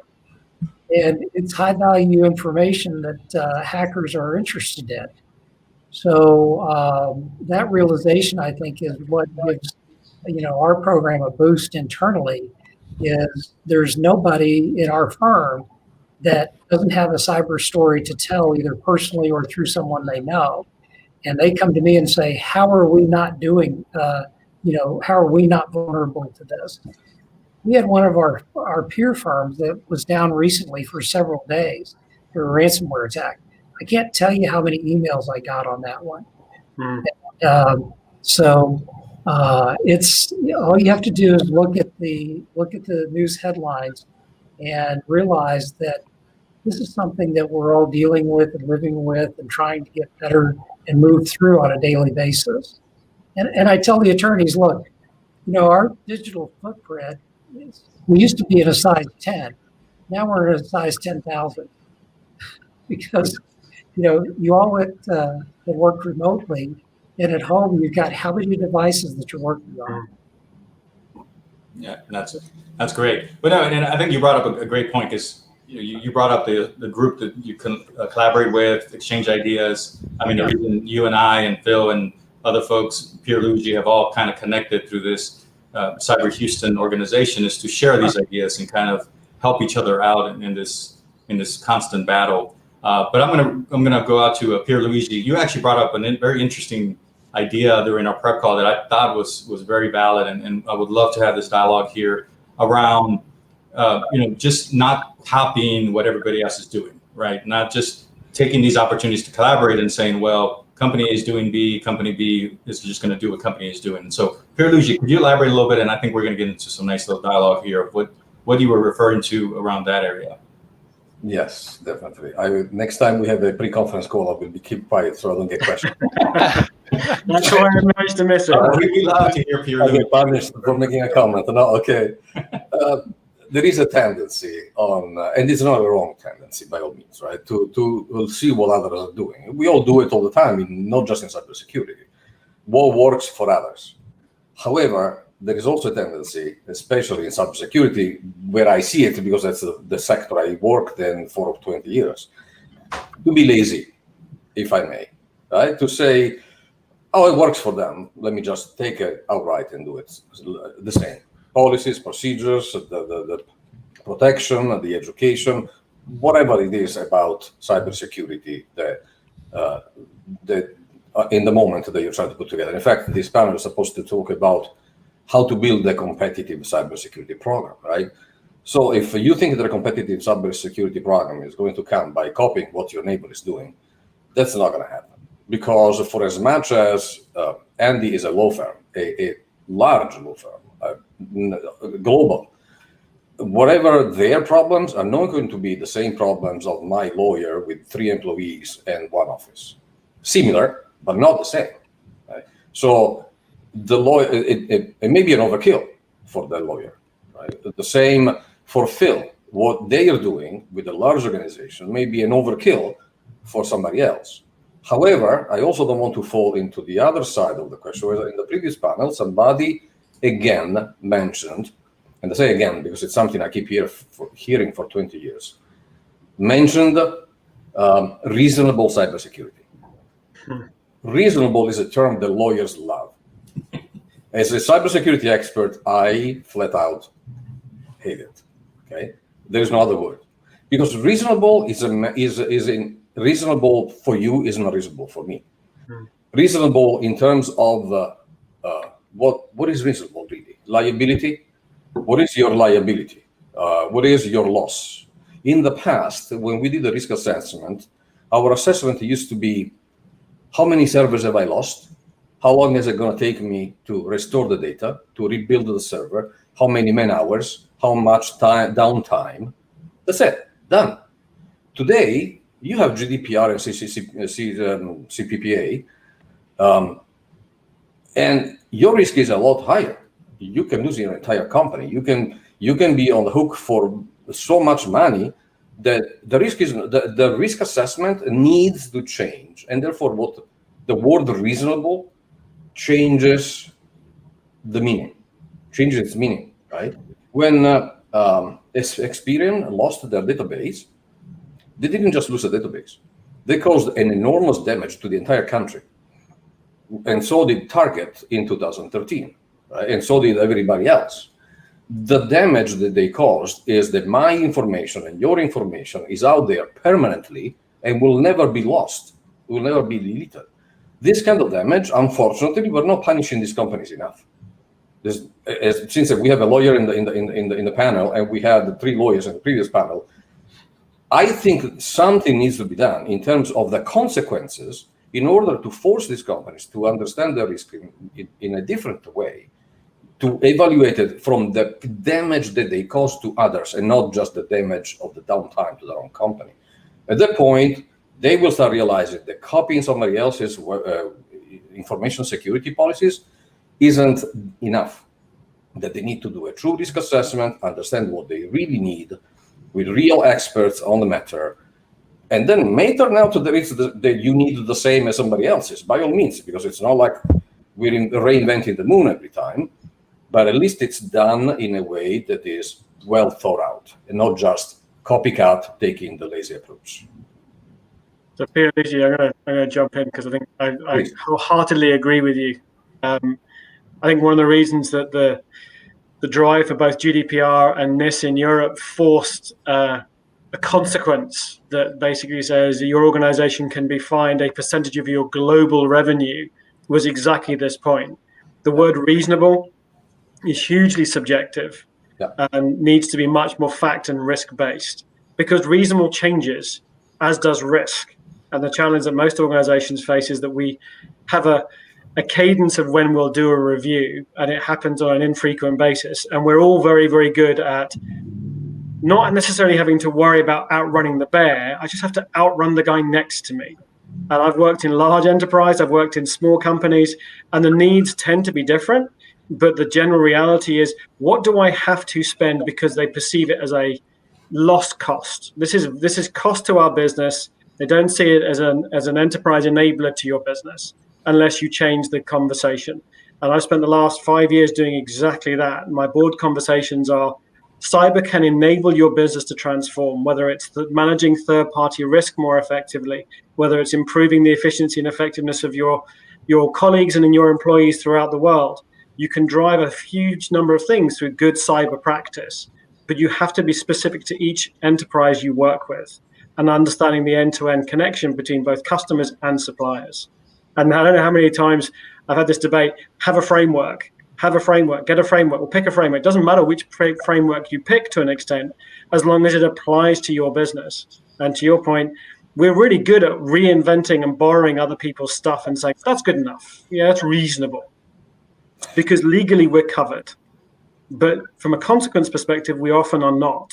And that's where challenges tend to come into play. Just my 10 pence. Yeah, so Jason, just on top to add on to what you were just saying, and Pierre Luigi, incidentally, I'm not if you were referring to me as the lawyer, I'm not a lawyer. I once played a lawyer on a Zoom meeting, but work for lawyers, sorry. but yeah, you don't have to do this on your own, as Jason was saying. Adopt a framework. It gives you a regimen. It forces discipline. It forces continual evaluation, constant improvement. Our law firm, I can say confidently, as Jason said before, cyber is not just an expense; it's a competitive advantage. Yeah, clients shop us to say, if I give you my good stuff, how secure is it with you? That's a big deal. So, but again, don't build it on your own. We don't use the Andy Sawyer security standards. We're built around the ISO framework. So, yeah.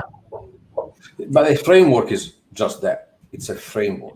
And it's okay to use a framework because somebody else with a lot of time in their hands and a lot of expertise and knowledge has put down a lot of work to create the framework, right? The NIST framework is great. You can just take the NIST and apply it. First of all, it might be too much for your company. It's probably too much for 90% of the companies around. Second, it's what it is. It's a framework. You need to adapt it properly to your situation. Again, without taking the lazy approach out, right?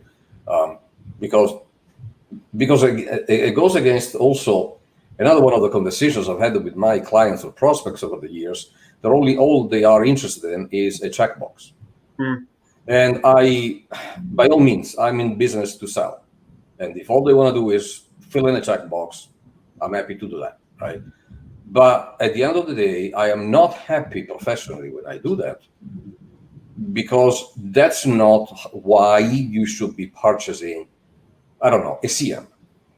If you're not in a regulated industry, nobody will listen to the idea that you need a CM. Why? Whatever is lurking inside your network doesn't matter to you because PCI doesn't apply to you. You can still lose all your data. You can still lose your company, right? So why do I need to have, that's the thing that gets me, that I don't understand. Why do I need to have a regulatory mandate in order for people to move and spend? And I think Jason said it properly because they see it as an expense. In 2020, there are still too many people that see cybersecurity as a cost and not as a revenue center.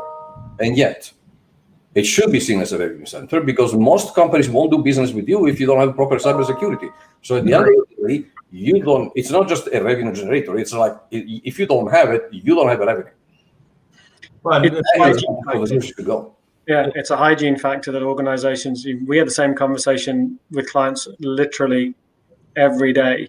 And I think I had 2 points. The first one is, if you have a framework, and to Pierluigi's point, make it your own, but adopt a framework because it actually helps with conversations with your suppliers, whether they're cybersecurity or otherwise, and also with your customers. So the conversation that I'm chuckling to, I had a large one of our customers come to us and say, very simply, can you tell us how compliant you are?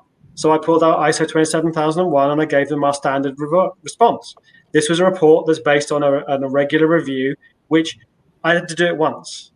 And it's amazing how lovely it is to be able to take out the same report for 6 different customers in 6 weeks and say, this is our standard response. This is what we have. Here's our framework. Here's our review process. Here's how we've been certified. By the way, my IT team didn't have to spend days and days and days preparing for an internal audit or an external audit by our customers. So that's one thing. I think the other thing is, and it's really important to kind of consider, the framework that you adopt, whatever it may be, you need to make it your own, simply because your business is different. My CPA wrote to me last week and told me that they had lost all of our client data and they'd been hacked. He's a 3-man organization. He's never going to have the type of controls that I would be used to as a CISO of an integrated oil and gas company, as I was. We had budgets in the tens of millions of dollars. That's fantastic. He may have 25,000. But if he has a framework that he understands, he can talk to his suppliers and see which parts of this they can provide for him. And that's one of the things that we all struggle with, scaling and then addressing the challenges of managing those frameworks in the right way. Just a thought I'd add. Yeah, that's great. Again, I think one of the things that we've always kind of forget a little bit about, and one of the reasons why we kind of started this Houston group of trying to educate the Houston region is because there are a lot of small to mid-sized businesses out there that are trying to figure this out. They're trying to figure out how do they put something in place, what kind of budgets do they need, and so I think that is one of the challenges. A bigger firm does have the resources, more resources, but it is the small to mid-sizes that kind of struggle. And so I'm going to pass it over to Paul. Paul was able to join us. Thank you, Paul, for. Hey, Jesse. Sorry I was late. We kind of gave you an introduction already, so everybody knows who you are. We've been anxiously waiting. But anyway, so why don't you tell me a little bit about this concept of a framework? Again, it's been brought up a few times, but how at Centerpoint have you been able to adapt a framework? And then what is the importance of either framework or having a more formal program as you're dealing with partners, vendors that want to do business with Centerpoint? So take us a little bit about how you've implemented these frameworks, and maybe we can throw out some nuggets that folks can take away with them. All right. Hey, thanks, Jesse. I appreciate it. And again, sorry I was a little late connecting. I appreciate all the discussion we already had around frameworks, because I'm obviously a big fan. If you were starting from scratch, trying to create your own cybersecurity program, I think it'd be a fool's errand to start from scratch. There are plenty of good frameworks out there that will provide you with a systemic approach to implementing a program. And by systemic, I mean, it's easy to go chase, hey, I need a firewall, hey, I need a PAM, or I need something like that. But when you look at a framework, it gives you a systemic approach to covering all the different aspects that you may want to cover. I totally agree with the comments that we've already heard about adapting it to meet your needs. Nothing says you've got to implement everything in the framework day one, but what the whole scope of things that you ought to be considering would be. I heard ISO mentioned, years back, the 27,000 series was probably the gold standard. These days, the NIST cybersecurity framework, I think, provides a really good language. It's useful for communicating to business leaders. The 5 functions from identify, protect, cover. You'd be surprised. I mean, most of you are familiar with the framework. A lot of that is in the identify space, right? We all want to jump into protect and start doing the fun stuff, but man, if you don't do your homework in the identify space and figure out, what's important, where the good stuff is, what the business impact is, it's hard to implement a holistic program that covers the ground. I'd say the frameworks also make a good basis for reporting and maturity reporting to your board as well. I'll mention a couple other things before I stop here. One would be for small, medium businesses. Cyber Houston has created a few documents, a self-assessment document, things like that are lighter weight, but still give you the breadth of a framework, and so you've got the benefit of that.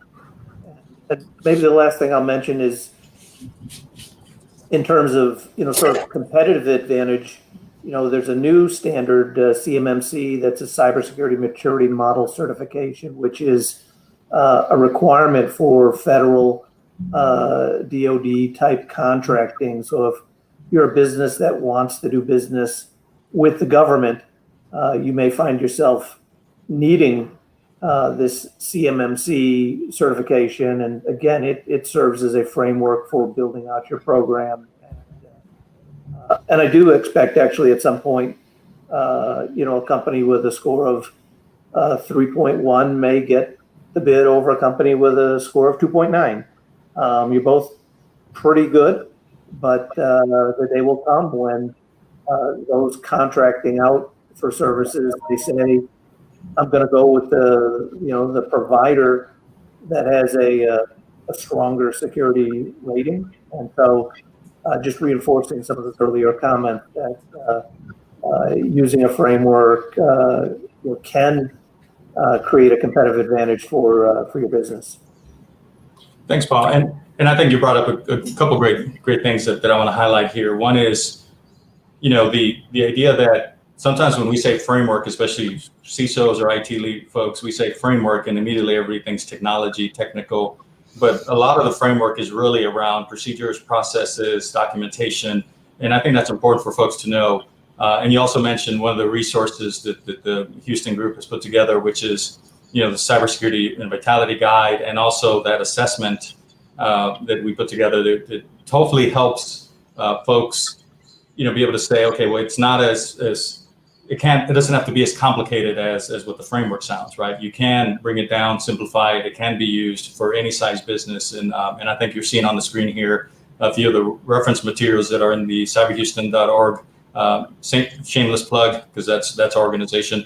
And then I think the next tab maybe is that's the, there's a link here that takes you to the online website as well. So there's also a version, there you go. There's a version that you can, a PDF version, but the online version is what we released last year at our last summit, which was an ability to go and do online self-assessment. And again, the goal here was to show all size businesses that it doesn't take a lot of dollars to get started. You can get started with a decent framework here, and then just take it and make it your own, and then you kind of judge yourself where you are today and where you want to be tomorrow. So again, Paul, appreciate the discussion there. Yeah. Next, I want to talk a little bit about, we talked about, frameworks. We talked about, we picked on lawyers a little bit, which again, I have a lot of friends, so it's always enjoyable. But, Jason, tell us a little bit about, what you're seeing in some of the trends. You've already discussed a few, but tell us about some of the other trends you're seeing. Maybe we haven't talked about. We've talked a bit about energy and a few of these sectors. Maybe other sectors. I mean, I can speak a lot to real estate and what's happening in real estate, but maybe a few other sectors. And then a question came in from the comments, and I'm going to ask you to, Jason, start it, but everybody chime in. Is what are some of the newer technologies that you're seeing out there evolve? That take it away from just the protecting the edge devices, protecting the network routers, the traditional stuff, but maybe the new things that are coming out. So a little bit about what you're seeing as an industry trend, but if you do have some thoughts around some of the technologies, I think folks would be interested in hear about some of the newer technologies. Sure. I'll do my best. I'm not a prognosticator. There's a ton of technologies out there, and there are more technologies you can shake a stick at. You'll be like my other friends, the weather people. You can only be right half the time or wrong. I'll be right all the time. I guarantee it. I'm not going to make any bets or any predictions per se. There's probably a couple of interesting things to talk about.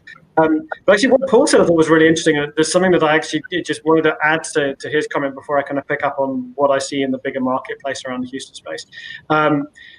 This is a really interesting thing. So people are adopting frameworks. And one thing that I've certainly started to see over the last couple of months, regardless of industry and regardless of size and scale, partly because of the challenge of COVID and the challenge of our ever-increasing footprint.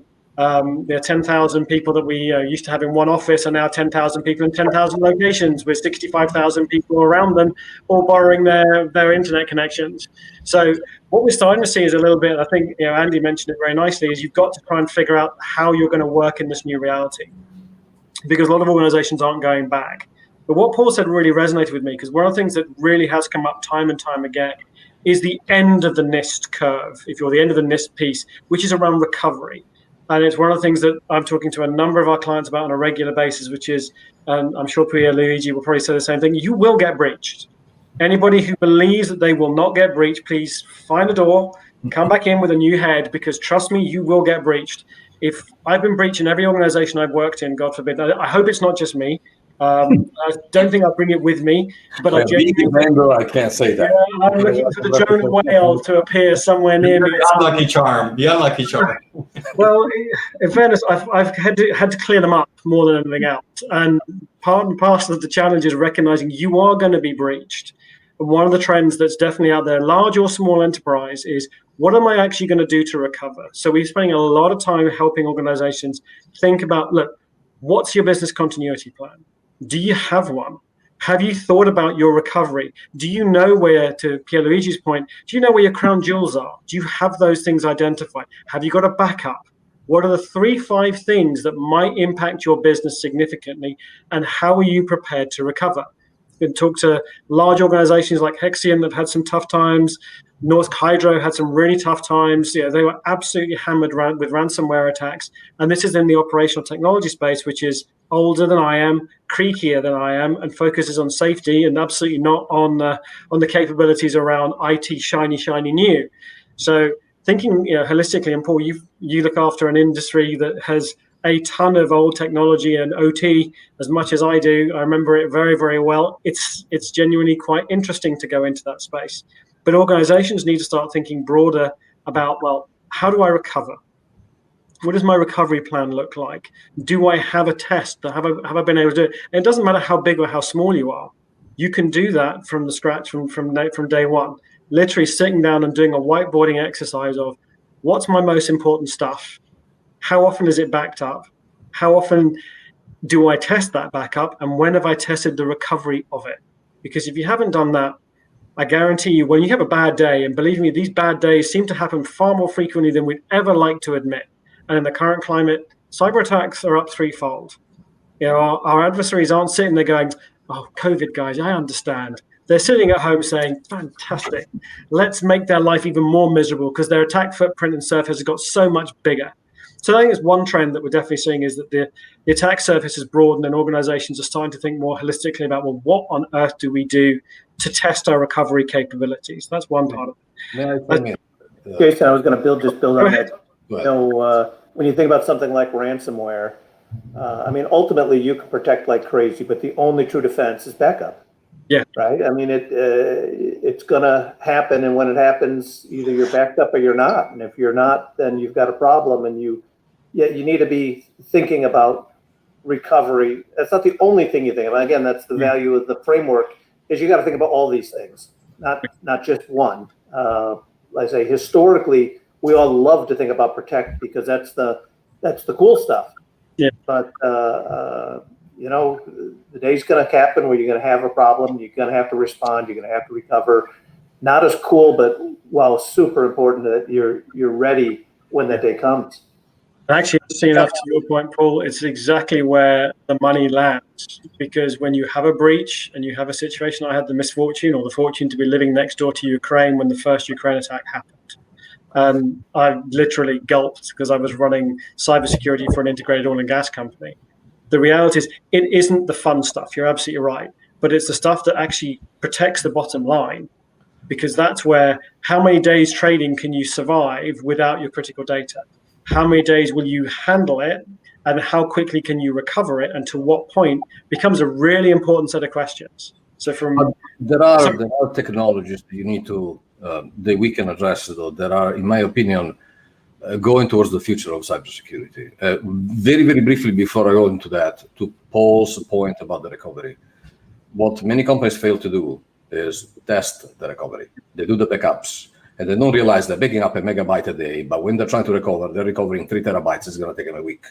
So I would say not only do the backups, but once in a while, do an attempt to understanding how long it's going to take you to actually recover the data you backed up somewhere else. And we used to have a saying that backups are easy. It's at recovery that's a challenge. Exactly. Yeah, that's very important. But the new technology is the future of this. So last year, in May, Gartner published a paper about something called SASE. It means, actually they pronounce it SASE, Secure Access Service Edge. It is, in their opinion, the coming together of a lot of technologies that are integrating the protection of the new world in which we live, which, by the way, COVID has only accelerated. They were already talking about distributed networks, open networks, the LAN, the perimeter no longer exists, the IoT, the BYOD, my refrigerator connected to the internet, the cloud, all these beautiful things, right? So we're talking already about security provided through cloud services, security. I don't even remember the thousands of acronyms in the frame in the report, all coming together. There are certain aspects of that with which I agree with them, because according to them, this will only be achieved when one provider will be able to provide the ISP, the SD-WAN, the CM, the perimeter, and I don't see that happening, quite frankly. I don't see Amazon being able to provide security and ISP services at the same time. I don't see AT&T being able to provide, to compete with Amazon anytime soon. However, there is a consolidation happening in the industry. Cisco has already purchased a SASE company last month, right? So there is a consolidation in that direction. The world is open. We need to protect an open network. That's where the new technologies are going. The basic of this is CM. Today, in a global market of $200 billion of spending every year for cybersecurity, CM only covers 2%, and not even that. We probably after the perimeter defense of yesterday, the firewall, the IPS, and all these other things at the edge, CM is the second most important technology that you can implement, because it gives you full visibility of what is actually going on inside your network now that you're not aware of. Because Jason and Paul are saying the cyber attack will happen. Well, yes, it will happen. But if you know 6 months down the road, that's really serious. If you know the moment it's happening, because hopefully your CM is well implemented and tells you that something's wrong inside your network now, maybe you can, if not block the attack, at least stop the bleeding, remediate quickly rather than 6 months down the road, which makes a huge deal of difference, right? So in my opinion, any company, whatever size, they all need to start. We all have a firewall today. Even the smallest company with a CPA with 3 employees, they probably have something, right, to protect the network. Because if nothing else, their ISP has given them a firewall. Managed or unmanaged, it doesn't matter. It's there. But CM has a very little penetration in the market, and it is a very important tool. Because if you don't know what is lurking inside your network now, you may discover it when it's way too late. And in the view of removing the MPLS and the ELAN and going to the open networks with the SD-WAN and all people working from home. But most of my clients have their users at home today, and one of their complaints is, I've lost the visibility. I have no idea what's happening on those computers.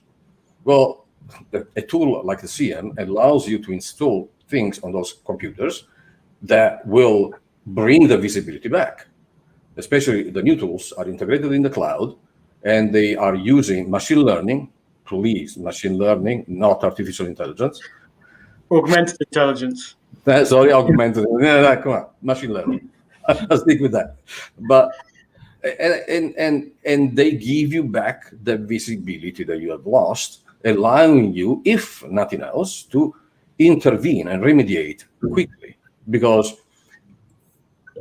as Paul keeps saying, yeah, the fun stuff is fun, but you need to do also some other parts of this are more important, right?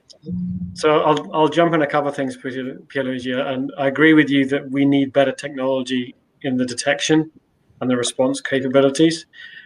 Many organizations can't afford to stand up a full SIM in their own way. That's always going to be a challenge, and you can buy services to do that. You know, there's a ton of players out there. Takes your money, makes your choice in the kind of logical sense. Where I see a lot of push, certainly from a client perspective, whether it's a 3-man band or a 30,000 person organization or a 300,000 person organization, is in that detective phase. So looking at anomaly detection, looking for characteristic type responses, changes in patterns of behavior as opposed to just sitting on a network and sniffing.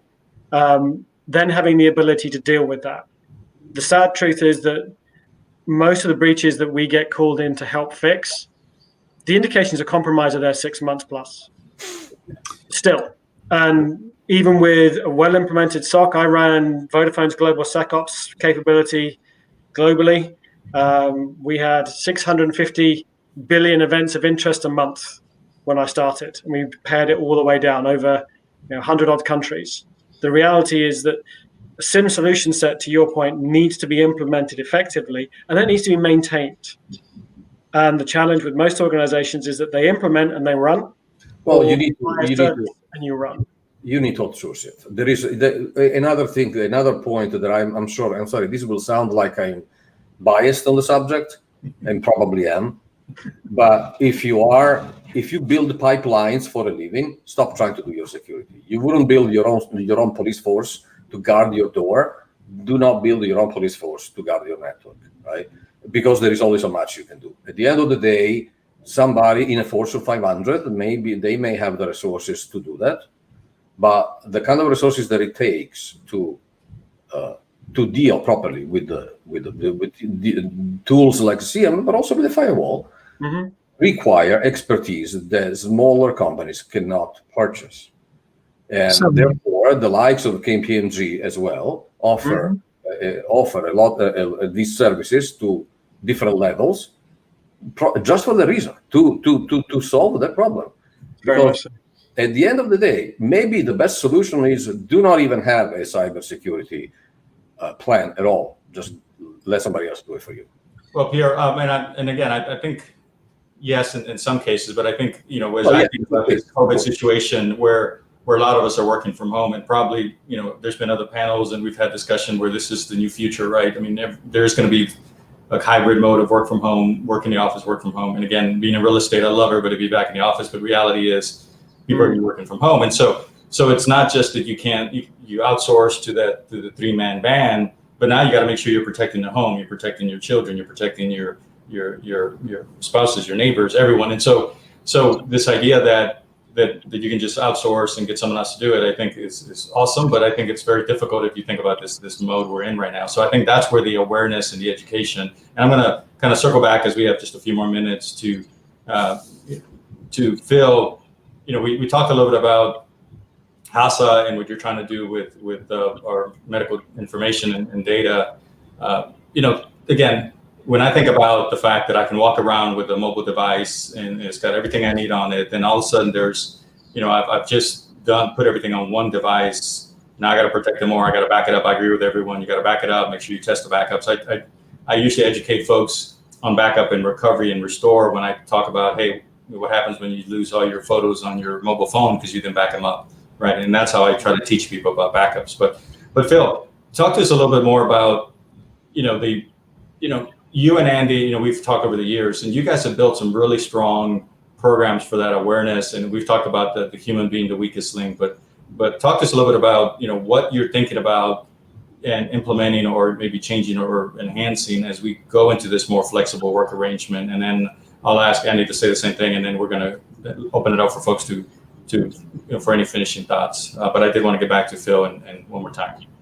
No, thanks, Jesse. Yeah, and I think maybe this is a little more radical, because of just that point of how do you track and catch early these events of trying to empower us as patients as well. So, today, look, with every time you use your credit card, you get a notification on your phone.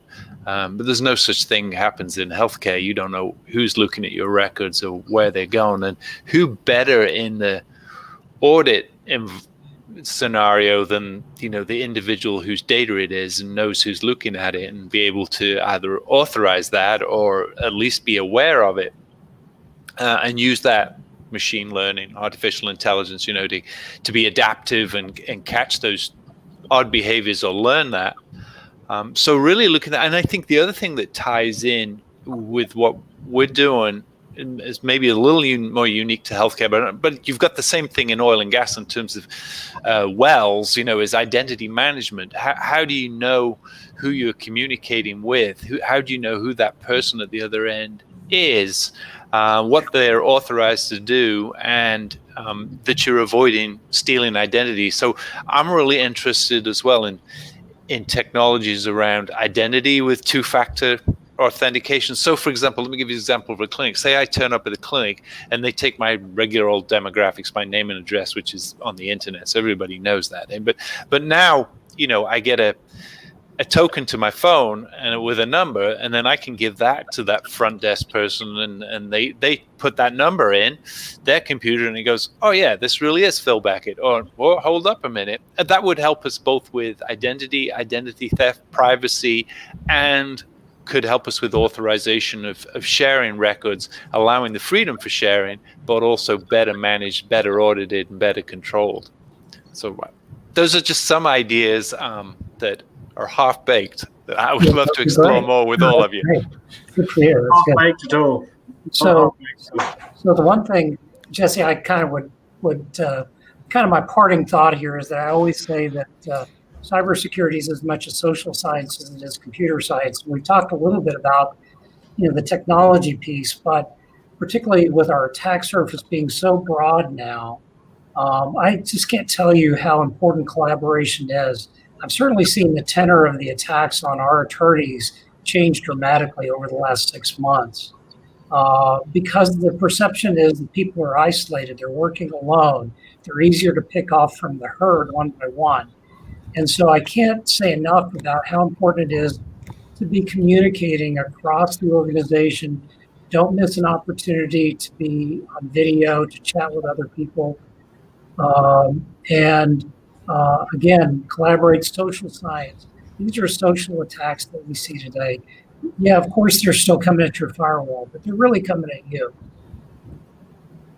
Great, thank you. That's Andy. One of the biggest rises in the last 6 months has been business email compromise.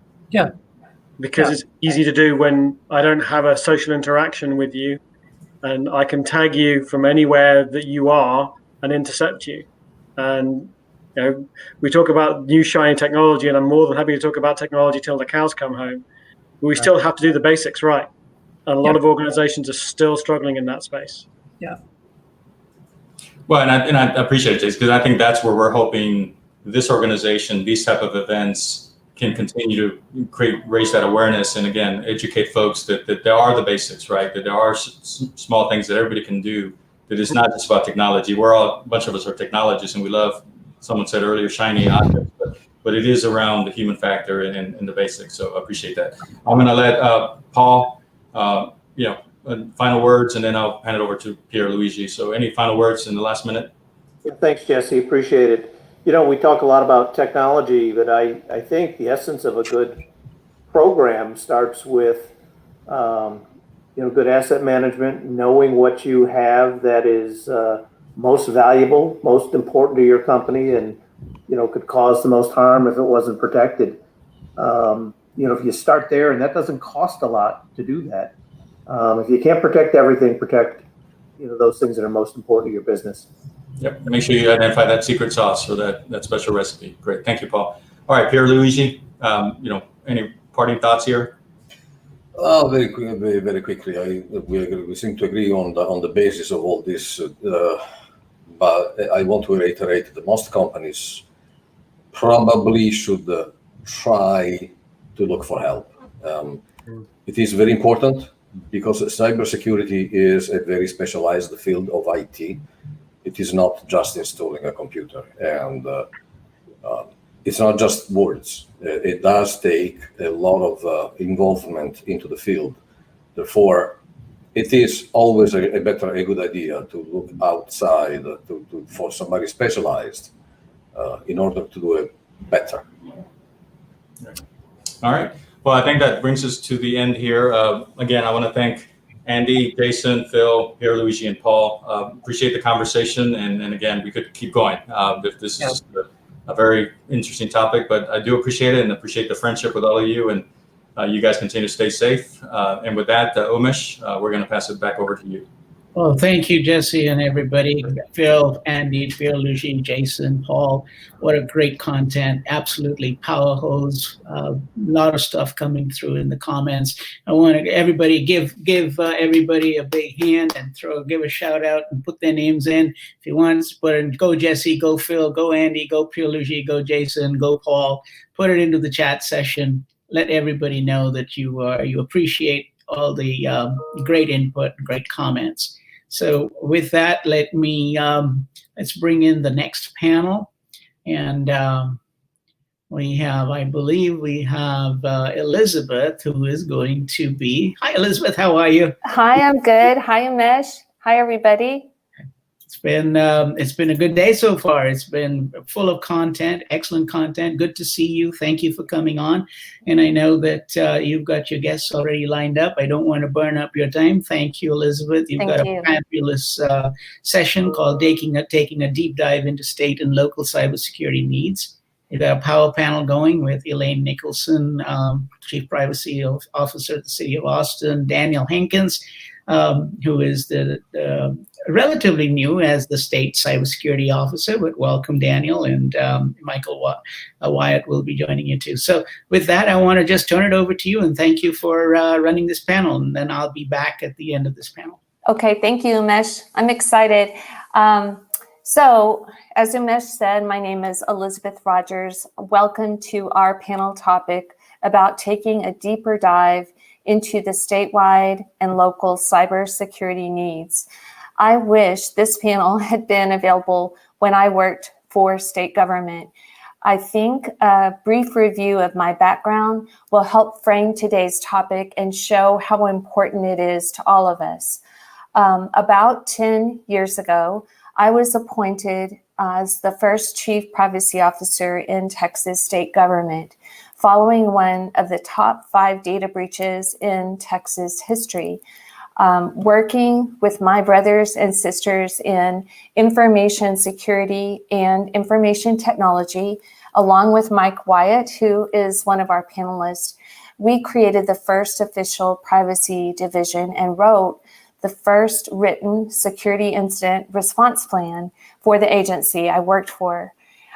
Since leaving that role, I have been in the private sector to help organizations both in the public sector and the private sector to prevent breaches and to respond to breaches.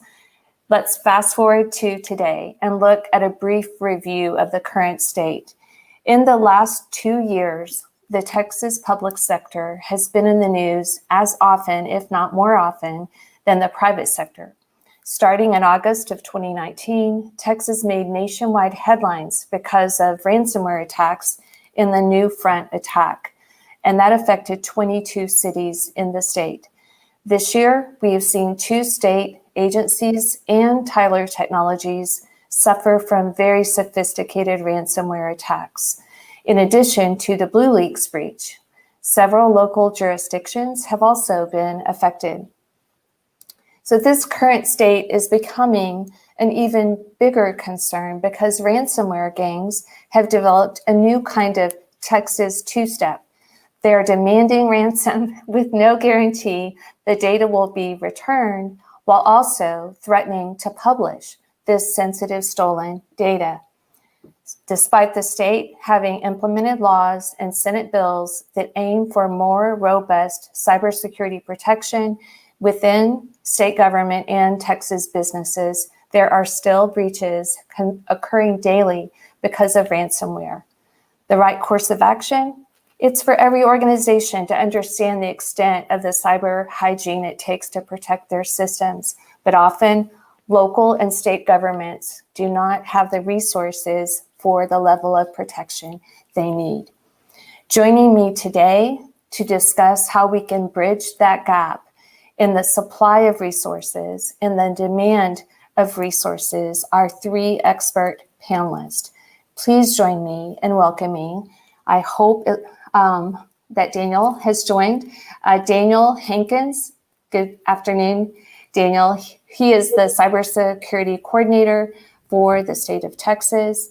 And Mike Wyatt, as I earlier mentioned, one of my chief wingmen in the creation of the first privacy division, who now serves as the state of Texas risk advisory leader and cyber partner for Deloitte. Elaine Nicholson is anticipated to join us. She is currently the chief privacy officer for the city of Texas. And so until we have Elaine join us, I want to just begin.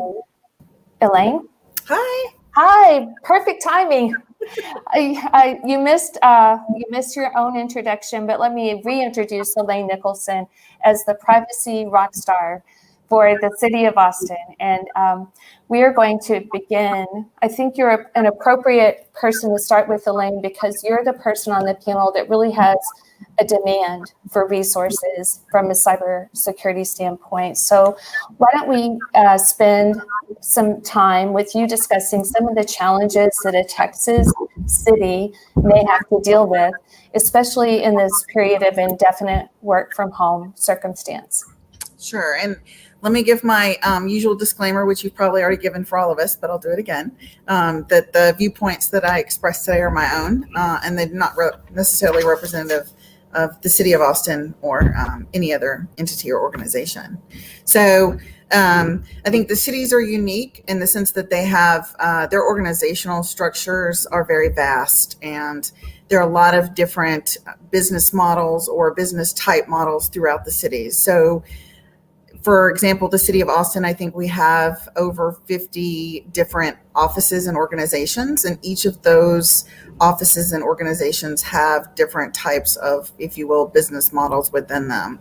And so we're looking at a lot of different statutory or regulatory entities that may govern those different departments, as well as the fact that all of them are maintaining data, right? And it's the security and the different security levels that are required to be maintained for those different departments all the time. So as far as working from home, we're looking at securing all of those different departments in that infrastructure, right? So it's kind of a, I guess you'd say it's a vast maintenance of a new environment that we didn't anticipate. No one anticipated. And it's making sure that we are adequately addressing those new areas that we're now subject to vulnerabilities because we have so many people working from home. And a lot of those people, no offense to them, but they are now our vulnerabilities, right? Because of their operation. And I would also say, money is an issue as well. There's a lot of money being diverted because of COVID. There's a lot of revenue that's decreased at the C level because of the lack of people traveling or people spending money or events being canceled. So most cities are dealing with the loss of revenue, the diversion of funds, as well as new competing interest. Some people have a hiring freeze. So that rolls into the talent, right? The skills and the people you can hire. And if you have a hiring freeze, you're not hiring anyone. And cities are already competing in the market for talent. There's already a lack of skills, a lack of specialty skills in the cybersecurity area. So we were already having a difficult time filling these positions. And now because of the diversion of funds or because of the lack of funding that we have, because of a hiring freeze, potentially, then we can't fill those areas. So three areas: the vast organization, the people, and money, I would say. Okay. I guess also in connection with the money, even if you had the money, under normal circumstances, most cities have procurement processes, right? So how does that also impact your challenges or Texas City challenges? I think a lot of people knew that they had an emergency procurement process. I don't think a lot of people were aware of what those requirements were, right? The statutory requirements for an emergency purchase. And I do hope that after this, a lot more people will have created a process or procedure for qualifying some purchases or pre-qualifying some purchases as emergency purchases so that they can facilitate a faster access to what they need in response. Of course, you can't always anticipate everything. The other thing I think would be another proper response would be to evaluate contingency contracts. So, you may have someone on standby in the event of this. We'll have your services to help with this cyber attack, or we'll have your services to help with this ransomware attack, or something of that nature, just to better prepare for what we're not prepared for. Right. So that's a great overview of what Texas cities are challenged with right now. And I know, Mike, you deal with multiple types of organizations, both in the public and the private sector, but just to give us your perspective from the commercial standpoint, are these the same kind of challenges you're hearing about, or what type of challenges are you hearing? We are certainly seeing similar challenges in the private sector. One difference is that when attacks happen, they don't necessarily become above the fold news, like with public sector. With public sector, there is a level of expected transparency and the need to communicate in a vast number of stakeholders, including the residents of the state, that need to know about these things. And in the private sector, that's not the case. So, though you don't see the headlines, that doesn't mean the attacks are not happening. I will say this, that with state government, we find that 2 to 3% of the IT budget at the state level is for cybersecurity. That is far less than in the private sector. 7 to 9% is quite common as a high across industry average. And we see tend to be over 14% of total IT spend with certain industries, such as financial services. So I would say that the challenges are similar. There's a little bit more flexibility for pay scale for talent, but you just may not be aware that these challenges are happening unless they're the very largest that become public knowledge. Right. So from the standpoint of both Elaine representing cities at the local level and Mike being involved in the commercial sector, Daniel, your role is unique. You have to know about challenges and threats and resources in both. So that's part of your role as Texas Cybersecurity Coordinator. But why don't you spend some time talking a little bit about exactly what your role involves? Sure. So, unlike the Chief Information Security Officer for the state who I work for, my role is to actually bridge that gap between the state on one side, private entities on the other. So, kind of like a triangle, because the state provides a lot of services to state agencies, but we don't necessarily provide them to local entities before now. And at the same time, the state contracts with a lot of private sector. For example, I work with Mike almost every day. But we don't necessarily connect the private sector with local entities either. And they all have unique tools and great tools that would be useful for everybody. So my role is kind of almost playing that information broker. Hey, Mike has this amazing tool. He can help you out, Elaine. Elaine, Mike needs this amazing thing. You have it. Why don't you go talk to Mike? And in that sense, as the state, I'm trying to help. In the meantime, I'm also trying to, when let's say Elaine gets a cyber breach, she can call me up and I'll make those connections for her. Or we have a legal department that will try and help out their legal department if they need assistance, things like that. We're just basically trying to act like that spray foam filler for all the cracks and fill everything up. Super high level. I don't, want to monopolize this stuff. No, that's a great just metaphor to describe how you're available to everyone at once. I know that in the last few years, there's been a new development that, as we mentioned in preparation, you get to wear all these different titles and have all these different roles, but you still get one salary. That's just how I remember being in government. So now you're also helping to administer the Texas ISAO, and not everyone in attendance today is familiar with that, and they probably should be. So would you mind spending a few minutes just talking about what that is and what resources are available? Sure. The Texas ISAO, or Information Sharing and Analysis Organization, is a coalition of not only DIR, but we've partnered with universities and a couple private entities such as Deloitte. And what we're trying to do is, once again, the information sharing. This university has this great tool. Why don't we make it available to the entire state? Or, for example, Cyber Houston has these amazing website tools. Why don't we advertise that Cyber Houston has these tools available to the whole state for people who don't know that they're there? And then we have plans to actually move forward and start doing things like active threat analysis. We have a threat reporting form where if you're absolutely stuck, shoot us an email, send us a threat report, give us a call. We try and help out. Or if we've had people contact us, they've received information about threats to somebody that has a similar name. So I'm just making this one up off the top of my head. I'm not saying this actually happened, but let's say you have a university health type system, you get a threat to a university health system, somebody mistakes it for you and it's not university health system, it's university health services. We'll reach out and we'll try and contact them. And it doesn't really matter to us if you're a public or a private entity at that point. We want to help you out. And while there are legal limitations on what we can do, depending on what type of organization you are. So for example, I can't walk into Mike's office and help him recover from a ransomware attack because he's a private entity. But I can, hey, Mike, we do know about these things. Perhaps you should do this in the future. Elaine calls me about a ransomware attack. I can walk into her office because she's a government entity and we can actually help her out as much as possible. And then Mike was hitting on the education portion.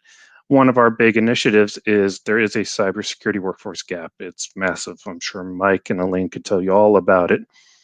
we're trying to partner up with companies and public entities and anybody who will actually listen to us and get more education opportunities out there and make cybersecurity more knowledgeable around the state. So we have a lot of entities out there, both private and public, that their cybersecurity is amazing. I mean, they put the state to shame.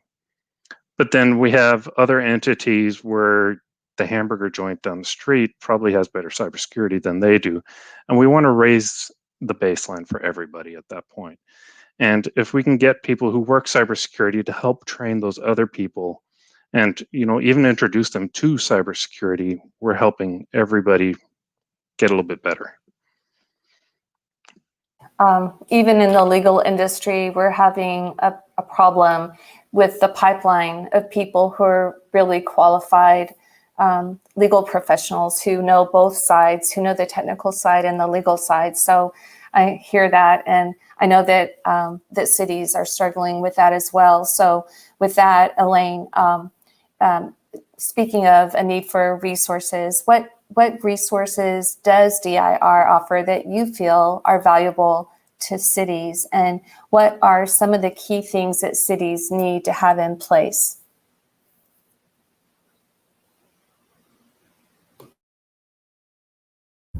I got it. So I think probably one of the things we utilize the most from DIR would be their contract, and I think it's contract and cooperative agreements. It's just our ability to contract through DIR to make purchases, and it saves the city arguably time and money, as opposed to going through our normal procurement processes that are designed either statutorily or internally with additional requirements. It goes ahead, it provides the vendor with a baseline of expectation for service and for security that expedites the process. We've also used some of their web-based resources, I guess you would say, including a data classification policy that they have on the web, and molded that to fit the city's needs. We, of course, use we have an open line of communication with them. We share information and threats. Threat awareness, I guess, would be the big answer. I'm forgetting the privacy training. So DIR offers, now there's a statutorily mandated cybersecurity training, and DIR offers a website of vendors who have been pre-screened that are available to now provide that training for cities and other governmental entities that are now required to do that on an annual basis. Okay, that sounds like a lot of resources are available at DIR. I know those didn't exist before. They were developing and they've become so mature. And so I know, Mike, like you helped me and our team write a roadmap for information security 10 years ago. And you've stayed involved in state government agencies, helping them along. So maybe since we've had like a 360 discussion of how everyone uses DIR, why don't you spend a little bit of time talking about how you, in your role as statewide risk advisory leader, how you work with DIR and ISAL? Sure, thank you so much. So the first area of collaboration is our cyber detect and respond portal. We have a no fee based threat intelligence portal that has the latest information on vulnerabilities as well as the latest information on threats. And yes, those are two different categories or topic areas. We share that with DIR. We also share that with the multi-state information sharing and analysis centers, MSISAC. So that's one area. Another is that we serve on several state contracts. So we were chosen as the vendor of choice for Texas.gov, and as part of that, there is a EMFA, I think is what we're calling the program, multi-factor authentication that is being consumed by state agencies, and so that's another way that we work with DIR. A number of years ago, I actually had the opportunity to work on the policy committee that helped with the update for the Texas Administrative Code 202, which is the cybersecurity code for the state, and helped with the framework that DIR uses. They've of course evolved it a lot and improved it a lot since that time. But anyway, I've enjoyed the opportunity to work with DIR and support the organizations of the state.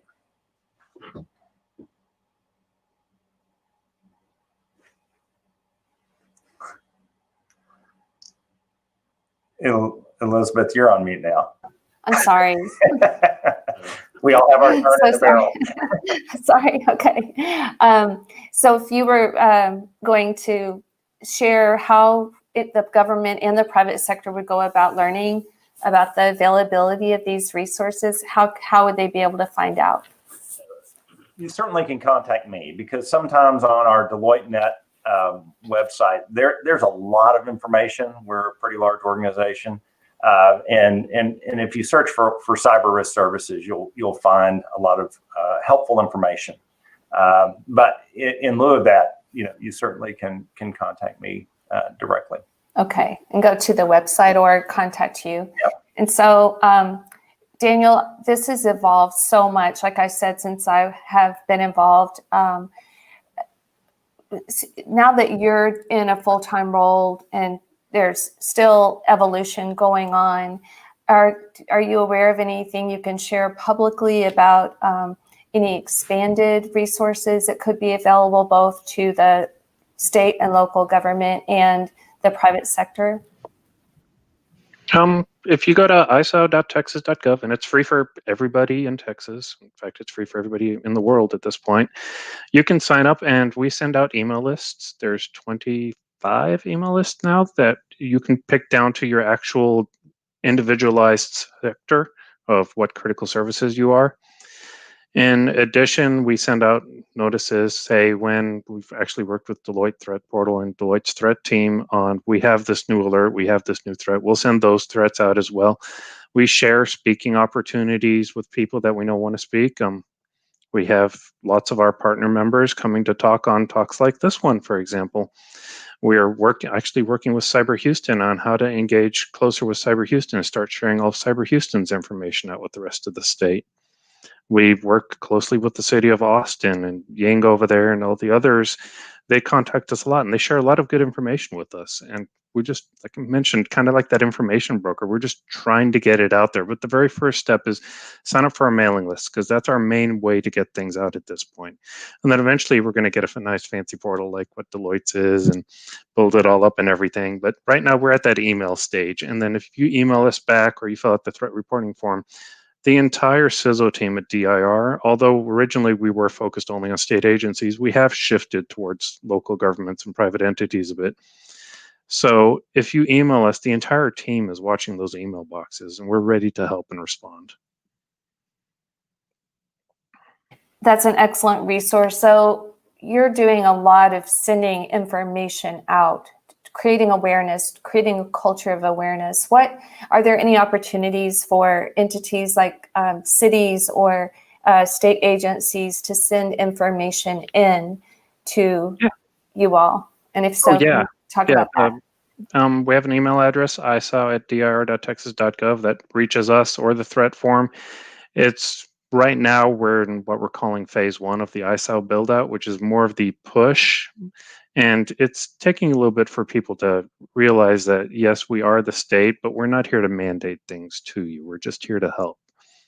And people are starting to break down those barriers a little bit, and they're starting to actually come back to us with information. And I think as word of mouth kind of gets out there saying, hey, DIR is not going to push down legislation. We don't have that authority. And they're not going to mandate that you must do this, because we don't have that authority over private entities or local governments either.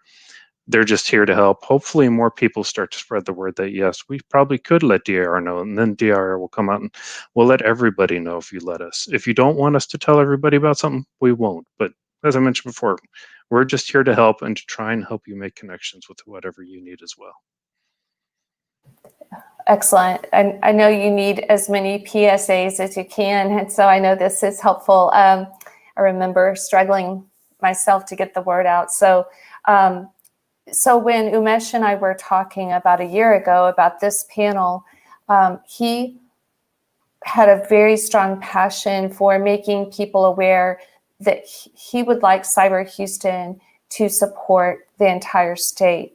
And unfortunately, he's not on the panel, but in what ways have you all been discussing that Cyber Houston can support those who you serve as well? We're kind of treating Cyber Houston like a miniature version of an ISO that handles the Houston area. So as Umesh has his, I think it's bi-weekly events. I see the guest speaker things pop up in my email box all the time. As he has those, we're going to start sending those out, and vice versa. We have a lot of events that other people have. So Mike might have a guest speaker, or Elaine might have a guest speaker. We add those to our mailing list and we send those out as well. And we're going to start sending those back to Umesh to share it with Cyber Houston, just getting that two-way information flow really working. Okay, that'll be very helpful. And I know I'm not going to put anyone on the spot for their own organization, but if you, Elaine, and you, Mike, could create a wish list for resources, realizing that right now both the private sector and the public sector are looking for anything that they don't have to pay for, especially with budgets that have been cut, staff that have been cut due to the situation, the pandemic. Right now, if we are in this situation for the indefinite future, what would be on a wish list for Texas cities, or Michael, in your case, Texas businesses, whoever wants to go first? There's a couple of things. When you take a workforce that is used to working in a four walls office environment, and you have the defense in depth of firewalls and intrusion detection and so forth, and then you take that entire workforce and move them to their homes, that creates a number of challenges for public sector and private sector alike.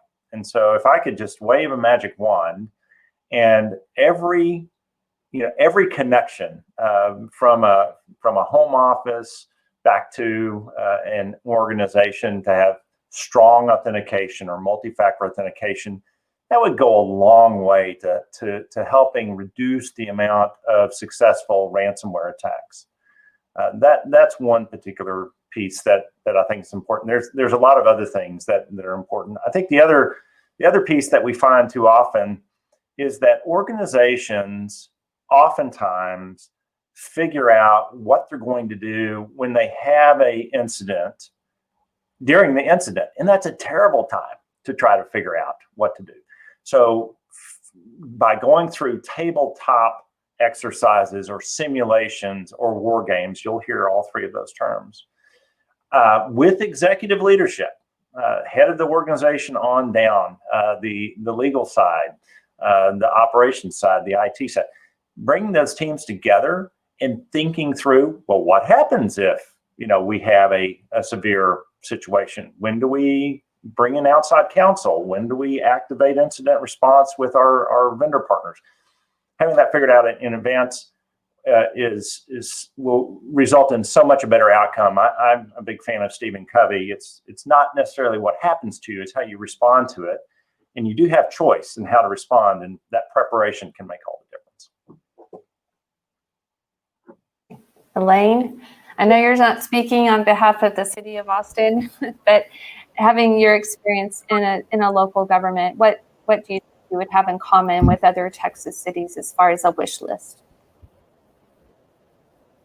I think I would echo a lot of what Mike just said in the sense of try to have some sort of policies or procedures in place for a cyber attack or ransomware, or at least have something baked into your continuity of operations or emergency operation plan, just like he was saying, so that you can kind of at least agree on what's a breach and what's an incident and who you're going to contact and when you're going to contact that person and who's going to make the decisions and at what level. And then kind of circling back to the emergency procurement stuff from earlier, you know, when you're going to need to make an emergency purchase and what that process is going to look like. And then I guess also, if you have it, know your cyber liability policy, right? Know your cyber liability insurance coverage and what you need to do for that policy.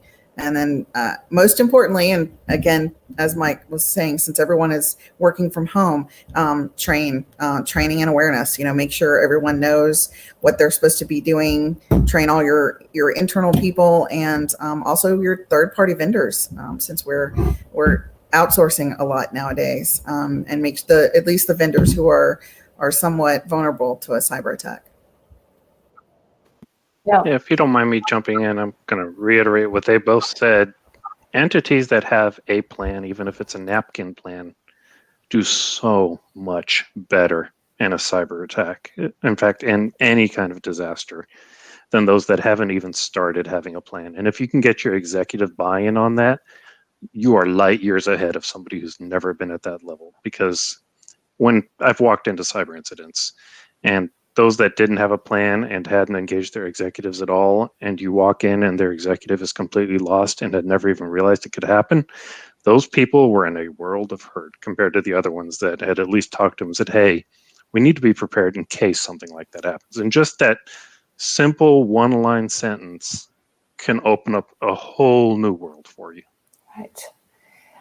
Well, I know all of this is so critical because being prepared for a breach and effectively responding to a breach can save millions of dollars following a ransomware attack. But I want to shift for just a few minutes to talk about a non-emergency cybersecurity focus, such as the day-to-day activities of a state and local government related to data sharing and other areas of risk, but where people aren't as focused maybe as they are as on cyber and data breaches. In your role, Daniel, have you experienced any demand for resources related to just the ordinary day-to-day activities that create risk that are short of a data breach? Yeah, we see so much. For data sharing, I mainly deal with the cybersecurity stuff, but we do have data portals and whatnot. And we've also seen the flip side of that, which is the cybersecurity risk. I'm going to be honest here, Mike and Elaine are probably a little bit more knowledgeable in that area than I am. But yeah, in general, we see a lot of data sharing. We see a lot of people who just assume that this data is basically free for all. And then when this data sharing happens, the next person shares on the data. And then the person after that shares on the data. And before you know it, you don't have any control over where that data went. So the Blue Leaks example, I'm not even sure when it happened at this point, COVID time. But in the Blue Leaks example, some of the data that we saw out there wasn't shared by the person that eventually ended up leaking it, or even the person before that. It had been passed through so many hands that by the time it leaked, people weren't even aware that that data was out there. So you do have to keep in mind, when I'm sharing this data out, I need some controls around it. I need to make sure that, yes, privacy is still in place for it. Medical data, make sure it's only going to people that are allowed to access it. And then make sure that they're not turning around and behind your back sharing it out or think it's okay to share it. You have to have those very strict controls, and you have to make it very clear to them, you cannot give this out or you can give this out. Mike or Elaine, do either of you have anything to contribute in that topic? Either way, the world has changed, right? We've moved from where we wanted to be open and transparent and share everything and let everybody know everything and see everything, to where, now we're concerned about identity theft and people having access to information and how vulnerable we are when people have access to information. So it's it's definitely a different world that we're dealing with now, as far as an evaluation of the data. And I think it's a constant evaluation of the data and of the business model and the business practice. And it's, why are we taking this? Do we need this? Is there another way we can justify the business need here besides taking this piece of PII or HPI or personally identifiable information or health information as it relates to an individual? And it's more of a concern when you're sharing data, because again, it's, what do they want the data for, and what are they going to do with the data? And are we essentially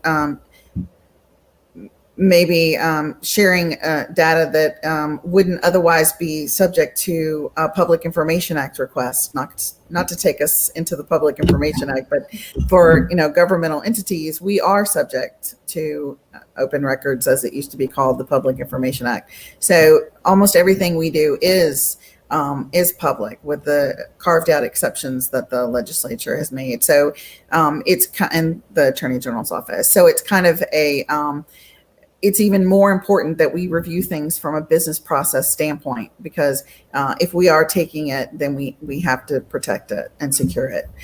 So I think for the data sharing agreements, it's an evaluation of, what are we sharing the data for? Why are we sharing it? What is the data? And is there any risk with sharing the data for us? Yes.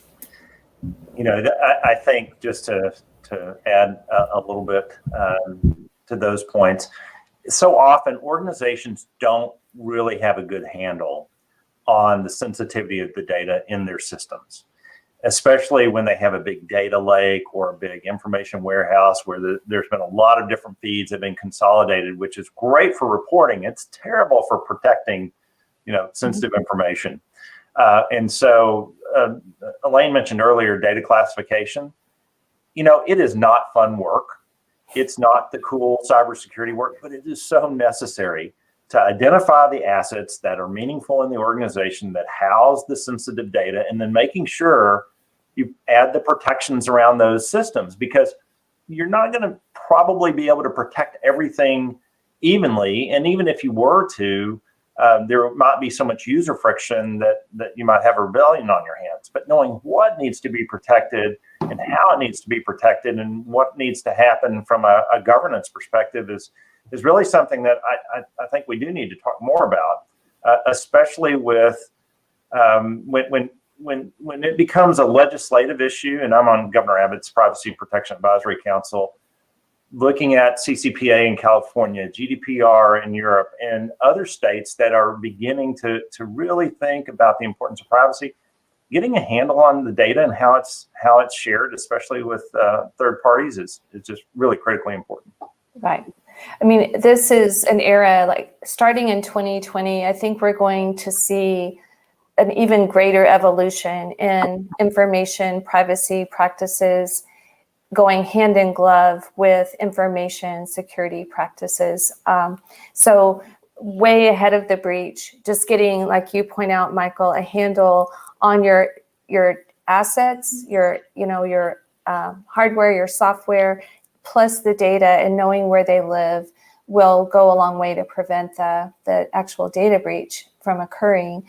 Another big challenge I've seen with my clients is, how do you work with the federal government? So, they are there to support state and local government.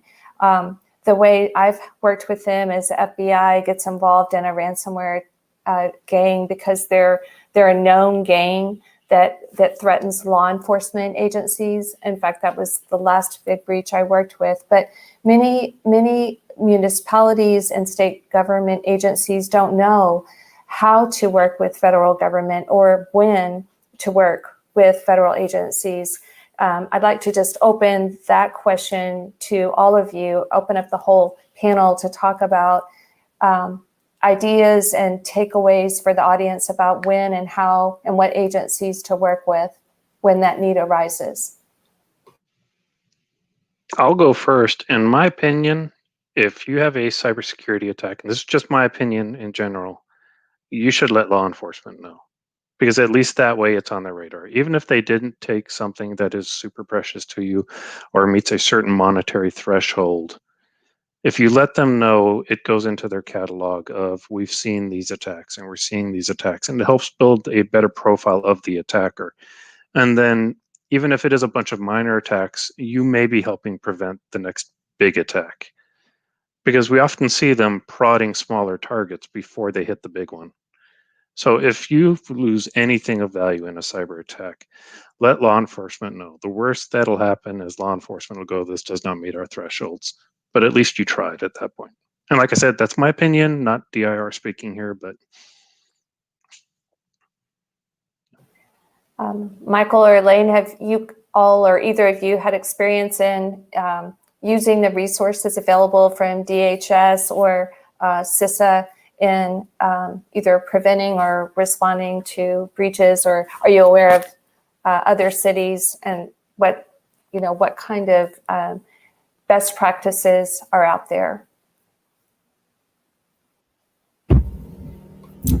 I can say that from having presented with other colleagues, I'm aware that there are specific FBI units available or organizations available to provide assistance specifically to cities in the event that it's needed.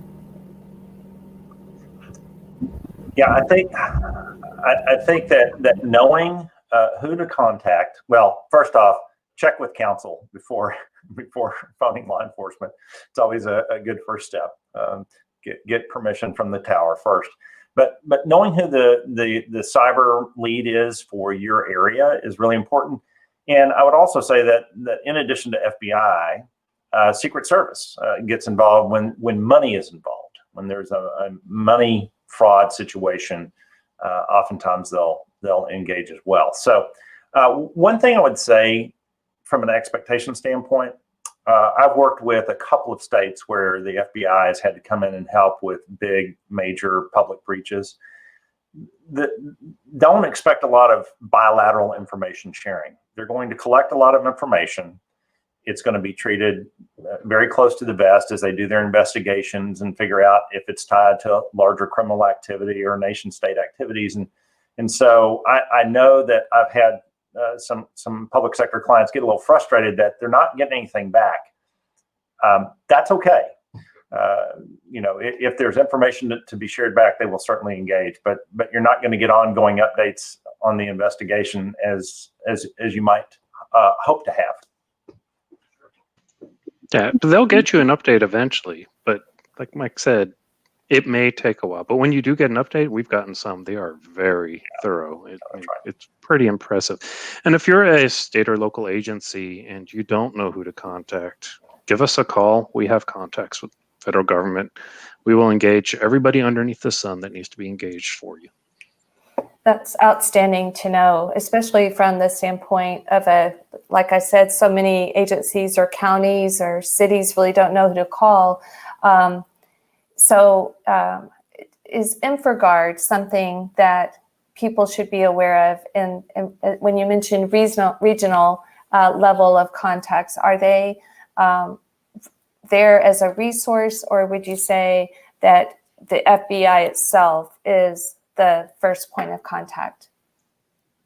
If you're talking about an entity in Texas, give me a call or give us a call. So we have a very thorough incident response playbook. We have mapped out, if you are XYZ type of entity, who we should contact next, and the special criteria. For example, in Texas, doesn't matter what size entity you are, if you've lost more than 250 records of sensitive personal information, you need to let the Attorney General's office know. So we have that built into our workflows. If you mention that, our breach is this big, we will tell you, you have to let them know within X amount of time. I don't remember the time right off the top of my head. So and 30 days. Yeah, and we'll go ahead and we'll bring in extra resources for you. If you're a private entity, honestly, we can tell you some of it and we will tell you some of it, but then we might also point you off to people like Mike at Deloitte and say, hey, Mike, you can probably help them a little bit better than we can, because we do focus more on the state and local entities. Right. I think, oh, go ahead. I'm sorry. I was just going to say, my sense with InfraGard is that if you have a business that's in one of the critical infrastructure categories that's not public sector, it could be a useful resource for you. I've attended a number of the sessions here in Austin, and they have really good guest speakers, and it's good networking. And so probably good someone in your information security organization to at least explore InfraGard. Right. I think that's an excellent point. Is there seem to be more connected in the private sector. And I did want to highlight what Daniel pointed out as far as all the resources available where he is the broker. DIR is not an investigative agency. It doesn't have a forensic, itself. It is not a forensic investigator for any of these state agency or local breaches. It is mainly a resource and a broker. And so it's important to make sure we're not sending any messages where Daniel's going to be overwhelmed with calls after this presentation. One point too, I think along the lines of, from a standpoint of being in the role of Elaine or, Mike advising these entities in dealing with law enforcement, they often don't want to be known. They don't want for the public to know they have this role, correct? I mean, at least in my experience, they want to stay behind the scenes so they collect evidence on these gangs and ultimately, hopefully, put them in jail. Any other takeaways on, what are best practices when state agencies or local governments are dealing with law enforcement as a resource?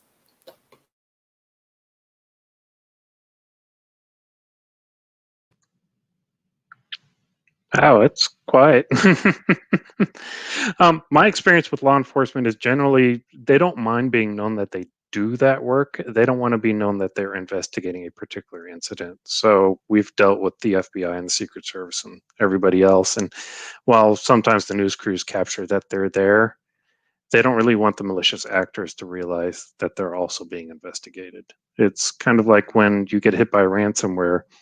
You don't want to share your ransomware screen because then the malicious actor might be monitoring and realize that, oh, this is who we got. And at the flip side, sometimes they're like, oh, we knew who we got, but now they just made it public and they removed the keys. So yeah, and also don't expect law enforcement to help you rebuild it. There's sometimes the expectation that law enforcement is going to show up, they're going to help you rebuild. No, they are there to do a criminal investigation. You might get some that are helpful, some other ones, they're just going to collect the evidence and move on. And that's where, like Elaine was mentioning with the cyber insurance, that really comes in handy at that point. Or if you're a state or local government, we have a managed security services that'll come in and it's retainer free. You just have to sign a contract with us. Once again, absolutely free, but if you need it, it's there on standby for you. So. That's all helpful to know. I think one last area of resources that doesn't get a lot of press, it's not all that exciting to talk about, but many state, local, and county governments get inquiries from the press, right? They're in a small town, they know that a ransomware has happened and everybody knows everybody. And of course the reporter is gonna call. Are there any resources available at the state level for advising throughout the state how to manage crisis communications during an event? We have some templates, but like Mike was mentioning earlier, the best way to plan for that is to do a couple tabletops. Bring in your press officer and your legal counsel, especially if your press officer and legal counsel has never been in a situation like that. And if you really need the help, give us a call. We have crafted so many messages and run it by other teams, legal counsels at this point, that we're pretty proficient in it. But yeah, like Mike said, tabletop it, because that way when something happens, you have that template ready and your public information officer knows what to say and your employees know, okay, don't go run to the press and tell them everything. Exactly. And so there's also some just tiny points, like don't mention, or you have to sometimes run this through the FBI. Like if the FBI was involved and you're about to make an announcement that, the instant investigation is over, you know, the FBI is an excellent resource to provide feedback for what to say and not to say in the press. So I just want to leave these last few minutes available for you. I'm going to just get out of the way. And I know you probably learned something from each other, listening to each other today. And maybe you can actually just talk to each other about what your takeaways are and what you would like to leave behind for those who are attending today regarding a deep dive into what resources that you would go to. I'll start real fast. If everybody who's watching this can sign up at isao.texas.gov for our mailing lists, just to receive our information, even if it ends up going to, say, your spam folder, if you even read one of them and it helps you, that's a win for me.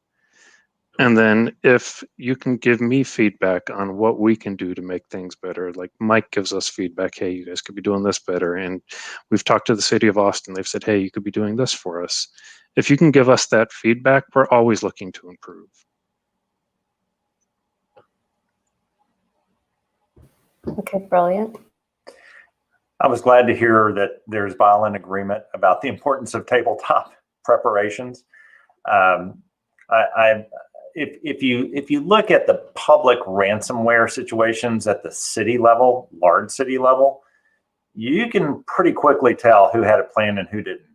You know, if you're trying to figure out whether or not the ransom should be paid, that's a problem, right? It shouldn't be paid. But if you don't know how you're going to recover in case you can't get the keys back, then that's a problem, and it's preventable. You can anticipate these kinds of things and work through them. So I know that, you know, I've kind of mentioned this now about 3 times, but I really do think it's one of the best preventative measures you can take that doesn't cost a ton of money. Doesn't have a skew. You don't have to order it and rack and stack it. You can just do this. Plus, it's a brilliant way to see all the warts and pimples of your organization. You know, everybody believes that everything is fine. You know, you've reached a certain state of maturity, and let's say you got your incident response plan approved by city council or some other governing board just a year ago. And once you tabletop it, you realize the holes. You know, there's like, oh gosh, we forgot to include so-and-so, the press officer, or we forgot to send it out to outside counsel, you know, to make sure the messaging was appropriate for emails, you know, to employees. And what about social media? I mean, so I've seen more incident response plan include a pure social media person alone than in the last year than ever before. So we all know that social media can be our friend, but it can also be our enemy. So those are all good points. And Elaine, do you happen to have any takeaway for that you think Texas cities would also say, like would agree with? I would probably just say that it really is imperative that we all work together. I mean, you know, Daniel's already, you know, identified we do have, the city of Austin has a good working relationship with DIR, but I think it's imperative from an industry standard standpoint, from a best practices standpoint, just from everybody, kind of lessons learned and, you know, things they've done right and things they've done wrong. And I think we really can all help each other through this new technology and new times that we're dealing with cyber attacks. I agree with all of your points. I think when we planned this conference back in February, we had no idea we'd be where we are right now in October 2020. And I think by the time we have our next Cyber Summit in 2021, we'll all know a whole lot more. But this has been so helpful. I'm sure I speak for all the people who've attended, who thank you for all of your input and your ideas. And I look forward to growing through this with all of you. So thanks to all out there in the audience for your attention. And Umesh, who gets the gift card today? is muted. There we go. Again, my mic is muted. But I was like, yes, great content. Let's get the people revved up. And so you want to give away a $25 e-gift card? Let's do it. Let's get people to start. What's your aha moment? Throw it in the chat. Come on, let's do it. Let's give a go, Elizabeth. Go, Elaine. Go, Matthew. Go, Daniel. Let's get everything going here. Put a go in there. Let's see what. Let's get some comments in the comments box, and then we'll figure out what to do with giving it away. All right. Hey, this has been so much fun watching you handle this, Elaine, and you were talking, and Elizabeth, and what you were talking about earlier was a conversation you and I had a year ago, and then you were also referring. Actually, you and I met about 5 years ago at a World Affairs Council meeting in Austin. And I don't know if you remember that, but our good friends over there had put on this cybersecurity event. And since then, it's been a great friendship and professional association. And you're doing great work, and you've become such a privacy expert. And thank you for giving of your time. And thank you for pulling this great panel together with Elaine and with Daniel and with Michael. And so this has been super. It's a privilege. It's a privilege. Yeah, so we're getting some people kind of, come on. So we've got one person here, Sujit says, for the purpose of the gift card, DIR was, question mark.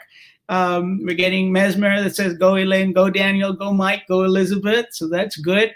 Come on, guys and girls, we got to get this. If you guys want a card, let's go. $25 e-gift card. We'll get it to your email address very quickly. So, we've got about, I think we've got almost about 100 people online. So come on, everybody, wake up. It's like a TV show. So, Daniel, I want to also thank you very much for everything that you've been doing with the state cybersecurity, as the state cybersecurity coordinator, and all the help that you're providing with Cyber Houston in order to get us into being your, help treating us like an ISAO. And so tomorrow, actually, we have a session on a state of ISAO, and you'll be on that panel along with Greg White and a couple of other people. So we look forward to that summit as well. Okay, so we're getting some people. So here we go. Michael Krogstad said, thanks for the link. Sujit Saw says, for the purposes of the gift card is being, so they've got the picture that if they are being a little funny, they get selected. Go Elaine, go Daniel, go Mike, go Elizabeth. All right, now that says go Umesh. So finally I got somebody rooting for me. And then Parmita says, thank you, Elizabeth, Elaine, Michael, Daniel, very interesting. So let's go ahead and pick one. Parmita has been very active all day. What do you think about picking her? I think Parmita deserves a gift card. Got it.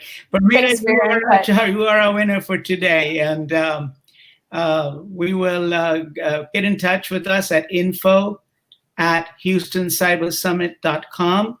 And let's get you your email gift card. And so it was nice meeting you, Elaine and Michael, and thank you for participating. Hopefully we will get to meet each other more often. And so thank you very much, everybody, and we will see you soon. Thank you. Thanks, everybody. Appreciate Thank that. you. Thank you.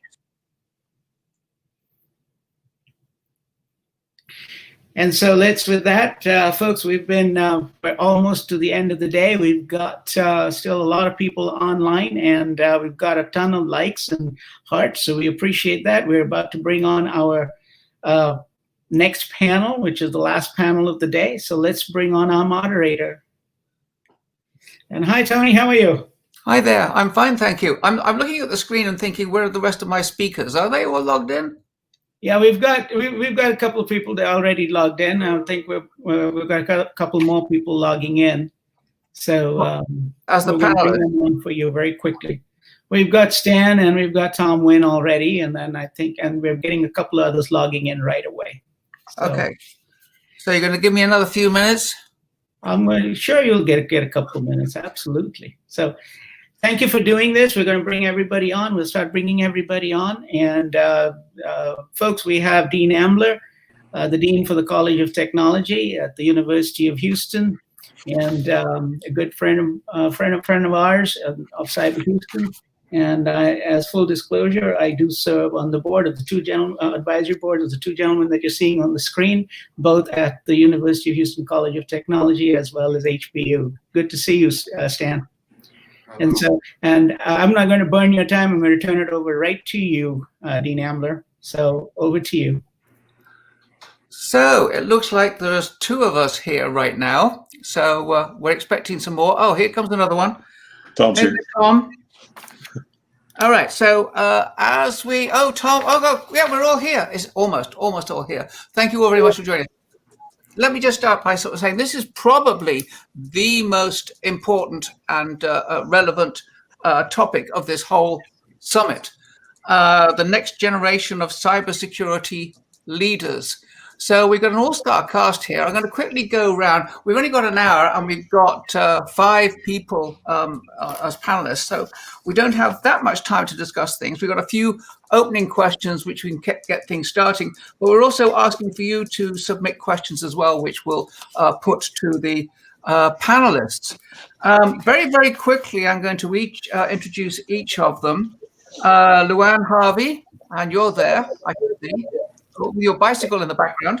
Luann is the chair of digital forensic science and cybersecurity at Eastwood Academy High School at HISD. We've got Kimberly Hubbard, who is the instructional dean of IT and visual communication at Lone Star College, Westway Park Technology Center. Hi there, Kim. Then we have Stan Napper, who is the founding dean of engineering at Houston Baptist University. And then we have Tom Wynn, Master of Security Management Program Director at the University of Houston Downtown. I'm still hoping that Sean Opmishi from Houston Community College will be logging in as well. But I'm going to start off with, which is, what programs do you guys offer to prepare students for a career in cybersecurity? Why don't I kick off with Luann? Okay. So this year we started with Cybersecurity Capstone for those students who took Intro to Security last year. And we're doing digital forensics as well.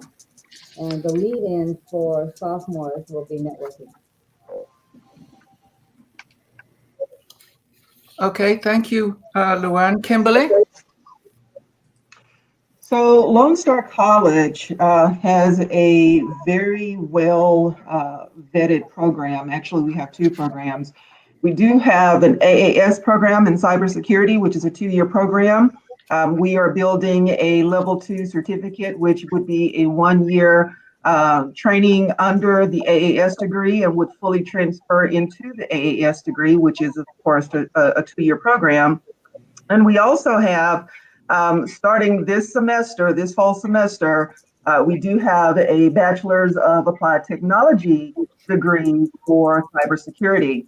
We also, this semester, started a dual credit program with Aldine ISD, where their students are going to be starting off with the Cisco program, which is part of our AAS in cybersecurity. And once they finish that program, they will be able to transfer into the AAS degree. And of course, again, after they finish the 60 credit hours in the AAS degree, they will be able to fully transfer into the bachelor's degree.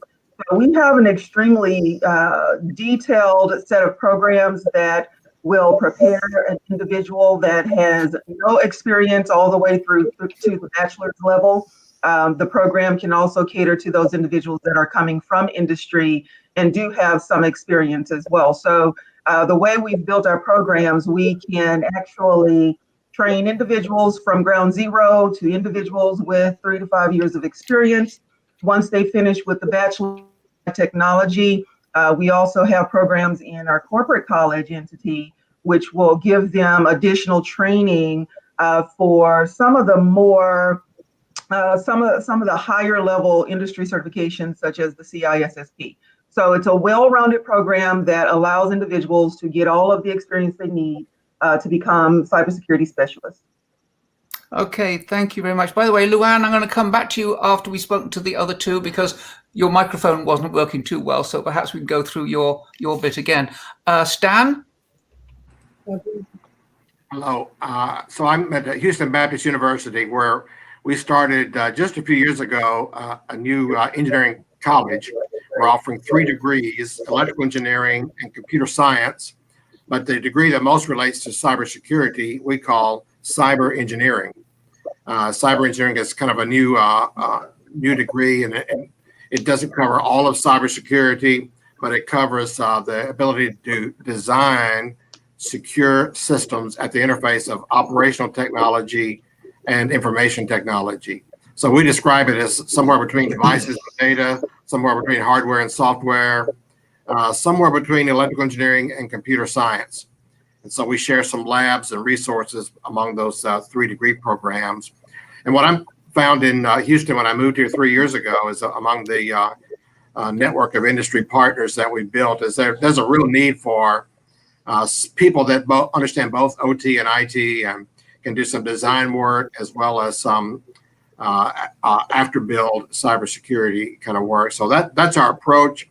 We're using cybersecurity as a strength in both the electrical engineering and computer science programs, even though those are more traditional. And when we get our first graduates in another year, we will apply for accreditation through ABET, which is the organization that accredits engineering programs. That's where we're headed. We are following the NICE framework and mapping our degree programs into certain parts of the NICE framework. And our hope is that we're producing graduates that can work for energy, healthcare, and lots of other systems and companies and facilities, and especially in the Houston metro area. That's kind of where we are and where we're headed.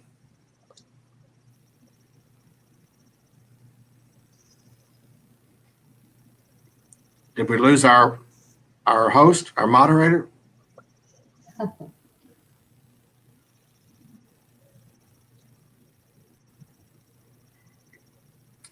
We lost Tony. Tom would be the next person to speak if we were. Well, Tom Wynn, over to you. Well, I'll take over. Sorry, Tony. What happened? We'll figure this out. So, tell us about the master's program. Well, I'm Tom Wynn. I'm now an adjunct faculty member at the University of Houston downtown. I've recently left, but I ran the Master of Security Management program at UH downtown for a little over 6 years. And specific to the MSM, there is a Master of Security Management, which is a combination of cybersecurity classes and management classes. And what we focus on is managing risk in a large organization. And then we also have the cybersecurity classes combined with one of the core classes from the degree can be taken as a standalone cybersecurity graduate certificate. So if someone doesn't want a master's degree but doesn't have the background in cybersecurity, maybe a related background or almost no background in cybersecurity but in the security profession, and know they need to learn about cybersecurity, that was what this program was designed to do. One of the unique features of this program compared to the other ones that you're going to hear about is how we focus on managing in a business, and we focus on managing risk in a business. And when the courses that I typically teach are in the core, and so like one of the courses called Enterprise Security Management, one of the things that I force my students to do is, whether they're coming from what we call the enterprise side, which is the more traditional security, or they're coming from the cybersecurity side, I force them to think about managing the other team.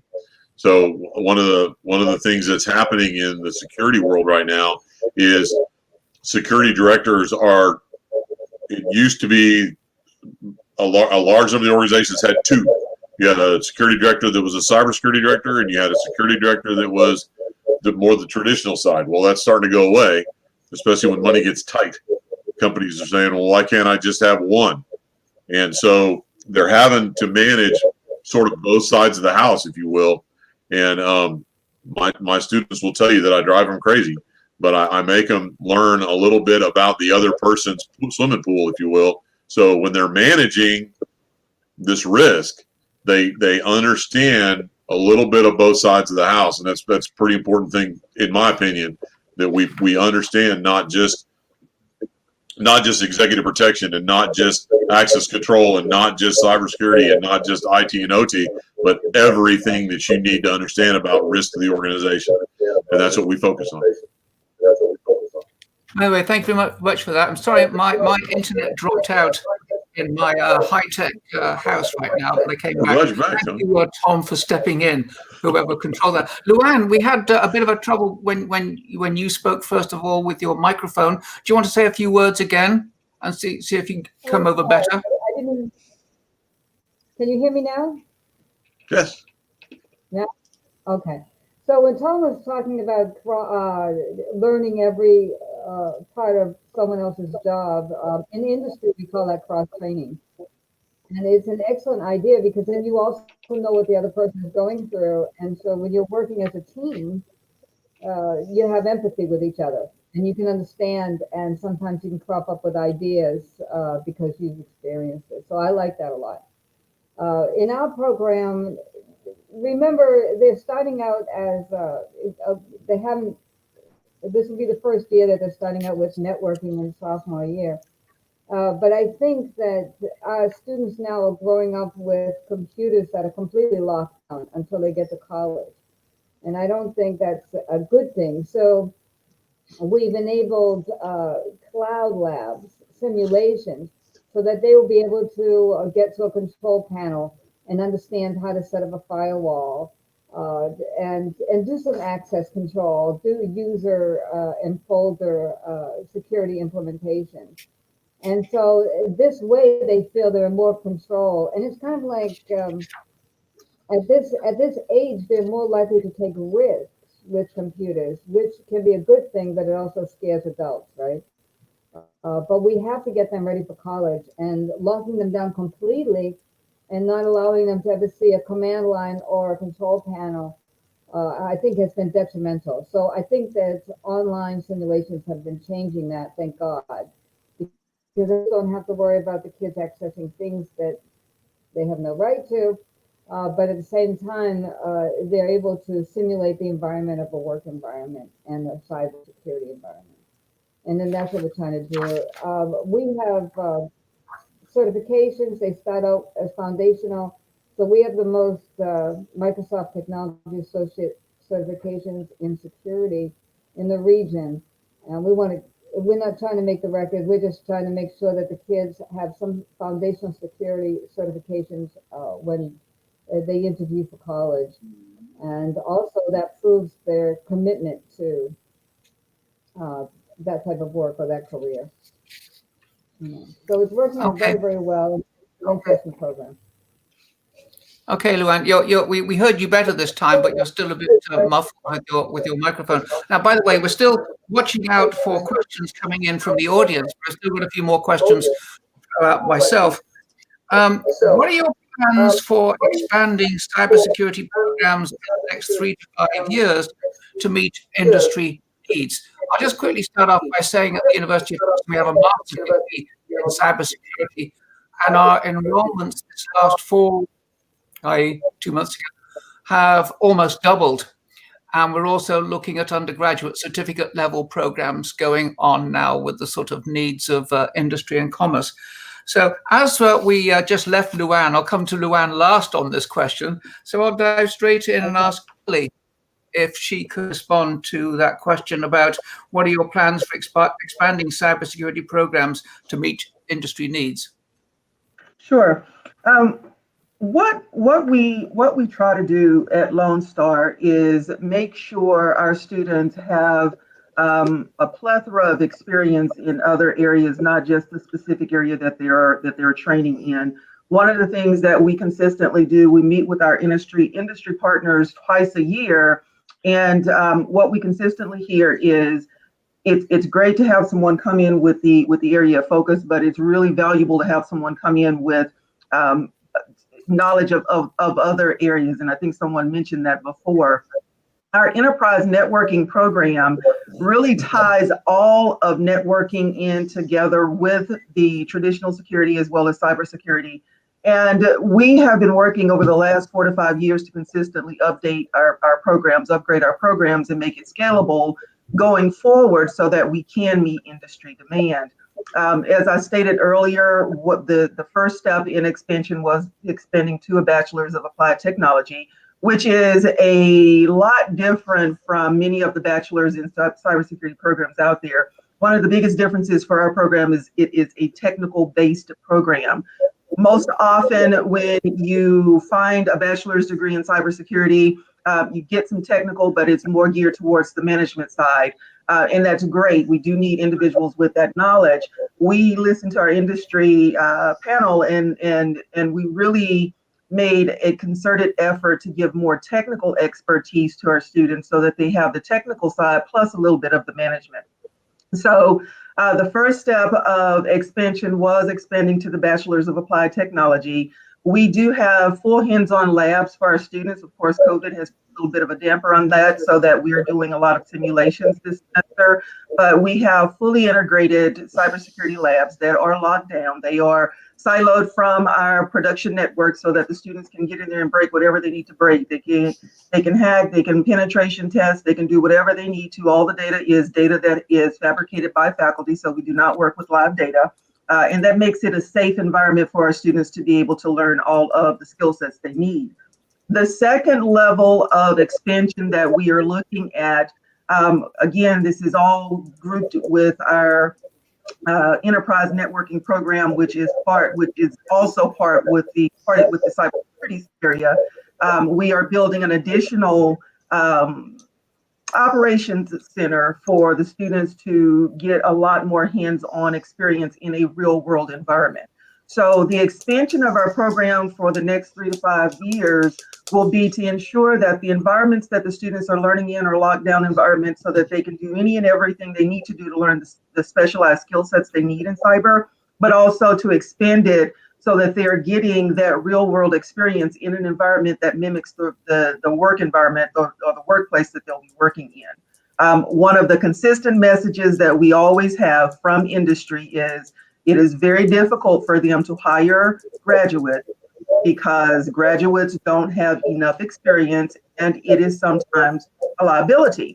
So one of the things that we're working on again to really kind of meet that that challenge is building more of the specialized lab simulation, real lab, not simulation, but real live lab environment so that the students can get that hands-on experience. So that's what we're looking at for the expansion of our programs for the next 3 to 5 years. We'll also be working with the industry partners that we meet twice a year to make sure that, of course, we know everything changes at least every 2 to 3 years. We want to make sure our equipment is updated. We want to make sure the programs are updated, the curriculum is updated, and we try very, very hard to make sure that once things change in industry, they also change at Lone Star so that the student is always sure to get the most up-to-date training possible so that those skill sets transfer directly into a work environment.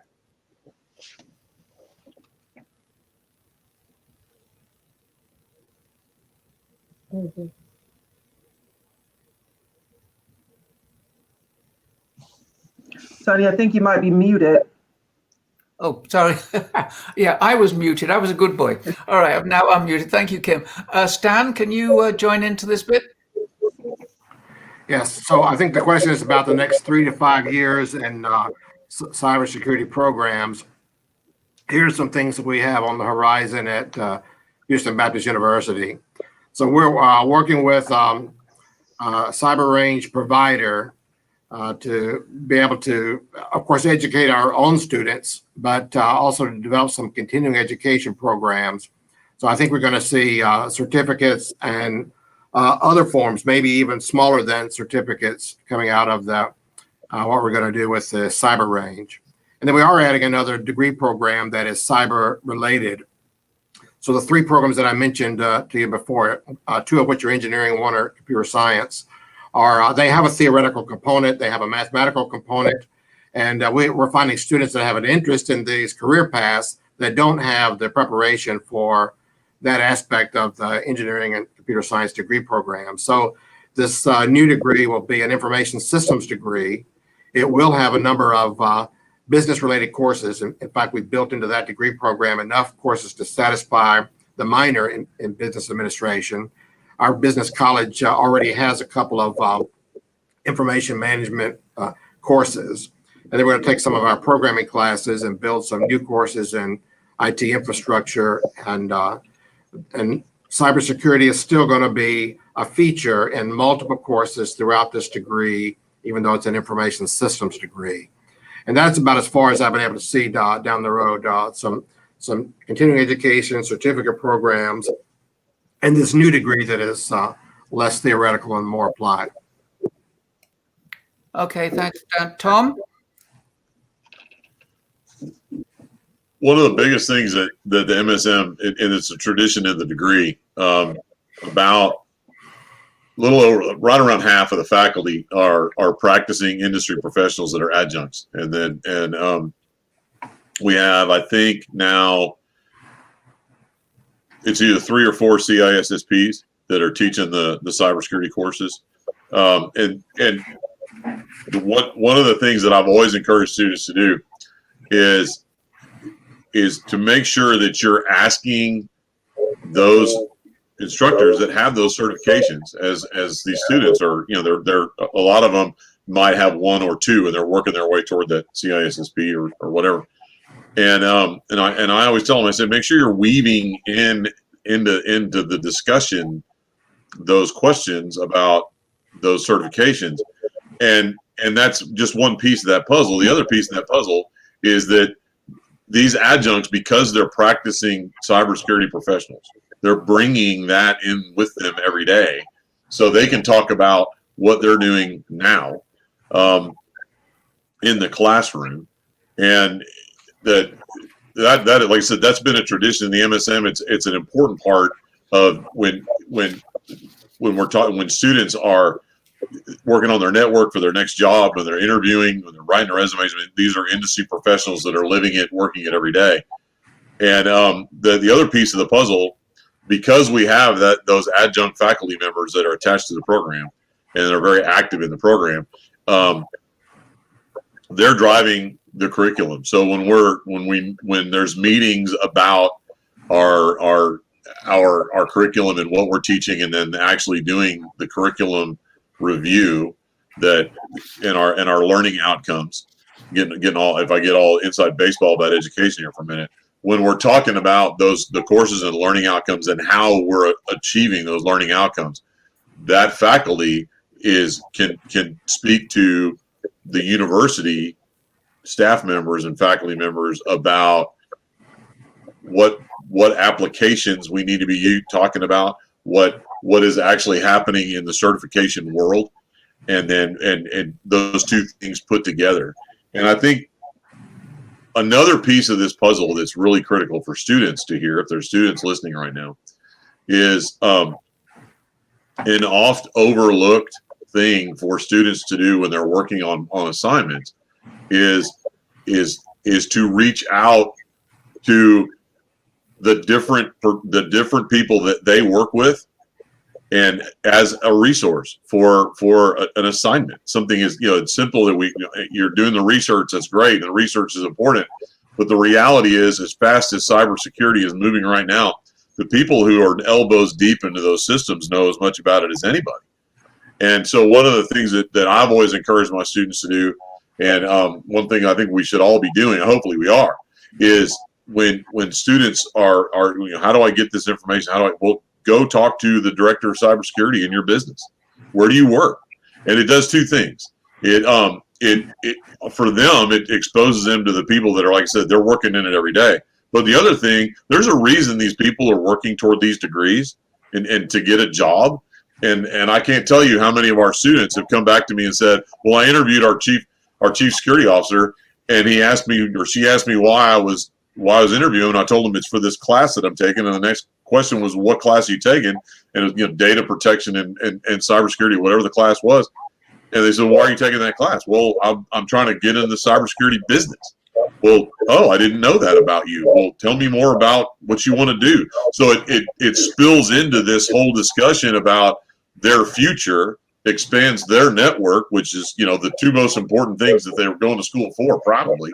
And so when you put all those together, you know, you're getting people involved in the program that are in industry. You've got the program the other way around, getting involved with those people that are in industry, and that's a critical piece for our program. And with the advisory panels, advisory boards, and the Cyber Summit, you know, the Houston Cyber Summit, that's where this happens.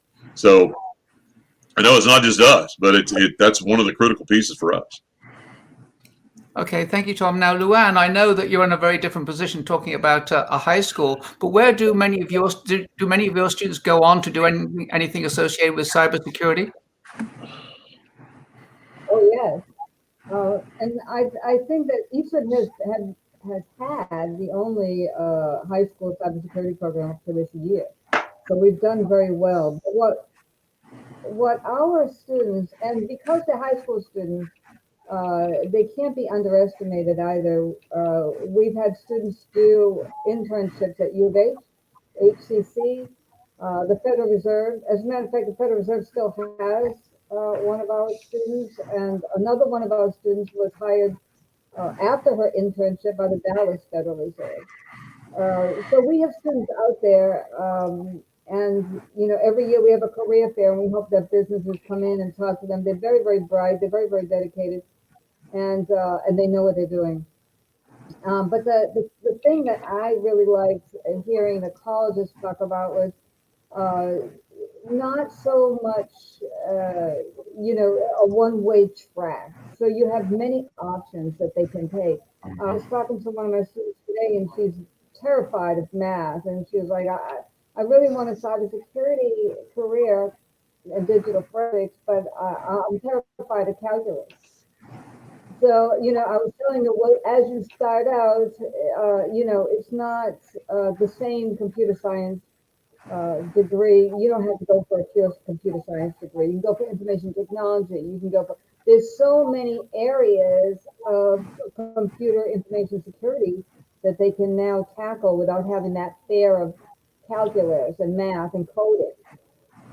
So I'm really pleased to hear that. Lone Star, I have 3 students going to Lone Star right now. I have also a few going to U of H, and I think I have 2 going to Baptist. So they're all over the place. But I really like the programs that we offer in Houston, and it gives me an opportunity to say, have you seen this program? Have you seen that program? So I'm happy to hear that. But don't underestimate, that's the only thing I say, don't underestimate high school students, especially the ones from Eastwood Academy, because they're dedicated, they give 100%, and they have technical abilities already. As a matter of fact, I had 2 of my students that went to the city of Houston as interns, and they actually taught some of those people who had already worked there a few things. Because technology is always changing, and young people grab onto it faster than we can. And so, of course, they don't have to go to school for every single new thing they learn. They read it, they hear about it from somebody else, they pick it up, and they're gone with it. So I'm very excited to see this, because a few years ago, there may be only 1 or 2 programs I could send them to. Okay, thank you, Luann. I was going to say quickly, before going on to another question, that I said we've doubled the number of people doing a master's degree. We're also making sure that the cybersecurity stuff is becoming an element in almost all of our programs, because a fundamental part of it needs to be known by absolutely everybody. We're also talking with the Bauer College of Business to introduce a stream on cybersecurity in the MBA program, and also in our own marketing programs as well.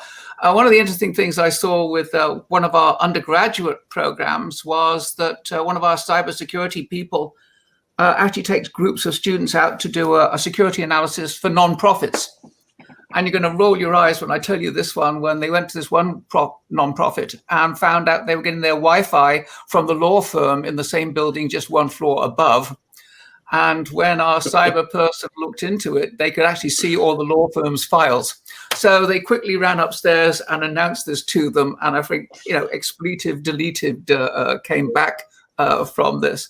But clearly there's plenty more that we could be doing. I'm noticing some questions coming in. Michael Krogstad, I think we've begun to touch on it, but let's go back to it. From that experience, have you considered partnering with companies in the Houston area to do internships? And talking with CSOs and directors in the area, there would be an opportunity for that, which also expands to a slightly wider question, which is what is the employability of your students? Are they all fully employed by the time they graduate on that? I'm going to start this time with Stan.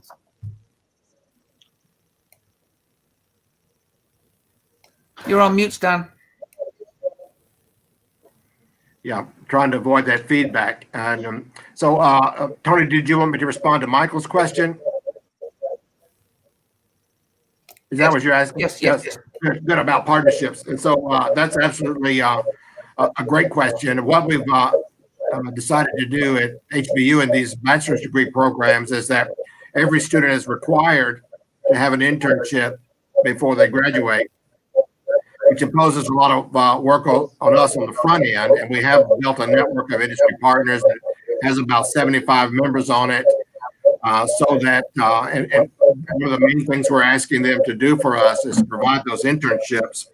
And we're describing an internship in more than one way. There's a typical way where you would spend your summer in an organization and be assigned some tasks related to your degree program. But also there could be something that happens during the academic year, after hours, or like a part-time job. And I'm really imagining that most of these students will have more than one internship experience before they graduate.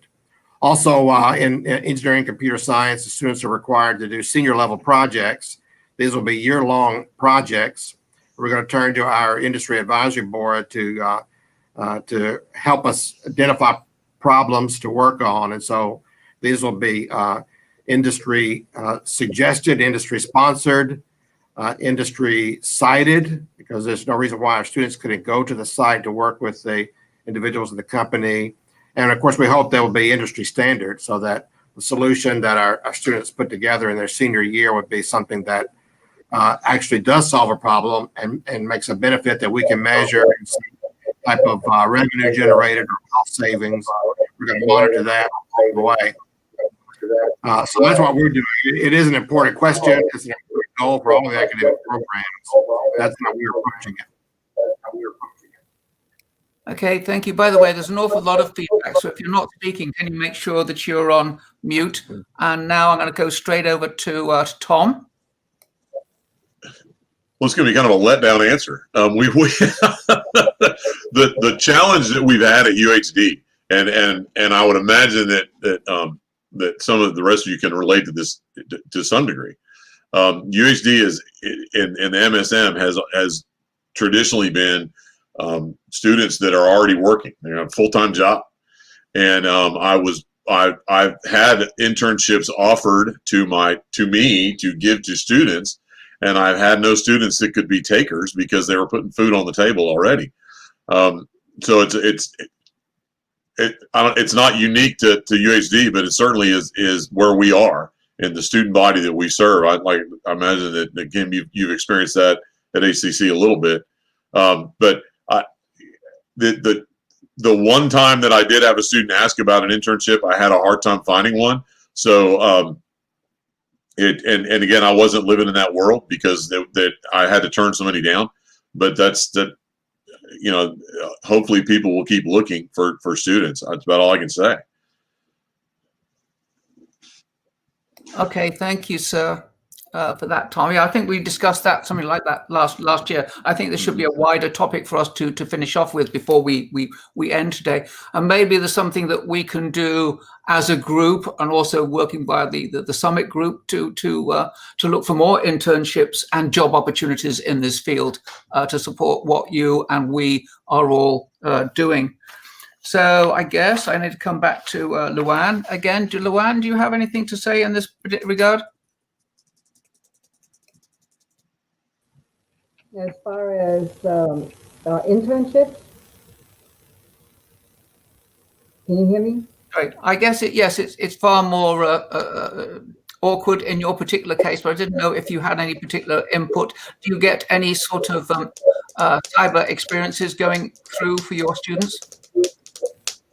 Oh yeah, thank God for Blue Lands, Federal Reserve, even the colleges. We have placed a lot of students for internships, and they're paid internships. But we've had a lot of support from businesses, and they've come to the school and really have undergirded us. And that has the students, it gives them a lot of confidence. They come in, they talk with them, they talk to them about how to do a resume, how to dress, how to how to talk to a person that's interviewing them. Things like that. And so it really helps, and we're very successful on internships. Okay, thank you. Kim? So of course, being in the higher education area, such as my peers here, we do face some of the same challenges, Tom, as you do, in terms of a lot of our students, most of our students, as a matter of fact, actually have full-time jobs.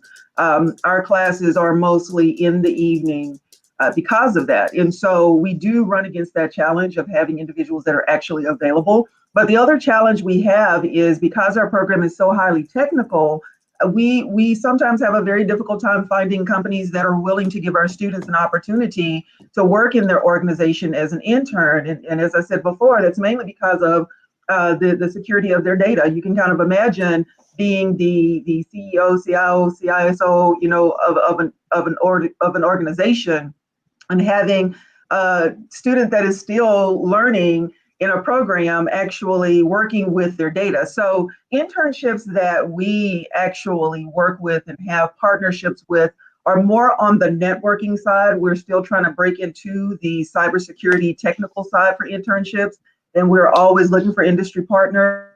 We do have some partners that are looking forward to these new labs that we're building, because it will give those students that knowledge that they'll need for getting into live data work. So we do have a very few, but we are always looking for internships. So if there are individuals out there that are willing to intern with students that are going through a program, or even students that just finished the program, we definitely are looking for those partnerships. Okay, thank you. And there's a couple of questions coming up directed at me. That cybersecurity is becoming a part of all of our programs in the College of Technology at UH. And someone also asked, is the College of Technology NSA Center of Academic Excellence? And yes, it is. And in actual fact, the Computer Science Department in the Natural Sciences and Mathematics College at UH is an NSA Center of Research Excellence as well. So we quite a broad spectrum. And I know that other organizations, any of the partners on the call, in actual fact, also have an NSA Center of Excellence situation. Also, I just see this one coming up on the screen. More partnerships. Whoa, leave it up there. More partnerships on the networking side than in cybersecurity, because all the hesitancy on the part of companies to give access to students to their data. I'm presuming that's more of a statement. In our particular case at UH, I don't think we have that same problem. I mean, we're working with NSA on stuff, so we deal with the security of data, etc. So that's part of what we do. Obviously, in this domain as well, if students need some sort of form of security clearance, that adds an extra level of whatever, which is difficult to go through until they get employed. Although I don't know what about the rest of you on the panel. We're actually seriously looking at having a process where we're going to do some more work with companies that and NSA that require security clearances. So that will be an extra tick on their resume for getting jobs. As it is, I think in terms of employability, we probably get more than 90% of our students graduate with a job. They've either done our degree part-time online programs and mainly run at the weekend anyway. And infuriatingly, I have to sort of say that several students end up with a starting salary higher than our highest paid full professor. Not me, because I'm a dean, so that's okay. But in terms of the rest of people on this, okay. So ultimately, and I think it would be interesting to get some more feedback from the attendees. And I'm looking online here at what's coming in. Is what skill sets are companies looking for when they hire a person into entry-level cybersecurity? Again, I think we've all spoken to the fact that we have advisory boards, and whether the person on the advisory board is definitively a cybersecurity person or not, provided they're senior or not, they're going to give us access to the people. But we also raised this question about, is there something that we can do as a group rather than individuals to work out a program for internships and spread the word about what we're doing in a better way? Is this something that the summit could help us with? Tom, do you have anything that you might want to say in that regard? Well, the summit already has to some degree. I mean, and it's a great group, and this is a great, the great network opportunity. It's something that I brought up, kind of what we talked about before, what I brought up before, is the ability to fill. There's a gap, and it doesn't apply so much to your students, Tony, with their NSA, and they're kind of a little bit of a ramp up for those guys, which is great. But a lot of the students that are trying to get in that don't have that they're working, they've got whatever background they've got, they've taken these classes, and that how do you? It's the challenge of getting that first gig, getting that first job, and in that field. And one of the number that always gets thrown around, or was always thrown around, was the 30% of the cybersecurity jobs can't be filled, and cannot be filled, and that there's, and from what I've seen, a lot of those are more entry level positions, and I think the challenge is still because the field is new, and the job descriptions are written by non-practicing security professionals. They're probably written by HR people, and the cybersecurity managers are busy with doing everything they can to get through whatever they need to get through. That one of the challenges is getting those people together on the same page. And often when I've spoken with different groups of people, that I've talked to the managers, and I've talked to the hiring the HR folks, and I said, y'all need to talk. You need to figure out how to write the job description that matches the job.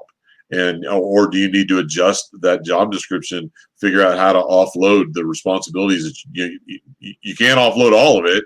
Maybe you can offload 20% or 40% or 60% and work on that. I think that's where the challenge lies. I don't really know the answer to that question, but from what I've seen and continue to see, that's the challenge. Tom, Luann, you're on the sequence to come to next. Do you have any input on this particular point? If not, don't worry. You're on mute, by the way.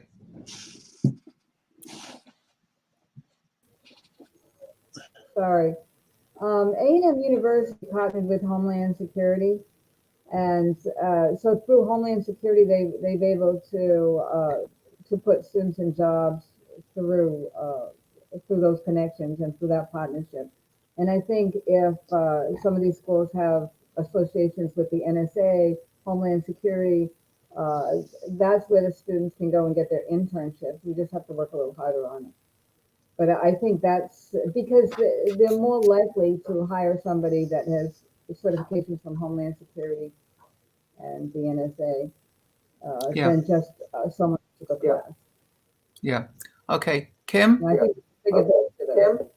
Sorry. Thank you, Luann. Tony, I want to make sure I answer your question directly. Can you please restate the question? I can't remember. You caught me. I mean, that's not fair, by the way. What was the question, guys? Come to me. Well, and because we're talking about the internship process and we're talking about the skill sets the students are needing to get those jobs, and really, one of the big things, and I have to agree with Tom with pretty much everything you said. One of the big things that we are always working with finding partnerships is, again, going back to the fact that companies are very, as whoever stated it, companies are very hesitant to hire students that don't have experience. So we are literally looking at all of the feedback that we receive from industry partners.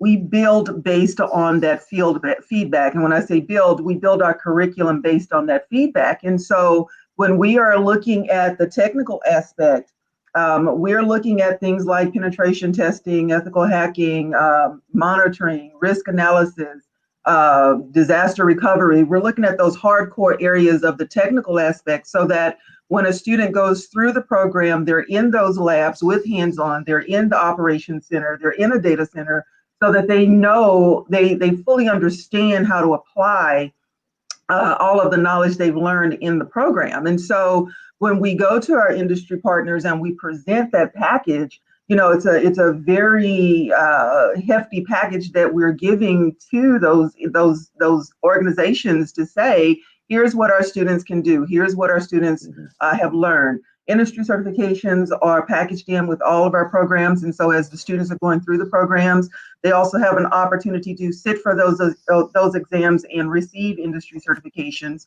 All of our faculty are industry certified in various areas. We have doctors, we have CISSPs, we have a lot of individuals with the skill sets necessary. So we are working with all of these individuals on a consistent basis to actually build in those hardcore technical skills that businesses and organizations are looking for. With all of that said, I have to continuously go back to the fact of, it's sometimes very challenging to make sure that these companies understand the students do have the experience that they're looking for. So it's a challenge, but we are consistently working towards creating the overall well-rounded package that a student would need, that any individual would need actually, to be able to get into cybersecurity. It's such a very specialized field. It's such a very new field. As Tom said, a lot of those job descriptions, job positions, they're written by someone in HR. So you need a translator. You need someone that's on the IT side, but you need someone with the managerial side and the HR side to be able to translate the needs of the company into a viable job description. So it's a very difficult thing to do. And just this field in general, it's a very wide open field, but it is it's a complex field to get into. I mean, it's not just, networking, it's not just physical security, it's not just locking down your proxy servers. It is a whole lot more than that. And so when we built the program as part of the enterprise networking that we do, we paid attention to those very unique skill sets that you will not find in a lot of programs. Another thing that we found working with industries is, sometimes they'll have a cybersecurity person in their organization, but that person doesn't have formal training. They've learned throughout their path with the organization. So there are a lot of things that they kind of miss along the way because they don't have that formal education. So those are some of the things that we're working against, some of the challenges we're working with, but also some of the things we're trying to put in place to meet those challenges. Right, thanks very much. So Stan's the last one for this question. Thank you. And then we'll start to do a bit of a roundup and wrap up and see what we can do to take all of us further forward in this domain. So Stan? I'm going to address that question about skill sets that companies are looking for in an entry-level cybersecurity position. And I want to point to another skill set that's probably obvious to everyone, but I didn't hear it today. But I know that the network of industry professionals that I talk to are looking for cybersecurity professionals that can make ethical decisions. They'll point to the human threat and the insider threat, and all of you know about that, and the employee that turns malicious for whatever reason. And so they're looking for ways to identify and bring into their system ethical decision makers. And so that's a big part of what we're doing in our programs at HBU. It's the environment that we live in a Christian university. And so there are principles and values infused throughout not only the liberal arts curriculum that our students take, but also the technical curriculum and the faculty. It's very well integrated. And that's a key and explicit part of our approach to preparing cybersecurity professionals. The other point I wanted to make was that the question addresses entry-level cybersecurity position. And I just wanted to acknowledge, and this will also be obvious to everyone, is that there's not a standard entry-level cybersecurity position. And common mistake that my own advisory board makes, so they'll brag about the cybersecurity program at HBU, and I'll remind them that we're not trying to do all of cybersecurity. We're doing cyber engineering, which is a valued part, but only a part of the whole cybersecurity position. So if I were to describe an entry-level cyber engineering position, it would be very different than some other types of entry-level cybersecurity positions. So I just, the question is within the context of what do you need? I noticed that, for example, just to expand on that a little bit, the NICE framework and even the CyberSeek organization, which identifies cybersecurity jobs, has a whole host of job titles that would be considered cybersecurity. And each of those job titles have different specific skill sets. And like I said, there are places, websites that you can go to identify those different skill sets. And so we're not trying to do them all. We're trying to do some of them very well. And probably maybe the rest of you would say something similar, but that was my take on that particular question, Tony. Great, thank you. I mean, what I want to say from University of Houston College of Technology side, I mean, by the way, where our focus is more in to do with at master's level, but of course, we're making all these courses available as well at the undergraduate level. But we do a lot of research into infrastructure protection. But bottom line is, I think with all of this is we clearly all have a role to play in the Houston community, and we all have a role in cybersecurity where all of our students should be sought after and employable. We've spoken at previous summits on this same question, and I'm prepared to commit University of Houston College of Technology to work with each of you to see what we can do to spread the opportunities for employment. So we may well look at inviting yours to our career fair if we felt was possible.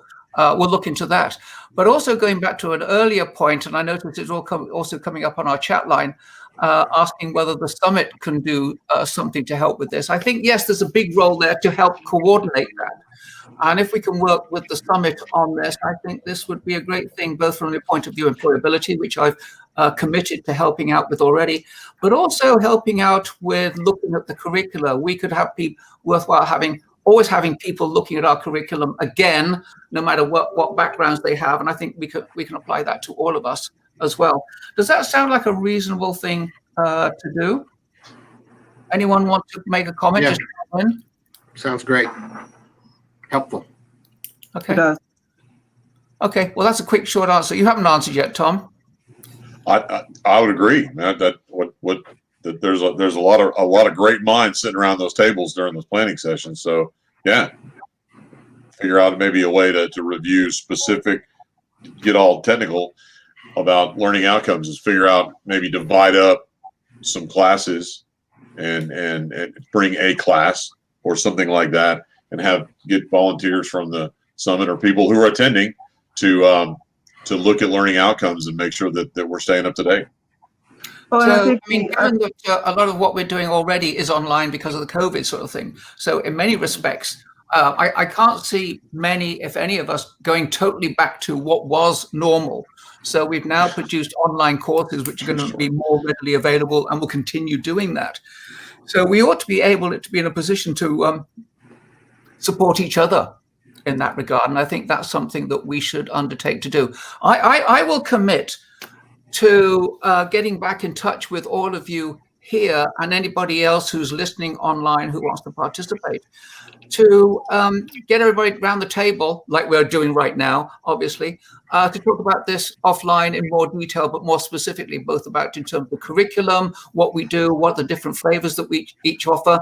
And if the summit can help us publicize this better, we could make ourselves available to a wider range of people in industry and commerce, as well as offering internships and employment afterwards. Sound like a plan? That'd be great. Definitely. I can see a hint by having your picture coming on the screen. I just put myself in there because you're talking about the summit. So, Tony, I hope it's a casual party. But I figured I might as well come in here and talk on behalf of the Cybersecurity Council and the summit. So we are excited to work with you. We've been excited to work with you. Our whole philosophy has been one of paying it forward into building the next generation. And, as has been evidenced with some of our commitment for the cybersecurity excellence and cybersecurity awards that we have put in place. We want to kind of grow that program. But we want to work with each and every one of our area colleges and schools to help and put together a strong curriculum, as well as probably internships and externships. So I can't believe I made this commitment in public, but I will follow through on that, and we'll certainly include you in that as well, Umesh. Well, we're happy to be here and to help out, and as you said, to market it. So yes, absolutely. Okay, thank you all very much indeed. It's been a pleasure working with you, and see what else we can get going. And I want to thank everybody for participating. Great content. The area needs what y'all are doing. We definitely need not only the area, but the nation and the globe needs from all the needs that there are. And I think we've got to really figure out how we crack. I understand the experience gap that our HR folks put in place a lot of times, but that 3-year experience factor normally is a killer. And we understand that. And one way to do it is to work through the summit people hire people that they know and trust. And so maybe there's a way there. We should work on that. So with that, I want to thank you, Tony, for all you're doing. Thank you, Stan. Thank you, Kimberly, Tom, Luann. Great panel, great content. Thank you very much. And I'll be in touch with you all. Thank you. Thank you. Thanks, everybody. Bye, everybody. And so that brings us very close to being to the end of today's program. I hope you have enjoyed it. It's been a very, very full day. We are going to start tomorrow morning at the calendar says 9:30 a.m. But what we're going to do is actually change that, and we're going to delay the start till 9:45 a.m. So the stores will open, registration will open at 9:45. There'll be a short period of time, and then you'll see me on, and we'll get started around 9:50, 9:52, 9:53, somewhere there. And then we will have our first session start promptly at 10 a.m. Central. It's a 2-hour session. We're doing a cybersecurity overview for the entire region. Jack Hanegraaff, the coordinator in charge of the emergency management folks and the infrastructure protection program at the mayor's office, will be leading the session, and he has a great panel plan. There will be tools that he will discuss. Then we're going to move on to IoT tsunami, and if your business is prepared for dealing with the wave of edge-connected devices. And we have Greg White, Mary Dickerson, Vic Malloy Tahar, Daniel Hankins, and Steve Brown talking about information sharing and analysis organizations in the state of Texas. And Greg White, as many of you know, is the leader of the ISAO-SA, which is the standards organization, ISAO-SO, the standards organization for ISAOs out of UTSA in San Antonio. And we will have a full session with Daniel Hankins, who was on earlier, the cybersecurity coordinator for incident response consideration. We'll move to healthcare, security, and privacy considerations, led by Deepak Chowdhury, who is the director of the healthcare initiative over at BDO's Houston office, and is the he is the president of HIMSS this year.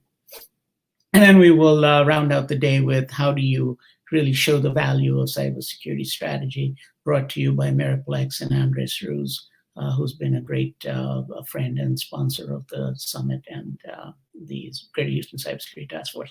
So with that, I want to thank you all for hanging in there, and we will get a few more gift cards ready for and sprinkle them in tomorrow. And with that, I want to say good night and have a very safe evening. We'll see you bright and early tomorrow morning. Have a good day.